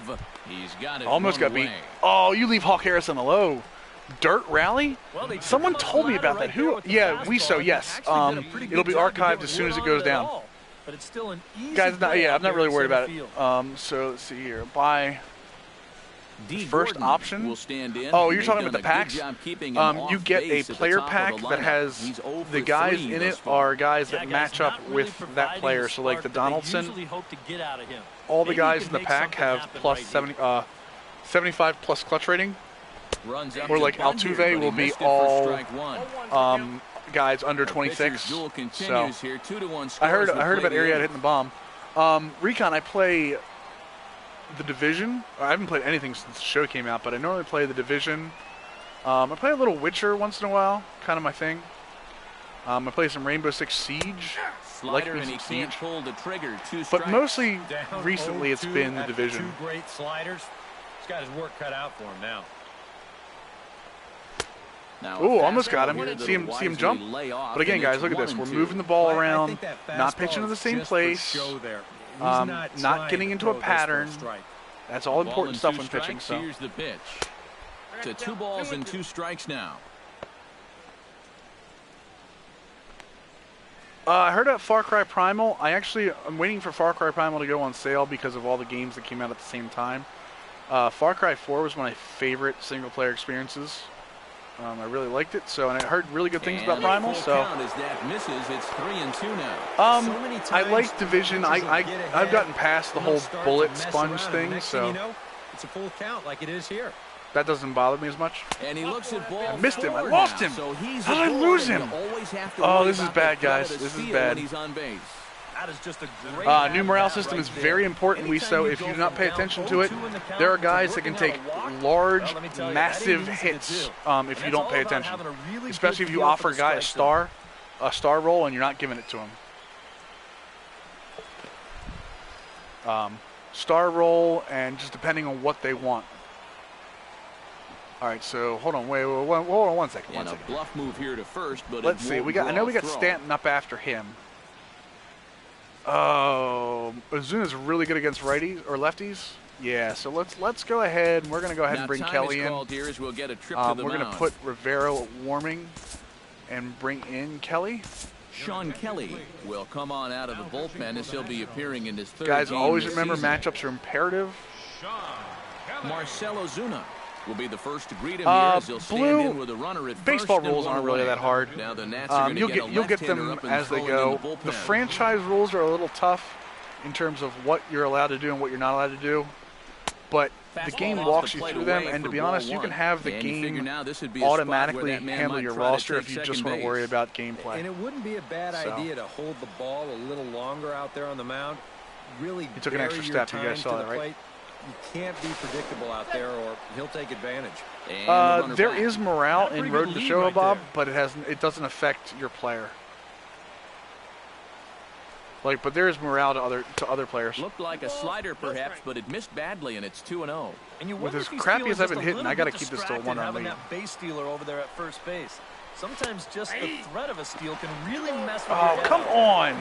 Get him on one of these. As he gets back in time. I'd love to get him on one of these guys.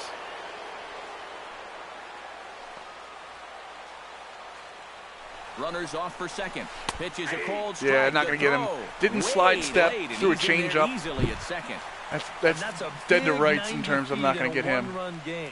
He took a little bit of a chance, but that great speed makes it pay off.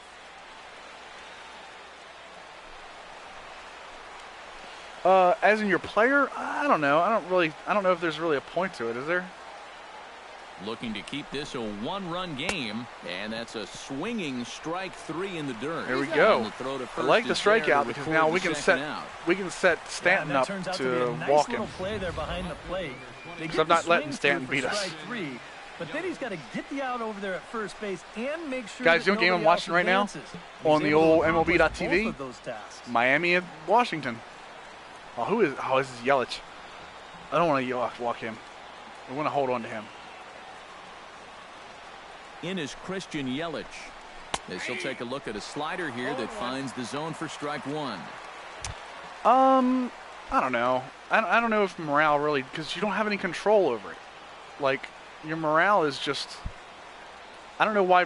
You don't have any control over roster moves, so why would your morale, I mean, outside of picking where you want to sign at, 1 strike. I'm just not sure if you're not controlling the team. I don't know how I would want morale to affect my player if the team won't acquiesce. Nirvanas, I don't know if it's harder. I think it's smarter, if that means something to you. I think the game is smarter this year than 14. Swung on and missed, and that's the final out of so there we go. We got out of that. That's good. 1 left for Miami. They still lead it. Recon, I agree. Far Cry 4 was epic. So epic. Wei-Yin Chen. Bob, that's a terrible joke. Seriously, I'm going to literally dad joke you at some point. That's freaking awful. Leading off the inning, Michael Taylor. And they'll need him to get something going here. Looks like a left-hander up and throwing now in that Marlins bullpen.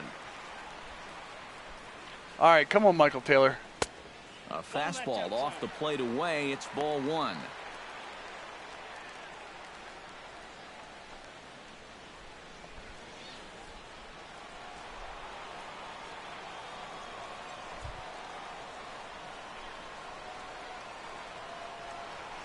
And that pitch misses in the dirt, and it's 2-0 now. And starting off well. Who did they put in? Walk would certainly help the cause. They put Shannon? That strike zone here and not chase. That's weird, right? That he shouldn't be oh, you know what it is? The show live. Nirbanas, I can't tell you whether you should buy it. I think it's definitely an upgrade over 14 if that's what you're asking. Lays off a fastball, but it's going on over BQ. For a strike, 2-1. A pretty dangerous spot for that BQ one. Cardinal I fan. don't think it was by design. It's dude, BQ Grichuk raking for me in Diamond Dynasty, by the way. Miss in the zone, Scotty's doing well too, but Grichuk is just untouchable for me. And a swing and a miss. Terrible swing. Looked like self-defense there. It's 2-2. Wei-Yin Chen. Yeah, I'm guessing on the daily rosters, Chen was put onto the bullpen by accident. Fastball swung and I on, can't missed for the first out. I will say, I think you should Nirbanas, but game, it's always important personal preference. To get that first out. Put that offense on their back heels. Chen's ready. First pitch on the way. No, I do not play Beat the Streak sports. I know what you're talking about. This is not a franchise booter. This is just a play now game. We went over some franchise strategies for the first 2.5 hours of the stream, which will be archived and up for your viewing consumption as soon as the stream is over. Some very general. 1-1. Terrible swing. What am I swinging kind at? of a late decision They did some general franchise guys you should look for, what you should do if you're looking for, when to play. What is FM? Oh, full minors about. And here's a ball hit in the air. Stanton on the move. Grichuk's an absolute and beast. Foul. Death Vortex, I would lower the level one or lower the pitch speed or change your batting camera. All great ideas. I'm swinging under the pitch. Pop-up. Can't hit high balls for some reason. And that's the second out of the inning. And that's telling of how they've swung the bat. This has just been a punchless offense so far. And this pop-up is pretty indicative of their struggles. All right, Bryce. Probably your last at bat of the game. I need you to do something here for me, buddy. Kept quiet out of the number 3 hole. Hitless. Guys, I'm looking away from chat for a minute. Yeah, I mean, he's definitely the Bryce Harper show. That's why he's I do like the new Fisheye cam. I think Fisheye has absolutely done wonders for hitting in this game. Let's go, Bryce.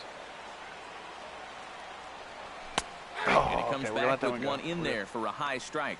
Yeah, and I don't think I'd be in. Well, Death Vortex, remember, you can play pitching, you can separate pitching and hitting difficulties. It's a nice double play turn by the Nationals in real life, by the way. Oh, nice slider. Damn it. Up there right now. It's 1-2. Boy, it's been a good. No, it would not sports. So far out of the pen. Especially because Machado can move to shortstop.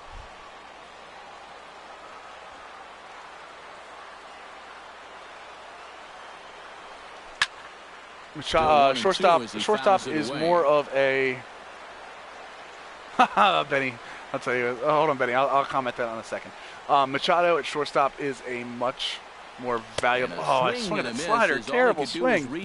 Is a much more valuable commodity than Bryce Harper will be in right field. Bryce Harper, and I think he's a better overall player too. And the Nats won. Oh no, you're right, Death Vortex. You can't. And there now is Giancarlo Stanton. He'll lead things off here in this one-run Benny, I don't know what you're talking about. Benny, from what I heard, that you can't, that Twitter account can't think anything. It is just a Twitter account, not a human. So I don't know. Ninth inning begins. I don't know what you're talking about. As the first pitch is taken. Favorite player in Major League Baseball right now is I'm a J.J. Hardy fan. I'm a Machado fan. I was always a Weeders fan. And he won't bite at that one either. About it's players that aren't on the team. I'm a Japanic fan. I like Japanic a lot. He's not going to go after a whole lot of bad pitches out of the strike zone. So he's a guy that's going to make you earn it. Oh, I tried to push back the other way. So, if you guys saw that, I tried to, one of the things, one of the tricks that people don't know is that when you go after the ball, when you feel the ball, if you push back the other way, it actually pushes your momentum that way to throw. So, they're still stuck on franchise mood is amazing. At least they've got a leadoff base runner here to start. I don't think Harper's a punk, but I can see why people do. Martin Prado will stand in. He flew out his last time up.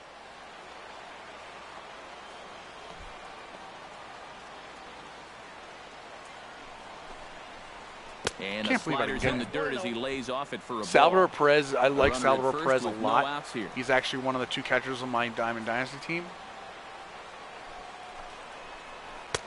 That's wide. 2-0. Hey, Bob, are you still here? They've gone away. Both pretty easy if you are, can you tell me? Ooh, let's get the choker out. Can you tell me if Caps is the closer for the Marlins or if he's just a setup guy? Here it comes, 2-0. Because he's just a setup guy. He's not coming out. Here. It's 3-0 now. Boy, a leadoff single, now a 3-0 count. Not exactly the way you want to start things out on the mound. That one's in there, 3-1. And there he goes towards second. Gets on top of one here and chops it foul right at home plate.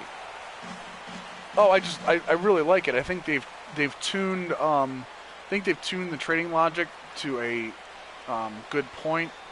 It has a trade slider if you need it. I think the morale system is really well done. Gets up for the 3-2. And that misses for ball 4. And it's first. Oh, Ramos is the closer, yeah. Oh, you're right. I forgot about Caps being. The Orioles manager before Showalter. Does it matter? Now to maybe put up a crooked number here. Oh God, I don't remember. I don't remember at this point. They had a couple of really bad ones. That's why I know. Back in the 5th. Now time is called here as we're going to put Rivero in. We're going to go right to the bullpen because Bohr is not good against lefties, or less good against lefties. Justin Bohr will be his first test out of the bullpen, and it'll be a tough test indeed as he'll face him with 2 on and nobody out here. And now he gets to face some fresh meat. He's already got 1 homer in this game, remember? There we go. Fastball in there for a called strike. Bohr still got some pop. Always remember that. So we definitely want to throw outside the zone a little bit too. That misses wide. Make him 1 look. ball and 1 strike. Yeah, but I didn't know if we were going to see Caps this game, like in this game or not. So it was weird. Like they brought in Wei Yin Chen. So on the ground to second. Did he get his double play? What is now that? He'll fake a throw to what second is that? And look to terrible first animation. That Juan Samuel. There you go. 1. That animation I don't like at all. That was not a good animation. JT Realmuto gets another crack right here. He's got a hit in 3 tries to walk. this point. To get Echeverria up? I can roll with that. But then I got to bring the righty in. 4, so the bases all right, are Recon. loaded, See you later. We'll see how the infield decides to play it here. Adeiny Echeverria will step in now in a big spot here in a game as close we are as going this one. He had a chance at redemption too, because he hasn't done much through his first 3 plate appearances. He could make up for all of that with a base hit right Benny, here. I don't disagree with that. Well, come on now, a lot of people think that Torre took. Am I right? Torre took over after Showalter, right? Will be the first to meet I'm pretty sure that's how it worked. I think Torre may have taken Showalter's team. Bases loaded and only 1 out now. Of course, he had that happen to him in Arizona too. So grounded back up the middle. Espinosa down on the ground. Great stat. Save the run. They extend their lead as the runner comes around to score. Well, he will get credit for the RBI. You know, I really needed a pitcher hit that ball. If it weren't for that diving throw your hand stop, out or something. He'd probably have 2 RBIs on the play.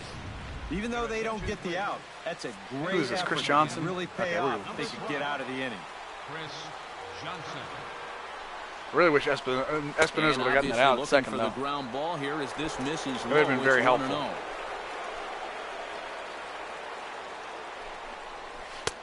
Low and away. All right, come on, Papelbon. You're killing me, bud. Deep breath time now on the mound. You've got to compose yourself. And that strike zone's looking about the size Yeah, of the Braves are not going to be good this year. Yanked on the ground down the line. So, but this will get fouled. Yeah, I know I can't hit this game, Scott. Trust me. We're not. Comes set. 2-1 on its way. Oh Shot my back God! Up the middle. And he Run has home, run delivered home. one of the biggest at-bats of the afternoon as he cashes in with a base hit. And he is in there. Just a line drive right back where it came from. He was all over that. Yeah, I think Torrey. I mean, Torrey's runner obviously a into good third base. manager. So D. Gordon we're throwing comes this to one the down the plate middle. with the bases D. juiced, Gordon, hit and it. it seems a big hit here could really put this one out of reach. Outside target here. This is where it all falls apart, guys. One. All falls apart. Swing and a line drive. But What's foul. going on, Exegil? Exegil. Bases are loaded with only one We gotta out. strike Gordon out here. Struck him out. That works too. And now they'll Watch the likely splitter need a go. base hit Not to going get bad. that runner Not home going from bad. third. We're Marcelo we're Zuna losing to the Marlins in a stands play in now the game. eighth We went batter over of the some inning really, now with really the awesome bases franchise loaded strategy a and little 2 away. earlier. Yeah, For you those know, of you and playing this could franchise get mode. ugly in a hurry. Or pretty, I guess, Went over some depending on which specific dugout you're teams, sitting but in. you know, some And general there's the help as fastball well. To start the at-bat as Papelbon takes charge 0-1. A little quick on that swing, and he finds himself Agile behind like 0-2. agility. Oh, okay, agile. That works for me. I'm okay with that. Agile. 2 quick strikes, and now the 0-2. Oh, swing at it. 0-2 It is was a going to fastball that misses prick. inside. 1-2 now. Bases are loaded here. 2 down. Right side. There we Fielded go. Cleanly. All right. And 3 he'll runs in the step bottom out of the inning, bag boys. himself, and the inning is over. So they do strike for 2. So but guys, it could anyone have new been to the much stream, worse go as ahead they and hit the strand like bases button for me loaded. to make sure you guys can On see to when the we get bottom of inning number 9. when we 4, start 5, streaming. You and get 6 notified. coming up. It's not just me; the it's a couple other Marlins guys. 4 You know, we and get the some Nats guys 1. doing Chris some Narveson stuff, come some on guys now trying doing to some finish other this one off here stuff. in the you bottom know. of the 9th. We've been doing a lot of MLB The Show recently because, of course, it's the hotness right now. Striding It's in the to new start hotness. the 9th, Daniel Murphy, But, as they'll look to get something going here What you and want even to do this is game up. Well, it's a close ball game, make but it's sure starting to you're get late, around so they before we need do to get Madden, at least NBA one and back here in stuff. this inning. Maybe some hockey. Swing and he pops Maybe him some up under. over Oh, I toward give foul up. I give up. territory. I want the computer hit for Foul me. ground, a quick out number 1. I'm so terrible. And this So isn't terrible. always the way you want to play it here. I mean, it's late in the game. Your guys are losing. Wouldn't be I'm such what? a bad idea to take a pitch or 2. Instead, he chases after the very first pitch, and Am I it's an easy white, out. or are you telling me I'm white? I'm hoping. Jason Worth will stand in, needing to do something here to get on base as they're down to their Is final that a question? 2 An outs. answer? There are no. There are unfortunately no String together a couple of base runners and take it one pitch at a time, one runner. punctuation with that. I'm And not this is sure just what off you the mean. outside corner for a Is that ball, still 1-0. Chen pitching, by the way? Oh, it's Narveson. Okay. You're telling me I'm white. Oh, okay. I'm okay with that. You can tell me whatever you want me to be.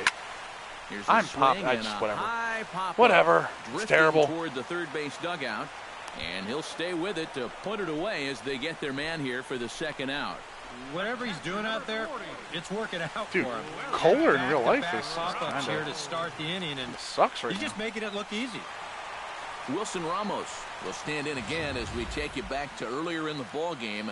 This one swing here. All right, guys, has been don't the everybody entire turn into the offense to this grammar point, as this Nazis. home It's run not what this accounted chat's for the about. only run The they've stream's about tallied having so far. fun. Ready with the first pitch. Yeah, we'll Here go it back to comes. franchise mode for a couple. I know we had a couple requests team-wise to No look at a balls couple more and a strike. things, Well, and you then get we'll the get sense out of that here for the what day. they need is one big hit from anybody in the lineup. If they could get one, it One could big get hit. How them about right one back hit? in this game, because right now they just seem out of it. Here's the 0-1 pitch. Left side. Get through. Echeverria No, backhands it no. deep in the hole. And Oh, the throw Ramos, will okay, not good. Be in time, as I don't think he was gonna We get went him over the anyway, Angels, but I'll show it to you, fine yeah. effort Nonetheless. Hey, any way you can keep this game alive, you've Oh, got I don't to take it. really It think was just an racism infield has single, anything but to at do, or least race keep has that anything to line do with moving up who for plays one more hitter. games. I mean, A.J. games are Ramos pretty much universal. is That's on what I now like. to try to close things down here in the ninth. Agile, we're not really doing we're not fully rebuilding them. We're just going through what we think would be good what we think we would do as Robinson the season will be the went first on. to greet him here as he stands in with a runner at first and 2 away. When you're 0 for 3 in a game already, I East think you're Finals really in the happy to see a new NHL. pitcher in this ballgame. Eastern Maybe Conference something will Finals change in the for him. NHL will be the Capitals taken high and and whoever the outside for ball Capitals are 1. going to beat. The West. Ooh. Ramon. Oh, yeah, that's a good point. Now a fastball for a call. Yeah, strike. okay, It's FB, 1-1. let's get one more thing here. We're not going to be talking about race anymore, and any more race comments after me saying this we're just going to get you out of here. So, no more race stuff. It's not what this is all about. No offer on that one. 2 balls and a strike. I think that's consistent with how the strike zone gets called nowadays. That's a strike in the rule book, but most umpires won't give you that pitch anymore. A swing. Oh, of course under. In Why the not? air back behind first. No, everyone gets another Ranging chance. into shallow right, Just makes letting the you know catch, that's not going to happen and anymore. that's Well, the we ball lost. game. That's about as economical a save as you're ever going to find. He only threw 4 pitches, but they're enough to get the job done. One more look at the final line score there to see the great pitching performance that led his guys to the victory. I can tell you, I don't watch one of the NASCAR, big keys but here for the Marlins this afternoon. yeah, was I the know. play of Giancarlo this Stanton hit a man. big home run. I don't care about all that. Giancarlo Stanton. Let's go back into franchise Take a mode. Look at this. snapshot of that. He's our top The player Marlins of the won. game. Jack Tyler, you're in the chat while it's I happening. think in the end, this really could have Like been you can actually anybody's see it award, happen right but there. What the heck? Let's go Unless ahead you're just and rubbing give it in my to this face, guy. which is He's as okay. I deserving deserve as it. anybody. I didn't hit with crap. So that just Only about 5 does hits, it. couple For walks. EK, Psycho, and the crew, I'm Matt Pens Vasgersian. versus the You've been Ducks. watching MLB The I don't Show. know. I think the For more, Blackhawks are probably going to go in again. I mean, I hate to say that, but it's just the way it is. Blackhawks are really good and always will be, I think.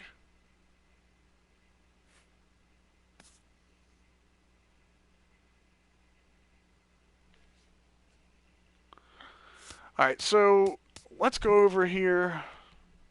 Oh, in real life, they're still playing, Jack. I think so. Did they? Hold on. I take that back. I was watching the game.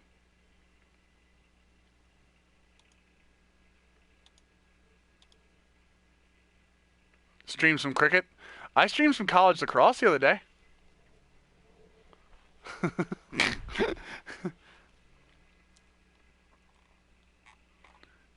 I like the is OSFM out yet account said if we all go watch, I'll tell you guys when OSFM comes out. That's pretty good. I like that one. No, it's okay, Zach. I actually know how to play cricket. I learned how to play cricket in college. As crazy as that sounds.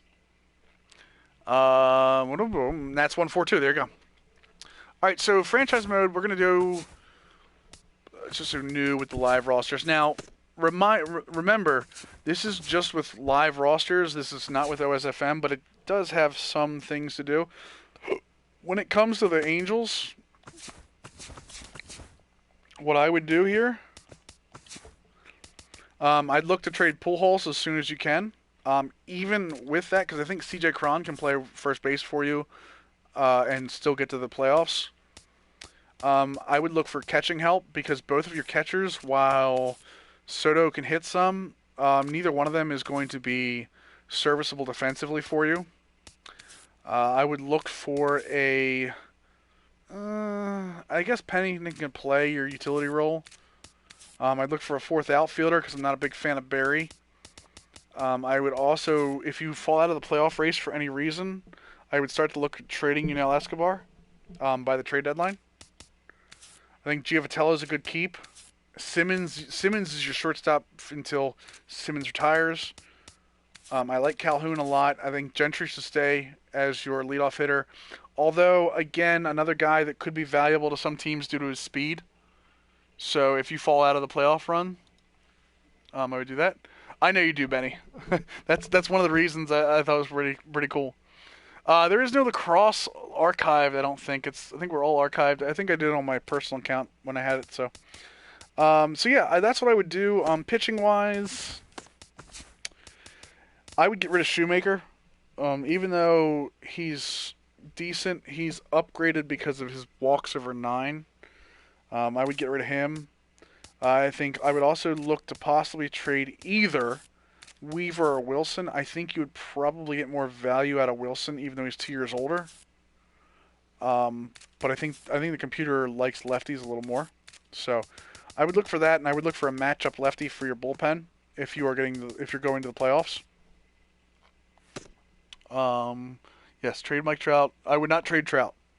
Trout is untouchable, especially because Trout is only 24. Guys, Trout is essentially prospect age. So let's look here. The Cardinals real quick. I can tell you the Cardinals because I've already thought about them. I would start looking at possibly trading Wong, but only because you have Jorko. I like Jorko. Wong can be much better. I just don't think he's going to give you. I think he can bring back something you might need. Holiday, man, if you're in the playoffs, it's hard to trade Holiday. Or Peralta for that matter. Actually, you know what? You could play Jorko at shortstop. I would play Jorko at shortstop and hold on to Wong and trade Peralta, even if Peralta is better for that year. I hold on to Matt Adams. I think Matt Adams is going to go up. I hold on to Piscotty and Grutchik are your cornerstones that you're going to build the rest of the team around. I hold on to Carpenter for right now, maybe a year. And you better start looking for your replacement for Molina, even though his fielding and arm is still amazing. I like Moss a lot. Moss can play first base for you, too. So, man. Here's your problem right here as a Cardinals fan. Your problem is that Peralta is going to help you this year, possibly help you next year, but his fielding ratings are going to start going down. So,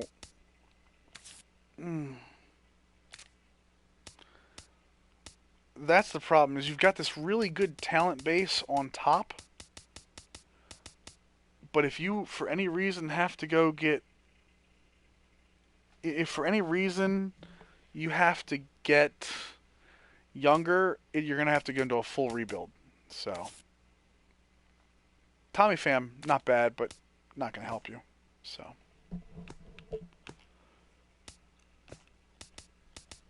let's go into... excuse me, guys. Sorry. Tigers, I think we already went over this a little bit, but... Where are they? Oh, there it is. The Tigers... I think the Tigers, you start looking to trade Cabrera. I know a lot of people gave me some guff on this earlier, but I think you start looking to trade Cabrera for a replacement first baseman. Plus, you could also get a third baseman and catcher. Although I like McCann a lot. I think McCann will do well for you. Possibly an outfielder to replace Maben as well. I like Aviles just for a utility guy early. I like Goze's speed and defense. But you're looking at Kinsler's on the wrong side of 32. Martinez is on the wrong side of 37. I mean, Upton's your corner piece. Iglesias is your corner piece. JD Martinez you could still build around. So you're looking at, if you're going to be a playoff team, you stand pat. But if you're looking to win, build an extended dynasty, extended franchise, you get rid of Cabrera. So.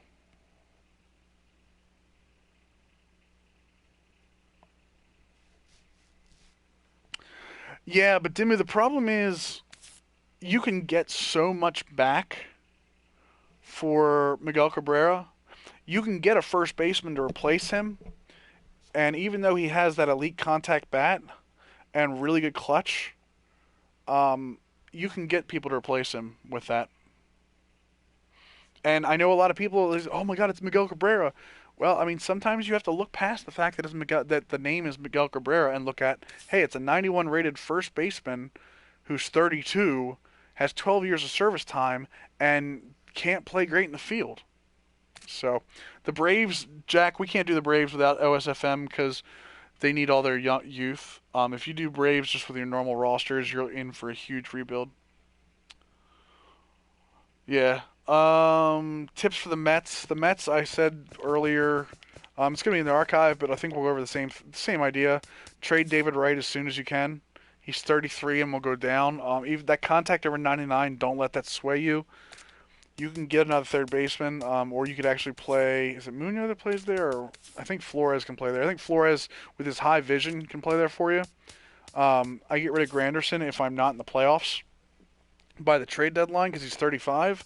I play Lagares in center. I move Cespedes to right, and I keep Conforto in left. I also look to possibly replace Duda, who's a good bat against righties, but again offers nothing in the field. I think you hold on to Neil Walker. So your points that you're looking to get better are first base and catcher, but always remember that with the Mets, you are going to be a win-now team for the next 4 to 5 years because of this. Harvey, DeGrom, Syndergaard, Matz, and Wheeler, who are all under control until at least 2018, a lot of them until 2020. The Rangers, the Cubs, come on, Jay Maddox, you know what to do with the Cubs. Cubs, you trade Soler away for pitching, or for young pitching. Maybe trade Hamill away, but they're pretty much, with their youth and everything, they're set up to go for forever at this point. We just did Detroit, Bob. What was it? The Rangers. Rangers are set up to win now. A lot of youth. You want to kind of look for another fifth starter, although Colby Lewis will do well for you.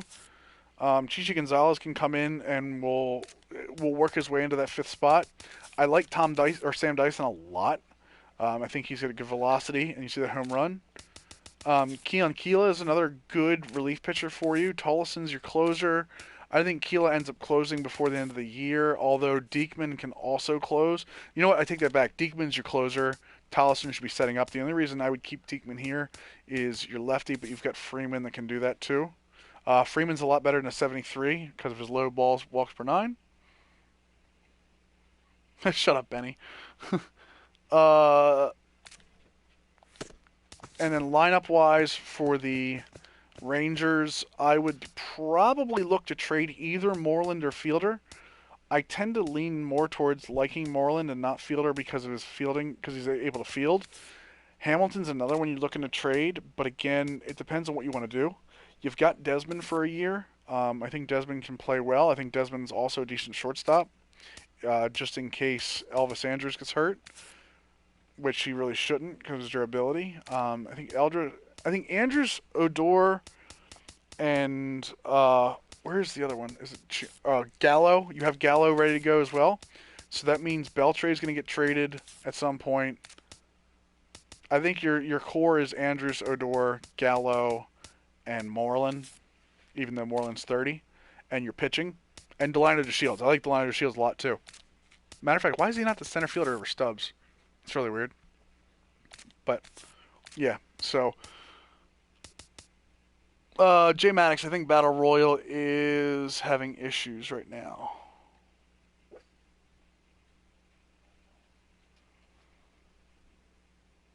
Red Sox. I think Red Sox are set up well to win this year and further. Bogarts is a good young piece to build around along with Betts. I think Ortiz, you just hold on to Ortiz, let him try to help you win, and then let him retire after the year. He's going to retire after the first year. Ramirez, you trade if you can. His defense is going to hurt you, although his bat's decent for a DH. Travis Shaw, I think, becomes your starting first. When the new rosters come out, he's going to be a third baseman, and I expect him to get a bump in fielding as well. So I think Travis Shaw should probably become your starting third baseman, although you can keep him at first and move Holt over to third, which would be amazing for that as well. Places you want to look at probably you want to look at possibly getting a power hitter for first base in the second season, and let Shaw play third, unless you really like Sandoval. So I like Sandoval's vision and clutch, so I'm a fan of that. He gets a lot of crap in real life, but this isn't real life. This is the show. I'm okay with that. And pitching wise for the Red Sox, you're okay. Elias is going to grow to be good for you. Porcello is going to grow to be good for you, even though they got rocked the other night. Eduardo Rodriguez is going to grow to be good for you. I think your worry is Tommy Lane is not a matchup lefty. I think he can do well for you, but I don't think he's the guy you want coming in a crucial situation. Uehara is a really good reliever, but he is going to retire soon. He's already 41. I like Tazawa a lot, but he's pushed up by his walks over 9.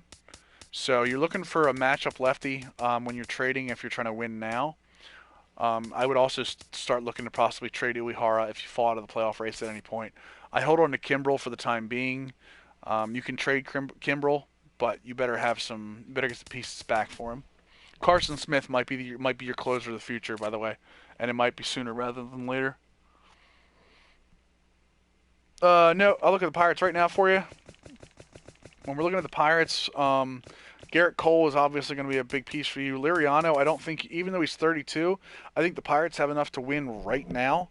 So you hold on to Liriano. I think he actually has another year in him too. So Jeff Locke, you want to try to look for somebody that's going to replace Jeff Locke. Nice, again, not somebody I like. You see he's pushed up by that 71, walks over 9. I've always liked Vogelsong. I like his mix in his pitches, but he could probably be better. You probably do better off than that as your 5th starter. Lobstein's not going to do you much. I like their bullpen. I think their bullpen's really good already. Knudsen I'm okay with, I guess. Neftali Feliz is going to be decent out of your bullpen. So I look to shore up the back end of your rotation. And to do that, I would look to possibly... Again, I like Jaso, but Jaso might be trade bait. Florimon is... I don't even know why he's on the roster anymore. Matt Joyce is okay. Jason Rogers is decent. I think Jason Rogers might end up being your first baseman if you trade Jaso. I like David Freese at third base. I move Kang back to short as I'm not a Mercer fan, although I do like him against lefties.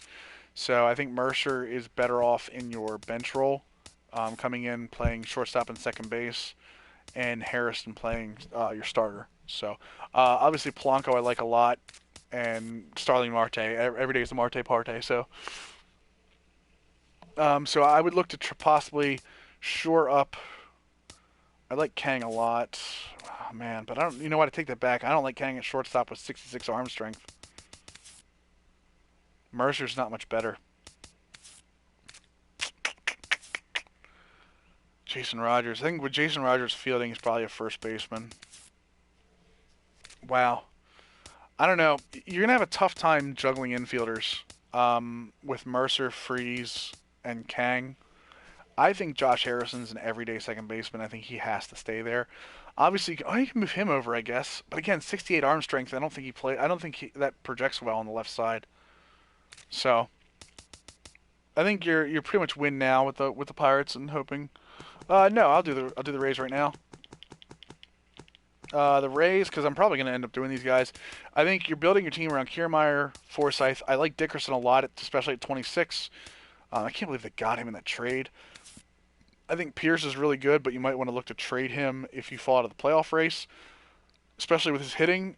I like his Evan Longoria. I think you hold on to. Hank Conger.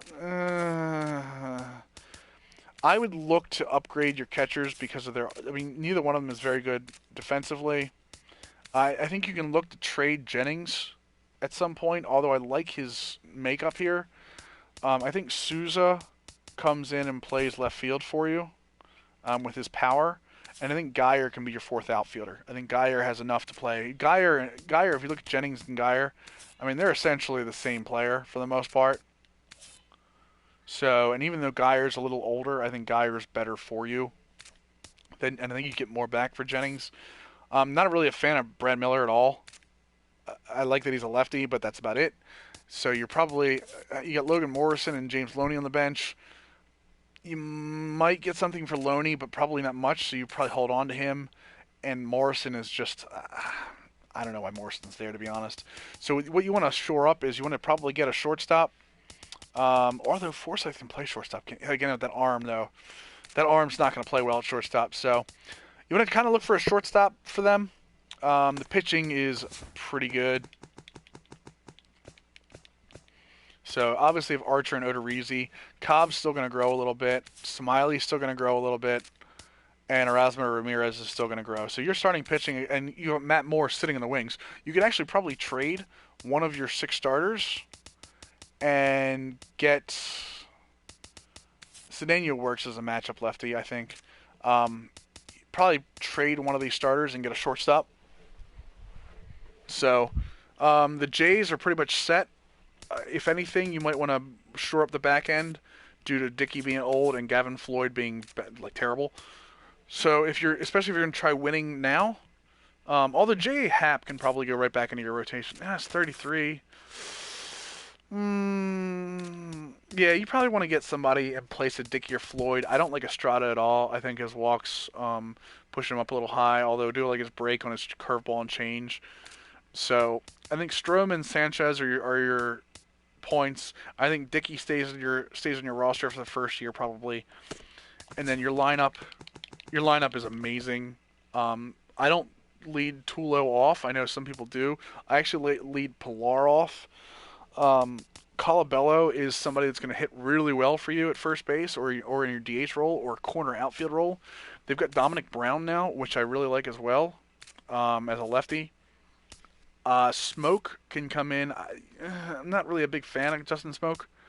I like Darwin Barney's fielding, although I really wish he had more of a not just second base. I wish he could play more positions. Where's Ryan Goins at? Is Ryan Goins in the minors? Yeah.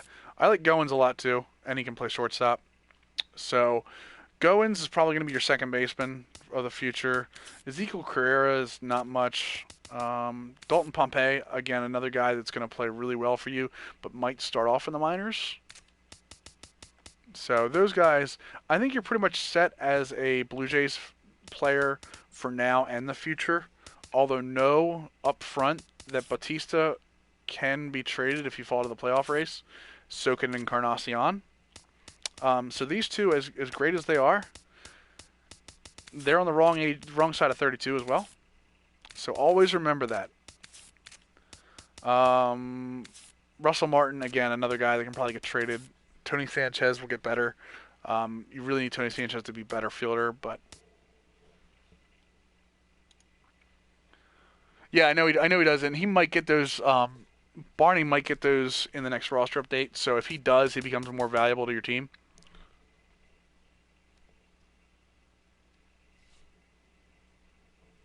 Let's see here. Anyone else? Yeah, I agree with that. Again, just looking at this, but D-backs tips. D-backs are try to win this year because, well, Goldie, you get Goldie for a while, but you're paying $18 million a year on him. I like Segura a lot. I think Pollock's good. I'm okay with Peralta, but he can't hit lefties whatsoever. So you better have somebody on your roster that can hit lefties, like Yosmani Tomas. The problem is like you don't have that guy. And don't get me wrong, Peralta's good enough in the field, but this roster right here, I hate to say this because I like the D-backs. This roster is not that good. It's built around Goldschmidt, and you can tell it is. You're going to rely on your pitching with them a lot if Goldschmidt doesn't hit for you. With Greinke, Corbin, Shelby Miller, Robbie Ray is going to be really good, and Ruby De La Rosa is already pretty good. I like him a lot. But you have Archie Bradley, like literally sitting in your bullpen. So I think your pitching keeps you going. You definitely need a closer. I think Clippard can close for you. I would like Clippard over Ziegler to close, and Ziegler to mop up. And Matt Reynolds can be your lefty out of the bullpen, although Chafin can do it too, but I like Reynolds a little better than Chafin. So, that's your D-backs. Who would you get for Marlon Byrd? I have no idea. I would definitely try to get somebody for catcher if you can, or you know what? You probably get a better off. You're probably get a matchup lefty for Byrd. Yeah, roster updates come out every Monday, although they might not come out this Monday because they had so many people to add. It might not come out till next Monday.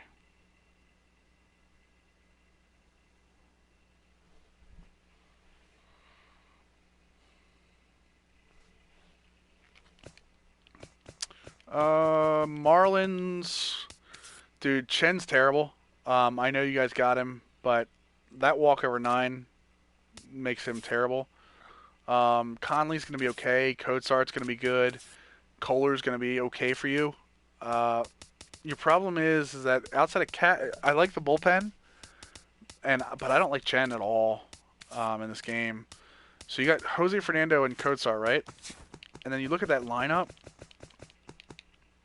Like D. Gordon a lot. D. Gordon's took a lot of room to grow. I love Christian Yelich. So the top 5 in that lineup are really good, and then you run into this problem where, and by top 5, I mean Prado's good, but Prado's not going to last long. I don't know that this lineup has enough in it to win. I do like Mathis behind the plate as a. Yeah, I mean Chris Johnson's really good against lefties, but he's in a place where Bohr is. I mean Chris Johnson and Bohr become your platoon at first base. I don't know. I just don't know. And then this Diego Tejada kid looks pretty good in this roster, but again, he might not be there.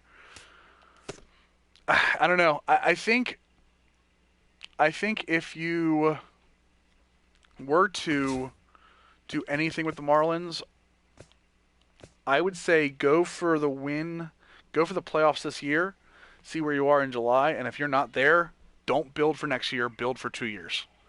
Try to build a team for 2 years and go from there. The Cardinals, you're not going to like this BQ, but I don't like Adam Wainwright at all. I like his stamina. I like the break on the curveball.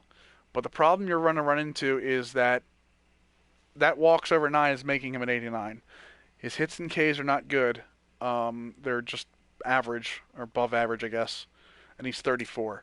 So if you're a Cardinals fan, God, I hate saying this, guys. You're looking to trade Wainwright because he's not worth $20 million. So, Carlos Martinez is obviously going to be an absolute beast. Waka's an absolute beast. Jaime Garcia is still going to be good for you. You keep him around for the fact he's a lefty and still going to grow. And I like Mike Leake as a bottom of the rotation guy.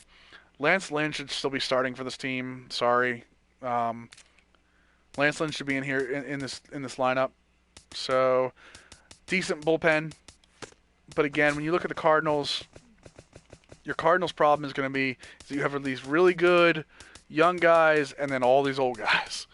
So, Demo, what do you mean what? Who are we talking about, Demo? I didn't see it when I was talking about him. Lax Troy, OSFM will not update MLB guys. There won't be update. I mean, they'll import them if they have something new. Like if Barney gets his extra positions, they'll import him in. No, I don't think so. I mean, if you want to keep him to try to win the first year, but if you keep him, you run the risk that he's going to drop at 34 from an 89 down to like an 85 possibly, depending on performance. So, that's the problem you're going to run into with the Cardinals. The Rockies, real quick. I went over this. You keep Gray, you keep Matzik. Matzik's going to get better. Lyles is going to be okay, although I'm not a fan. The back end of your bullpen outside of McGee. You trade McGee, I think, by the trade deadline for teams looking for a closer. You almost trade Qualls, too, because Qualls is going to get worse. You make Mott your closer just to stand by, and then maybe trade him in the offseason or next year. And then you go to your lineups. I like Blackman a lot. I like LeMahieu. I think you hold on to Gonzalez, which goes against a lot of what I think. But I think he will still be good for you because I think they can win next year. I'm not a fan of Paulson. So the guy you're looking for is going to be a first baseman. I like Ryan Rayburn a lot. I think Rayburn can do a lot for you. as a backup second baseman and an backup outfielder. Not a fan of Parra. Don't know why. Just kind of like love his feeling, but he is not worth $5 million a year. Hundley, you're probably going to trading, although I like him. Mark Reynolds is decent for what he is. Daniel Escazzo will be decent in terms of being able to play all three infield positions, and Barnes is a great pinch hitter for you. Once Story comes in, obviously, once you get a roster with Story, Reyes becomes disposable. So that's that for the Rockies. OSFM rosters are not out yet. And I'll do one more here, which will be the Giants. And it's going to be really easy for the Giants because I'm going to look at the lineup, and I'm going to go look at all these guys in the lineup, and I'm going to go, it's 2016, it's an even year, so they're going to win. So I do play Diamond Dynasty. Tuesday, if you go back and look at the archive, once it closes, you'll see that they will be doing. I did the Yankees already.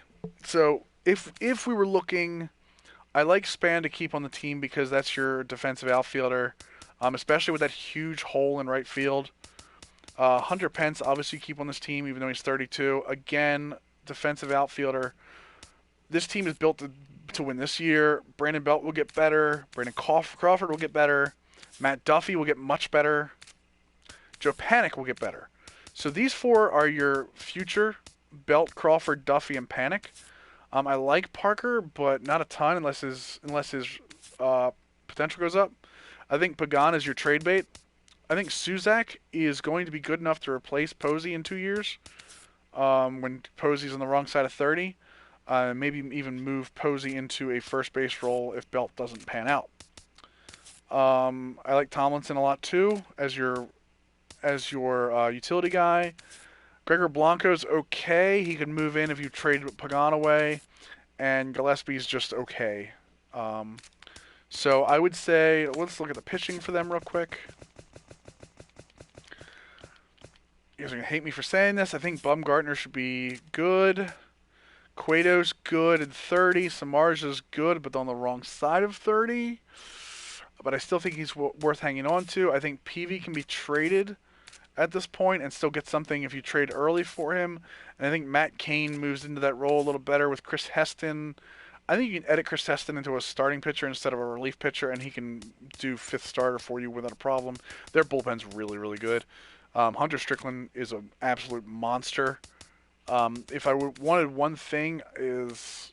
Well, I guess Lopez can be your left-up matchy guy. I would actually want another lefty in here because Lopez's stamina.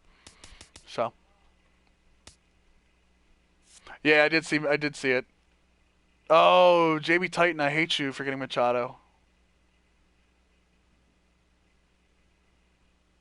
Flashback yada, yeah. So, all right, guys. So we're gonna be done with this. Thanks for stopping by.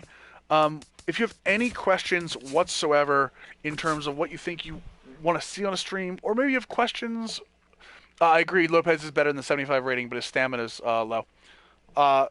Go ahead and go to Operation Sports. Look at all the Operation Sports sites, which are, I don't know. Oh, really? Will you? That's nice of you, Castro. I mean, I always like to ban people on the way out. We're going to be trying to do this every Sunday, but give us a follow anyway because I may just jump on whenever. You never know. So give us a follow. You get notified. If you have any questions for me, feel free tweet to the Operation Sports account or to my Twitter, which is Millennium OS, 2 L's, 2 N's. Follow the Operation Sports YouTube page where we're doing a bunch of tips for a bunch of different games these days. Here's the Twitter page. Actually, I think I have that too. Other than that, guys, thanks for stopping by. I hope your franchises go better. And when OSFM comes out, which you can see right here, when OSFM comes out, come back to the stream. We're going to be going over everything, what you can do, what you can help out with your franchise, and go from there. All right, guys? So have a great one. Have a great Sunday. And, guys, the Orioles are 5-0.